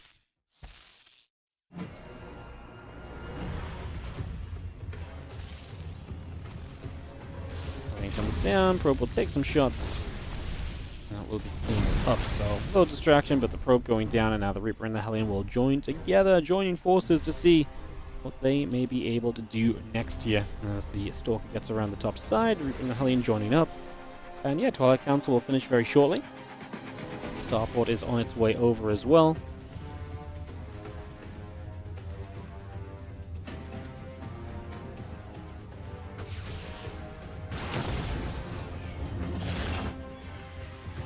SCV will drop, and yeah, just gonna see that Stalker's obviously in a bit of trouble, but it has a recall. That's kind of the expected move. 3 Reapers and 2 Hellions are a lot of firepower, but with a battery up on the other side, I would imagine it's gonna be tough to do much with them. Beginning to wall off now as well. There's gonna be a force field available. I don't really see this Reaper Hellion getting through and breaking in to do a ton of damage here, honestly.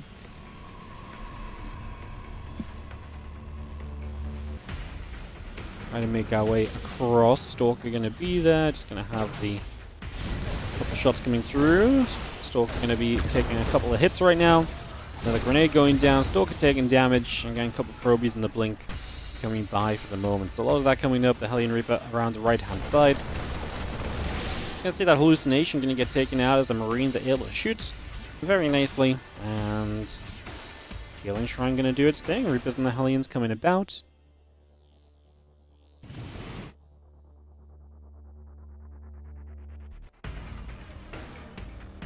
Lightning Tank Marine continues to come over for a couple of moments. Still got that blink finishing very shortly, so again, bring that on the line. The Reaper and Hellion will take the opportunity to go and nibble up at a pylon and just look for some damage already. You see the Stalkers coming through, they're going to go for some damage as well. Siege Tank and the Marines will actually be able to succeed on this attack, and now we lose the Stalker. Getting some damage on the probes. Reaper Hellion going to join into the main base. Oh god. It's kind of weird, because maybe like the natural would have been better, but I wonder if he felt as though he could kind of combo this. There's honestly been a bit of a lack of damage really so far. Gets the center in the end, finally ends up with 4 probes. Obviously we lose all the Reaper Hellion. Medevac leaves empty. Hey, honestly? Still 2 store. I actually just don't think it was that good for Gumiho. Like, did he do some work here? Yes. Did he lose everything he worked with apart from that Medevac? Yeah, and it was a lot of stuff, right? A tank. The Reaper Hellion is, yes, early game. I think, imagine he ran the Reaper Hellion in, and he kills 4 probes, and like, wow, that was great. But he also lost, like, a Medevac of units. And I think that's the issue, is that Geralt's defense was pretty good. Like, he's been, you know, not overextending or anything, so his defense was good. There's so often when you see Reaper Hellion able to run in and just get 4 workers, and that's why I'm like, man, 4 workers while losing the extra Medevac and stuff just doesn't feel great. Because it feels like the Reaper Hellion alone might have been able to get that in another game, so... You have Robo Facility and Forge still settling. Marines and the Viking gonna do some damage, centering the Stalker, the Zealot. Coming around, a couple extra Stalkers warping through. A couple of barracks coming over as obviously Gumiho's still trying to get more done. But we have Blink finished, so that Medevac needs to be super careful right now.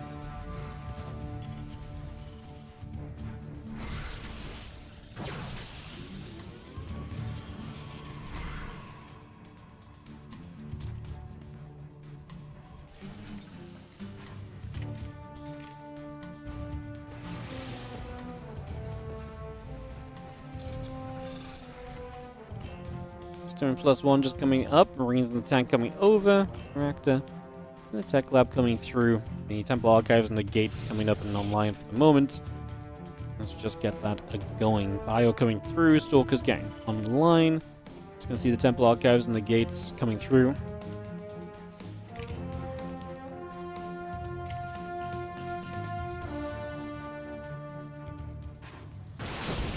Gonna get 1 SEV, the extra gates coming about, the Prism is on the way, +1 armor in the Storm, continuing to build up, as we just have Geralt heading into a similar direction before. Every time a Protoss player builds Storm, it fills me with so much joy just for all the people who've been raging about people who'd be like, no one's building Storm, but literally seeing so much Storm be built. Now, I might not save Geralt here, because I don't think he's really prepared for this attack in the slightest. Stalker's completely missed this army getting across the other side. We are going to see the Zealots able to charge through, though. Stim and Combat Shield not really done yet. Gumiho does not really want a larger fight right now. Geralt just overwhelms him. 2-0 lead for our Protoss. Damn. Really got out of hand pretty quickly, and now it's a 2-0 lead, and Geralt is a map away from the finals. Going into Pylon to potentially see Geralt sweep Gumiho and go to a finals against Solar.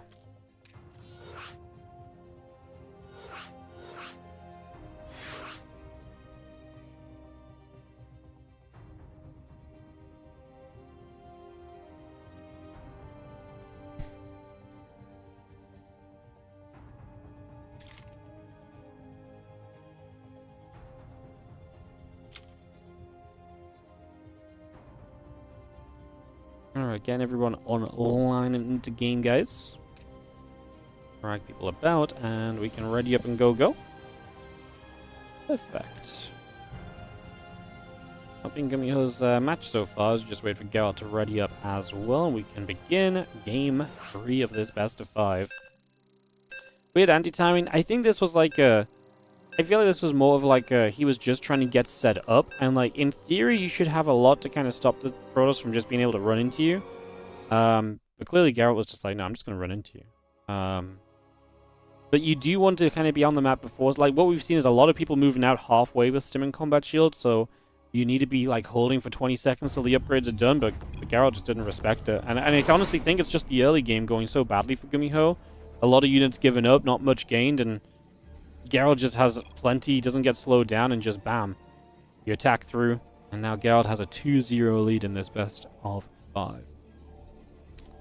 Gumiho in the bottom right, our red Terran player. Can he bounce back from this deficit, or is it going to be a Geralt Solar final to really give us the unexpected in the WardiTV October tournament? I'm down for it, man. I'm down for it. I know a lot of people want the ZVT final, but I mean, hey, I'll not complain about going 3 maps the other way to clean up.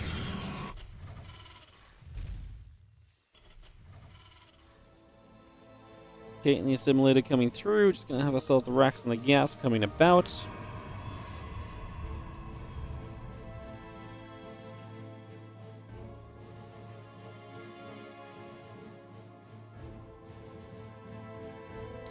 Again, a couple of gases coming about. The racks is coming online.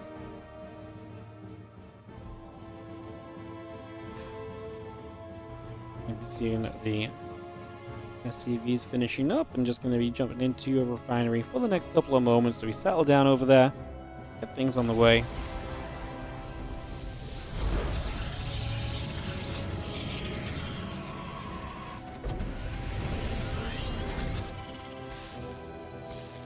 Settling in for the moment. Probably going to nibble at that depot SCV, keeps on a building. So far, so good.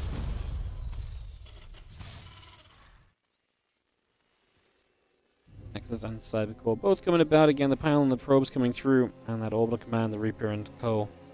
continuing to come about as well.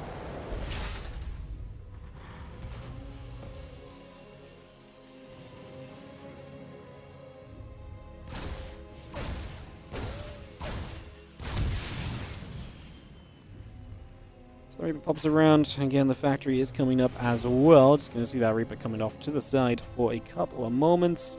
You have our Stalker and our Warp Gate still building through also.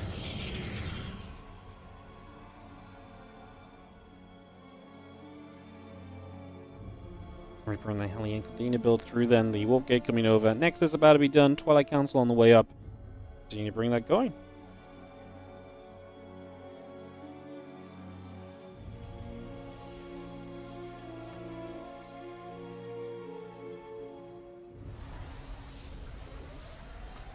Let's see what Geralt goes into this time. Again, Storm a couple of times so far. Wondering if we're going to try it again.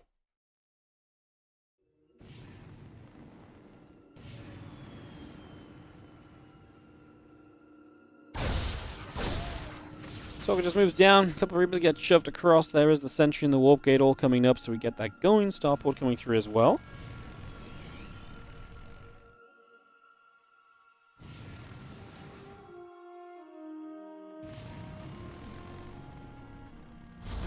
And Blink coming by, a couple of gates coming up, a couple of Reapers and the Hellion will go and try and chase after some of those pros. Medevac tank and a couple of Marines will build. And we do have the hallucination of an Oracle kind of going across the map. Obviously it is actually going to be blinkiest, so trying to mix up things a little bit, trying to sell some ideas that maybe exist or maybe don't. And obviously you can just scout with that hallucination as well.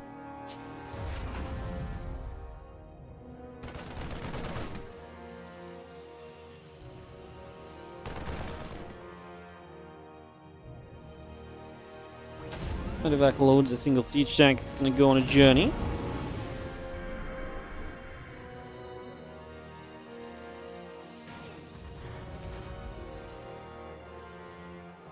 Hallucination going to be fading away in a second then, and we do have Gumiho once more looking for some damage. Medevac with the tank and the Marines inside, getting across the other side, trying to get in position to make something happen.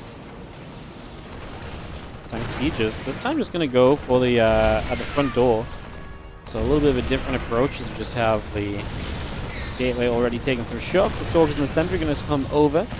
Grenade going down. Stalker's going to get bopped. Another couple units coming over.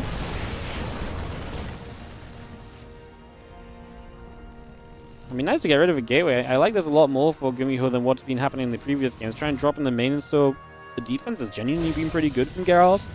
So I do not mind the idea of just coming around and approaching this a little differently right now. This medevac is going to boost up. A couple stalkers are going to get there. Marines will be going down. Tanks sieging, pushing forward a little further. One tank, two tank. Picked off already. Vikings taking some damage. The Marines coming through. I mean, we get rid of the key parts of this. Just the bunker that's really scary now. If you're going to stop anything else really happening, then this is looking good. Gumiho just going to say GG. This one's not going to go anywhere. And Geralt is going to take the 3-0 into the finals. Just like that. I think Gumiho was just out of steam a little bit, maybe. Man, he absolutely steamrolled through Rogue, and he just hit a brick wall against Geralt. Crazy business. Crazy business. Alright. Get ready to go into solo Geralt then, guys.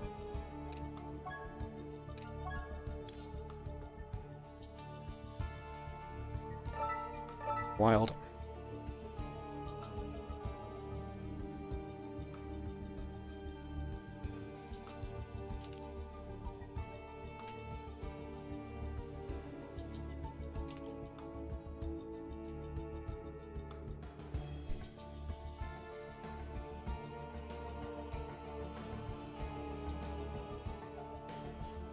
Alright guys, a couple of videos coming through. We'll get sorted into this final ASAP and get ready to rumble. Yeah, it might just be that it's late for Gumiho as well, guys. It is late over in Korea right now. It's like 20 past 1, so... I mean, he looked great against Rogue, though. Like, he absolutely steamrolled Rogue, but maybe just a couple losses and all of a sudden it's like... Yeah. He actually played pretty well in the first game, I would say. But yeah, just... started to go downhill a little bit. It happens. It happens.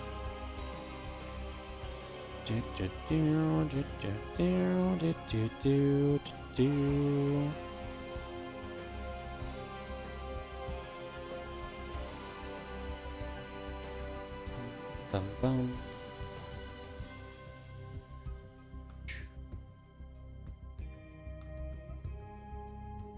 Alright, Gallagher's going to be our BMO, guys. I still need to run ads here on Twitch, so that's all good. But yeah, just be a couple minutes. We'll get into our finals here. Very, very exciting.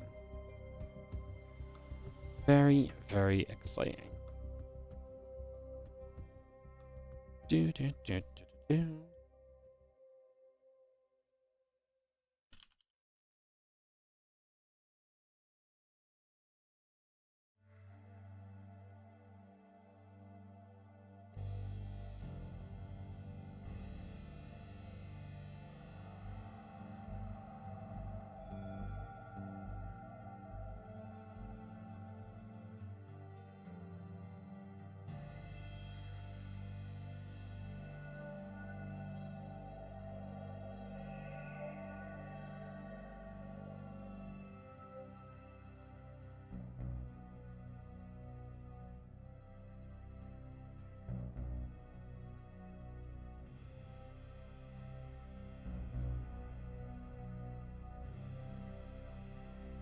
Okay, just wait, give me a second to search up a couple things.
I guess a couple of videos are continuing.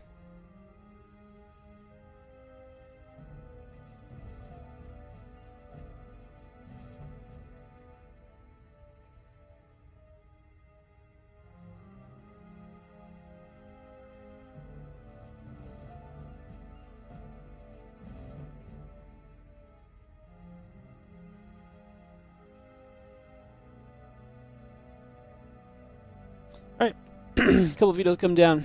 So it's going to be 10,000 torches and Persephone taken out. One more video from Geralt, and we will have ourselves a map pick starting to be made.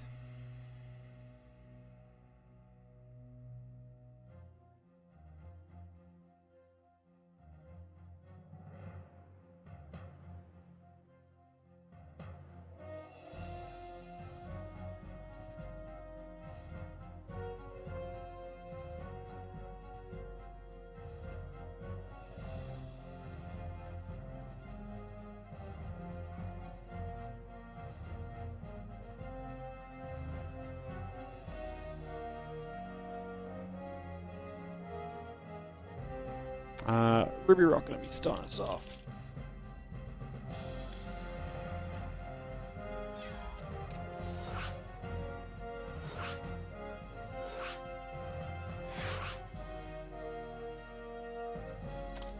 I really hate it. For some reason the WardiTV chat channel is no longer the first chat channel in my list, and it's really bugging me. Because like I now it's automatically talking in the other chat channel that's now at the top of my list. Pain. Pain.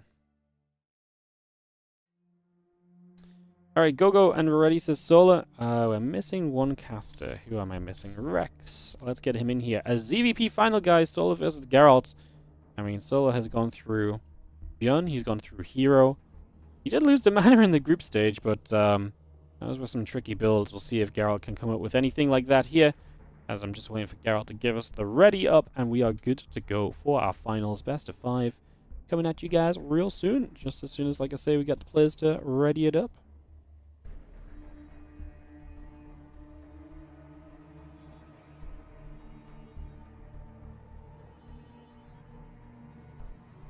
Perfect, we're good. Let's go into Solar versus Geralt, map number 1 of this best of 5 grand final of the WardiTV October event. Again, guys, if you have enjoyed this tournament, do consider supporting. WardiTV events are obviously powered by you guys, and your support and everything really helps. So, again, like and subscribe on the YouTube, do all the things, hit the Prime button. I'm sure there's someone out there right now that has a Prime sub. You can support the channel and the stream and the tournament for free with the Prime subs. Do that. And obviously one more mention across to the Patreon page, patreon.com/WardiTV, where 100% anything you pledge on Patreon goes directly into StarCraft 2 tournament prize pools in the WardiTV events. As we have ourselves in the bottom right side, the blue Protoss player, this is going to be Geralt. Taking on the red Zerg in the top left from Falcons, it is Solar. Map 1 of the best of 5 is here right now.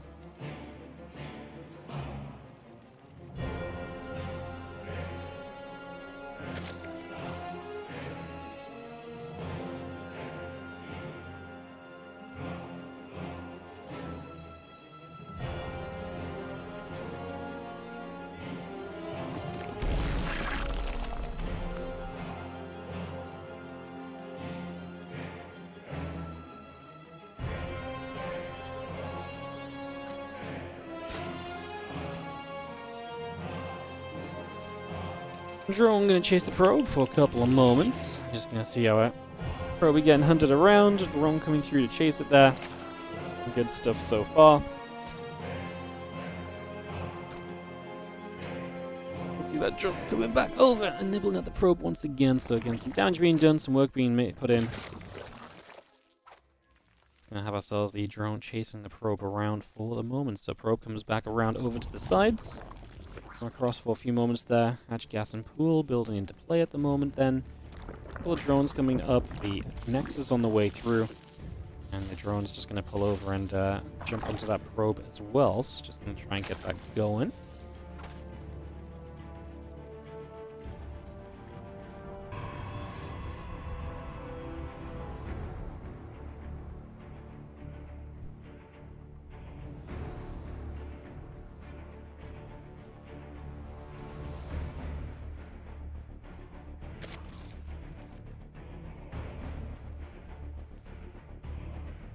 Couple of Queens and those Lings then coming through. Cybercore and the Nexus coming about.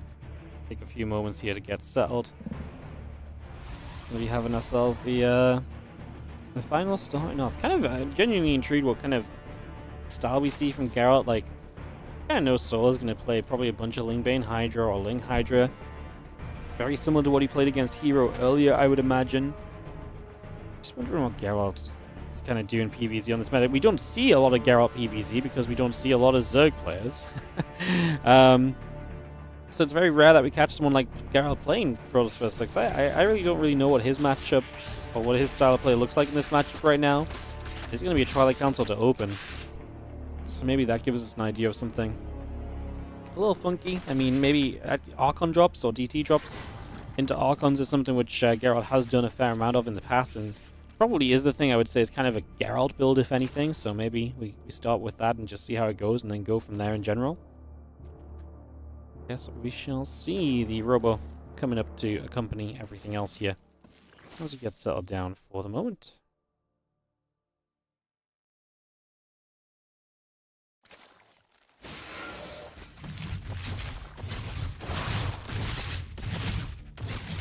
Dab's trying to get toward the drones. Not able to just yet.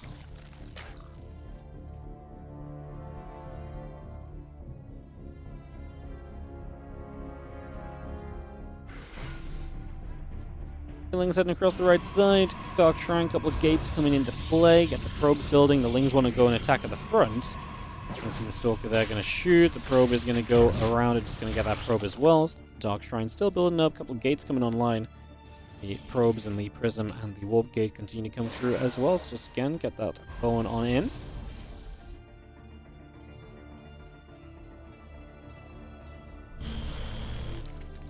Prism will finish very shortly. Dark Shrine is halfway done as the Lings take the chance to get in onto the Adepts. Just going to see a couple of those Adepts getting jumped on immediately. The Lings looking to get a wrap around on Adept number 2, and we are going to get there. So that Adept goes down as well.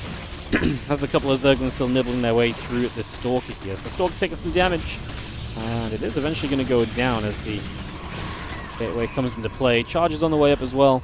So we are going to have ourselves this Archon job very much on the way through, which is why we're going to have the Roach run, which is not typical for Solar based on what we saw earlier. But against the Archon drop, the Roaches are really just a much sturdier option. Otherwise, Archons are just going to micro into the Prism and trade with the Zerglings consistently, and that's going to be a pain in the butt to deal with, basically. So trying to stay away from that if possible.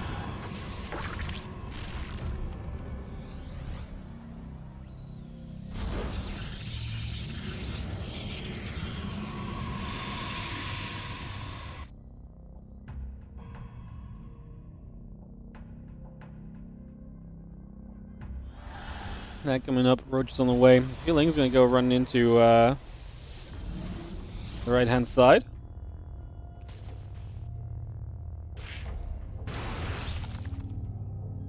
Charging there. A lot of the gateways coming up for Geralt, getting into the big numbers right now.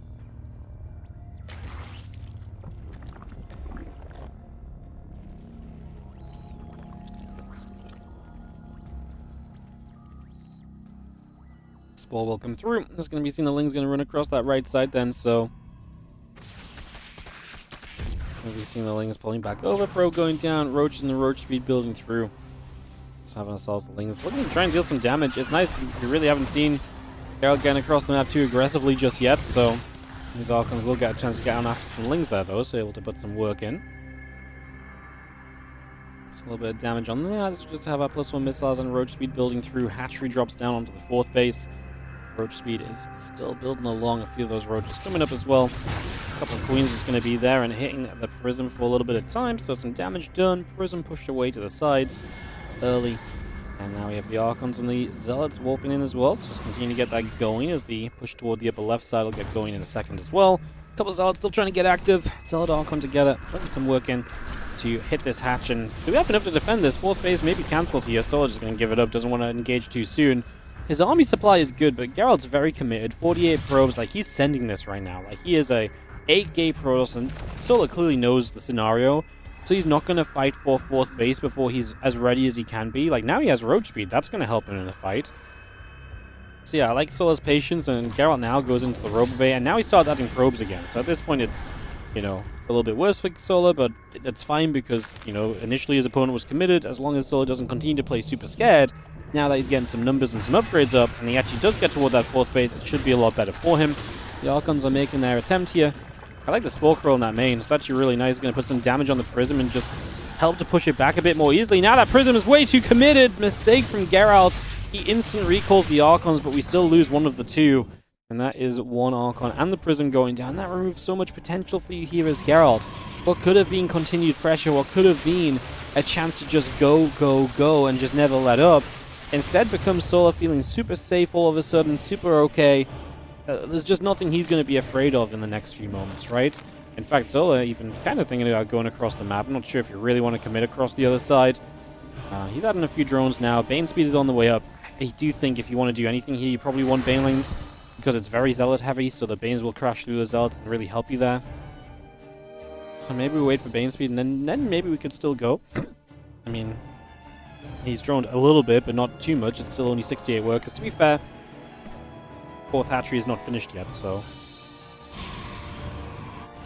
even if you make drones right now, you don't currently have somewhere to send them to.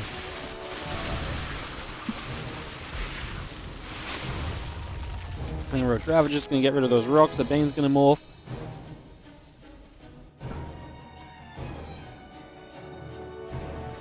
And speed melee upgrade coming through. A lot more Ling Bane still coming over here. Just have a couple of Adepts going to get jumped on the other side. 4 drones going down at the moment. Now we're going to try attack. Bane speed about to be done, so that was what we're waiting for. To be fair, we're maxed out now. Disruptor shot! Oh my goodness, we found something that Disruptors can one-shot. The Banelings, unfortunately, there's a few too many here. Geralt committed to aggression and didn't really do anything, and hence his moment really passed. And now Solo, who did a great job defending, didn't lose much in the process, is going to come across the map rocketing and feeling very good about things, as those few Zealots going to get cleaned up as well. Roach is still trying to fight at the front. The Disruptor shot will land for the Roaches. A little bit more damage done there. As you just have the rest of that Roach Ravager, I think, ready to keep on going. Couple Queens coming on over. Disruptor +1 and that Blink all building in. And yeah, I mean, if the Queen's actually still going to try and go after the Prism again, as you just have the Gateway and the Cybercore taking damage. GG's. Solo is going to take game 1 of our grand final today in the WardiTV October event. Okay, sorry, I've got hiccups. I literally finished my drink and instantly got hiccups. Like, I thought drinking was meant to be something you do to get rid of hiccups, and it's just giving me the hiccups.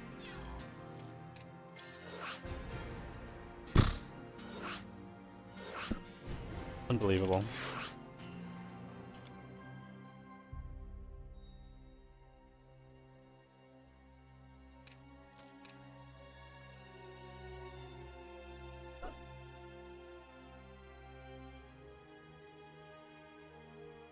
Players, if they are ready, will allow us to go into this next game, guys. Get this on the way in a moment. Drink orange juice in a curious cycle. So I'm going to presume you mean juice instead of justice. Otherwise, I don't know what orange justice is, but...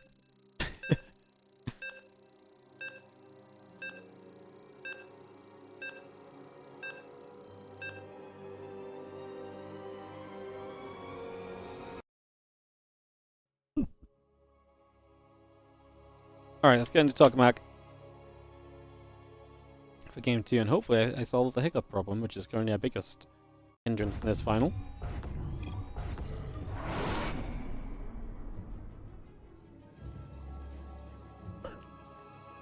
Top right side, down a game is going to be the blue Protoss. It is Geralt taking on the red Zerg in the bottom left from Falcons. It is Solar.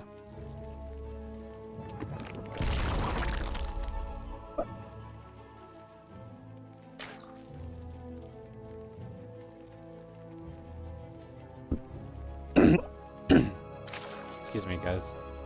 Alright, piling the probe coming about, Overlord coming through as we get settled in. For the moment, Overlord and the probe is coming about. Settling down, getting going.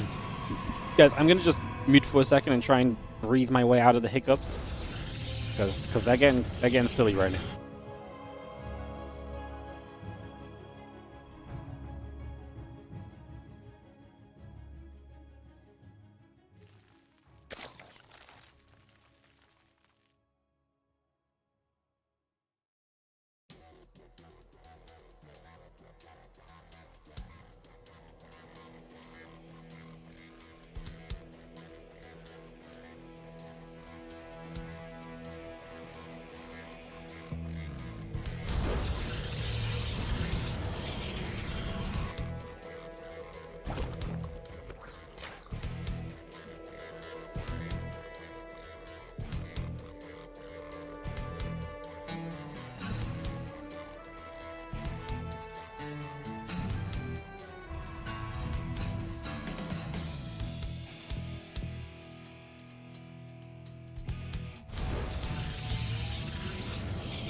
Alrighty guys, so Color Queens, Overlord, and Drone on the way through. Next is in a Cyber Core building. I'm still hiccuping, it didn't work at all, but I can't do much more than try, you know. Was I on Indy's camera already? I am. Indy's just following a probe very excitedly around that base. Stargate on the way up as we get a roll on here for the few moments. Get going for now.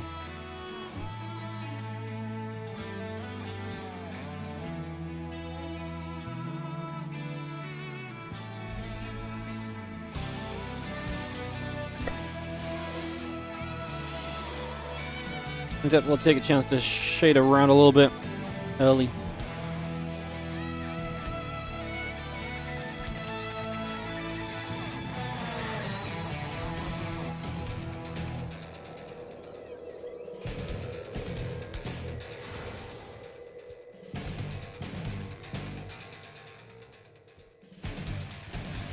And the Adept will try and obviously poke about and look for maybe some damage here in the early stages.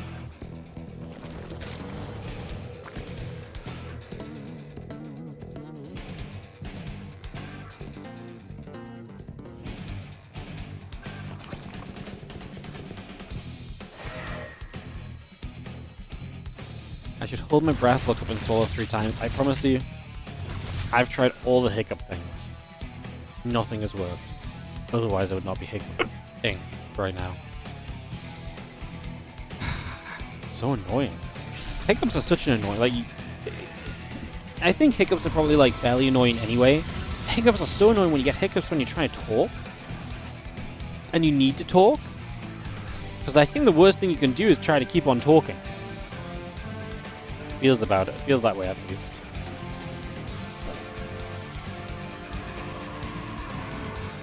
Resonating Glaives in production on Twilight Council.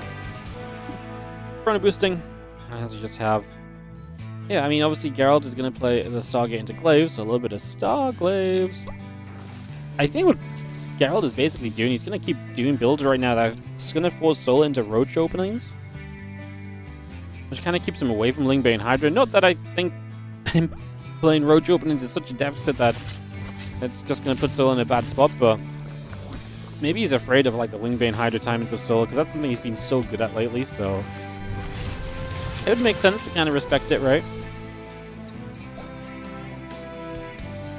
It makes sense to try and respect it a little bit.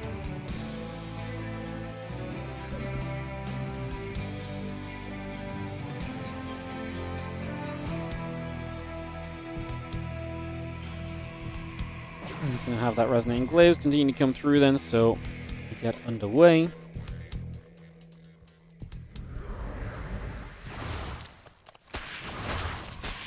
He's going to get a chance to move around there. A couple oracles activating up in the skies as well.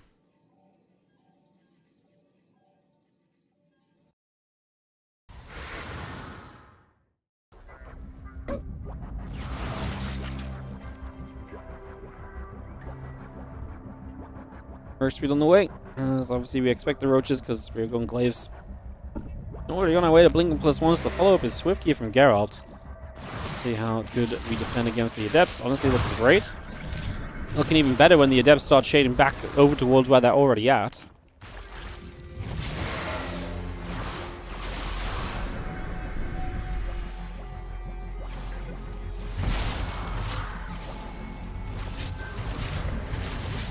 Oracle just going to activate, going to get in after the Queen. The Roach is going to be there. Oracle goes down already. The Adepts are going to continue to move over, shading down to the bottom left-hand side.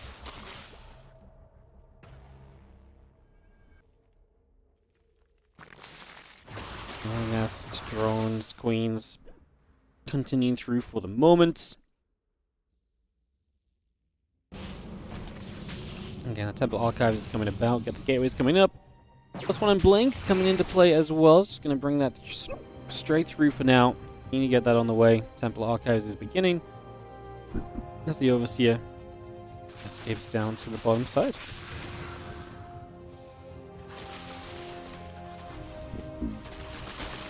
I think Roach will take a chance to knock down the rocks. Just open up a little bit of space over there initially.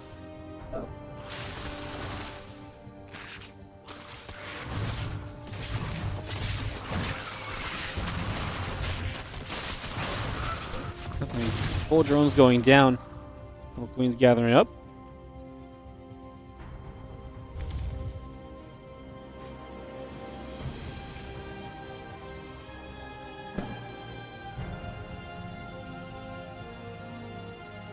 Again, melee and the Baneling speed coming through. The storm coming across. Getting that underway initially.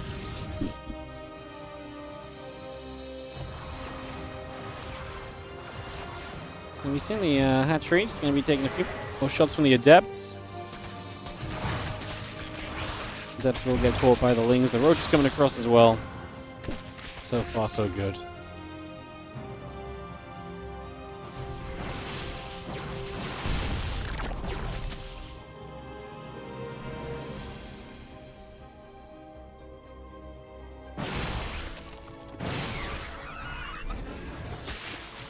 Yeah, nice little catch on these Stalkers. Forces the recall as Solar going to swing this up to the top side of the map. Now he's got Banes on the way. He's got an Infestation Pit as well. This is just before Storm is ready. Baneling's on the left-hand side. Going to get through that mineral line. Oh my goodness. I mean, that Storm did not really save you. Did it save you? Kind of. I feel like the Banes didn't really know what to connect on. Meanwhile, Solar is still fighting over on this right-hand side as well. As Geralt has taken 11 probes of losses. Roaches are still coming through. The storm coming down. I mean, I'm just going to get rid of the Archon over here as well. Just going to see that getting picked away at. The couple Stalkers still in trouble. Sentry going to fall on the right side. Geralt has lost 33 probes already, and it's not feeling great, especially if, you know, Solar gets the reinforcement wave. And Geralt has some money still banked, I guess.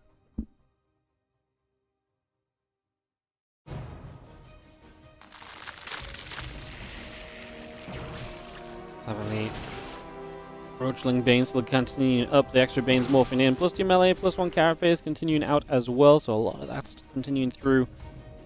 A couple additional cannons coming up as well.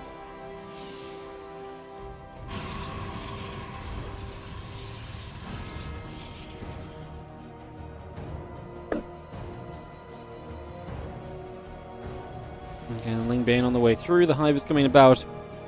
+2 melee, +1 carapace, all on the way through as well as the Ling Roach Bane gathers up.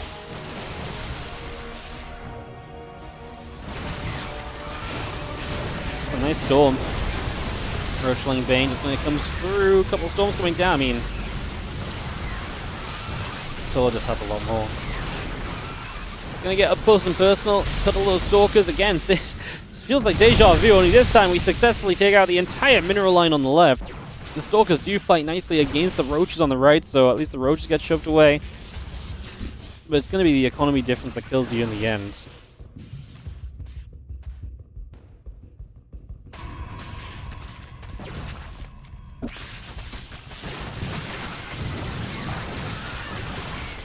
He's going to chase. Stalker's taking some damage.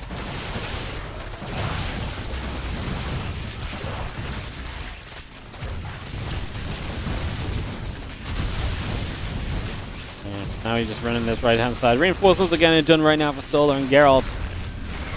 Looks to be running out of options in this game too. He's going to be down 0-2 in this best-of-5 final. And Solo just needs one more map to be the October champ. Bada boom. Alright, guys. I'm just going to get into game 3. Sorry, I'm hiccuping still. It's not going well here. It's definitely interfering with the cast, but such is life. As we go to Pylon.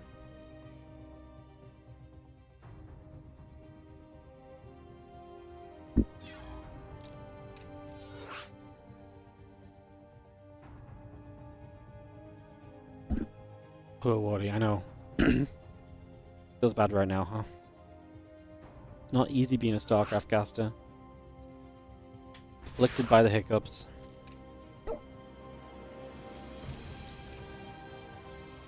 Crazy business. Ask Ali to tap me or scare me. Yeah, I mean, would be good, wouldn't it?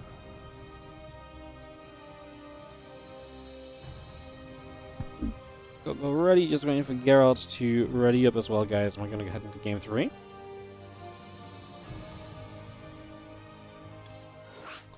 Now Solo leads 2-0. Map away from being the October champion. Let's get this on the way. Let's get this started on up.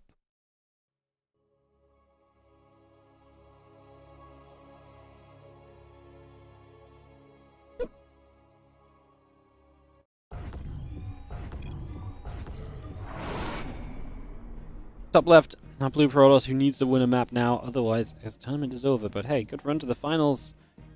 Playing one of the best in the business. Let's see if we can bring it back a little bit. It is Geralt. He's taking on Sola, who has been great lately, and feels like it's about time he gets a tournament win, to be honest.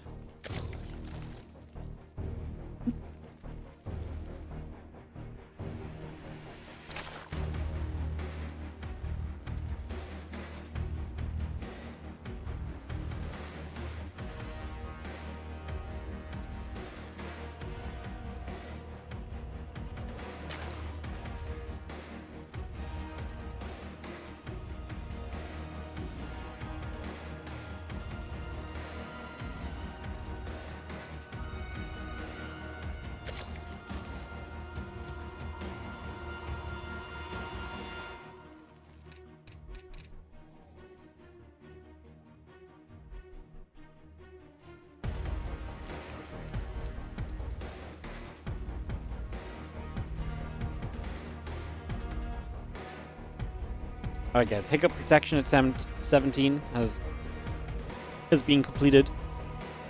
We'll see if it's what I needed. Taking advantage of the early start of the game.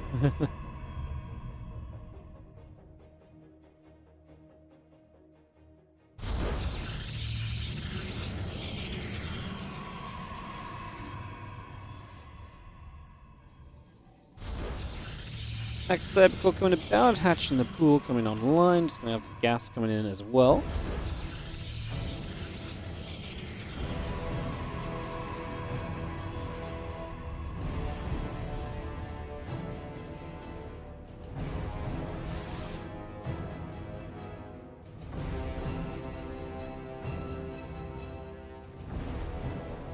Overlord's in about, a couple lings and queens on the way through for the moment.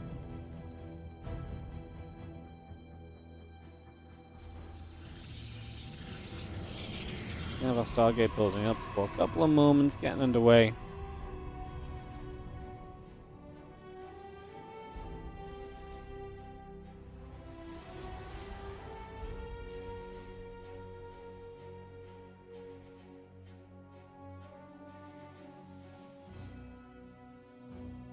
We have our Stargate building up, the Adept and the Warp Gate coming through, a couple of lings, the Queen, the Ling Speed, all coming about.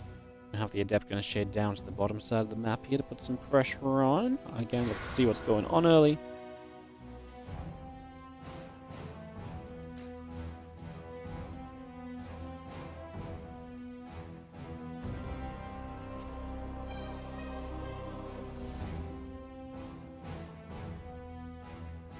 Avoid around the Warp Gate, continue to come through. taking a few moments early.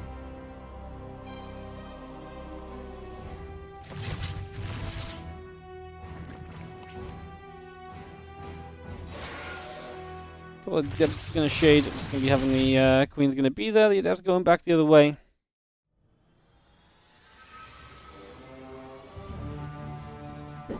Max's probes in the warp gate continuing through for the moment. The Oracle will continue about. Just going to bring that in as well. Just going to have our Nexus coming down. The Ling going to move over. Probe coming across.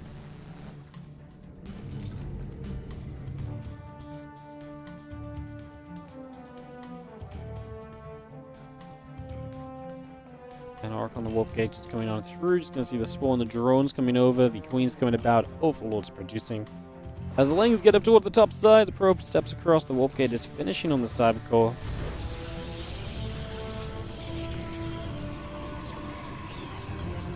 Again, Twilight and the Forge are both building through. Just going to have ourselves the gateway and the Nexus online.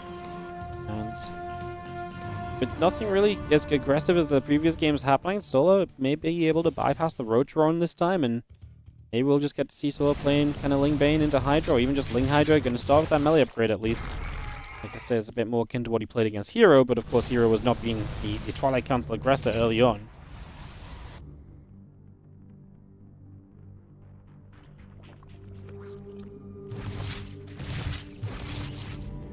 He's going to shoot. Oracle will take some damage. 3 shots coming through initially as we just have the Stalker and a couple of gateways. Continue to build up as well. It's just getting that on the go. Oracle takes a lot of damage to drop the stasis down, but yeah, it gets away in the end. Low HP, but alive is better than not alive. Plain and simple. Surprise you guys with that one.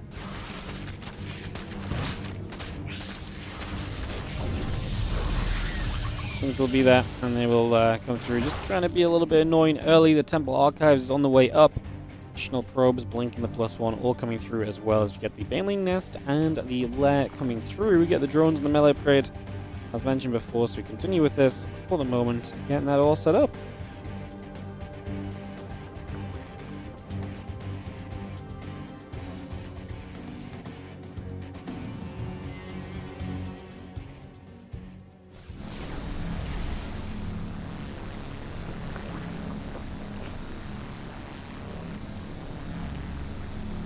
You can see our Void, our Oracle, going to be right there, just getting this hatchery for a little bit of time.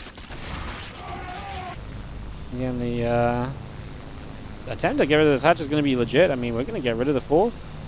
That's going to be a cancel. Will currently save the drone. The Queens end up getting to fight here. The Oracle just dies. There are Lings being an annoyance on the other side, so that isn't going to work out. And, well, great for Solo. Kills the Oracle. He's on his way to killing this Cybercore, man. The Oracle's dead, so it's not going to join in to help. Stalk goes down, the Zealot goes down. We're going to drop the recall to get some more units across over here. The Void Ray is what comes back. Man, a little bit of a pain sequence right there, as that is not really ideal at all. A little bit disastrous so far. Once we get a few workers back into the assimilator for a few moments, just going to bring that back in for now. Try and get back on track. Just going to be seeing the blink and the +1 coming through. That storm coming up. Blink's going to try and run at the front again. Do we have any High Templar ready? We do, so maybe some storms. They don't have energy yet. A 3rd base, right? Okay, there's an arc on there, so that's probably going to be fine.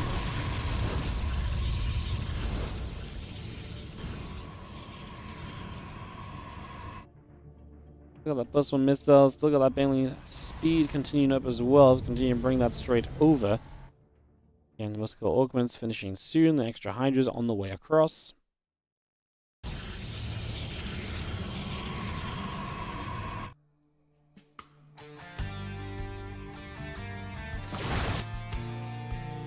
And Hydra's the missile upgrade coming over. Baneling speed coming through. Muscular Augments still building in.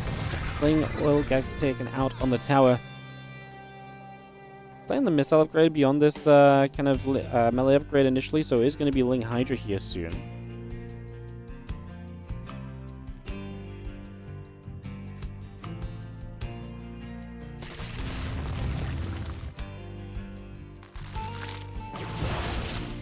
Archon just going to get there, kill the Ling, just going to be seeing the missiles, the Banes, and the Lings all continuing across for the moment. There's a few Banes come across. Hydra's going to gather. We have got ourselves the little bit of a push up, but the Overseer goes down initially. Solar close to the supply block, but not there yet. We've got, you see the Banes that are going to hit the third base while he tries to pressure the fourth. So Solar looking for the multi-prong. There's a couple of Banes just roll forward there. There the Banes just straight into this mineral line, and Geralt's response is slow but not terrible. Oh, Solar, yeah, there's the double storm. The storms in a line obviously do take out Banes if you roll through both of those. You can see the High Templar trying to come forward for that storm, but then the High Templar goes down. Archon falling as well. Solar looking pretty good at the moment. The Nexus is taking a bit of a beating, but still going. I mean, if you keep the Nexus alive, that's one thing, but I think it's going to go down no matter what. Another Archon falls. Geralt just does not have the numbers. Outclassed a little bit, unfortunately, I think, in this best of 5 as Solar is going to put an end to what has been a cool run from Geralt. Like I say, second place in his group, but then you come out, you can take out Mana, who had a great run. He finished first in his group. And then you take out Gumiho, 3-0 as well, convincingly. But yeah, Solar looking a bit too good. Which, to be fair, Solar has been really good lately. Like, Solar truly has looked like one of the very best as of late, so Hydra's still pushing across and continue to chase. Oracle goes down, everything else going down. Stalker's falling. And I think it is fair to say that, yeah, this does not look like a defense from Geralt. GG's, Solar is your WardiTV October champion. Solar dominated this tournament. Yeah, I mean, he lost a Mana in the group stage, man. I mean, he came out and took a difficult route because of that second place finish in the group. Drew herO in the first round, but hey, 2-1 herO, 3-1 ByuN, 3-0 Geralt. Well-deserving champ. Congrats to Solar. Congrats to Solar. Alrighty, guys. I think that there's anything else to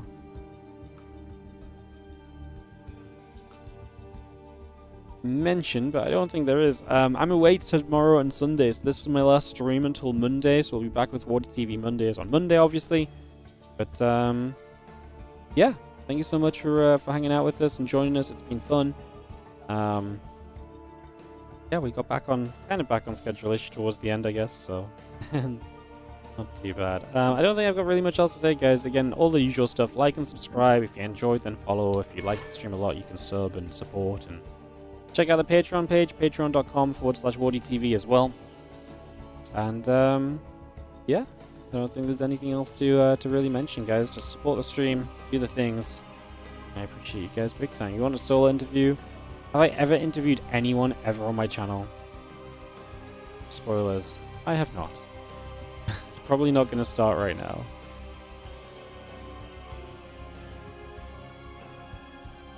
Alrighty, guys. Appreciate you all dropping by and hanging out with us. I will be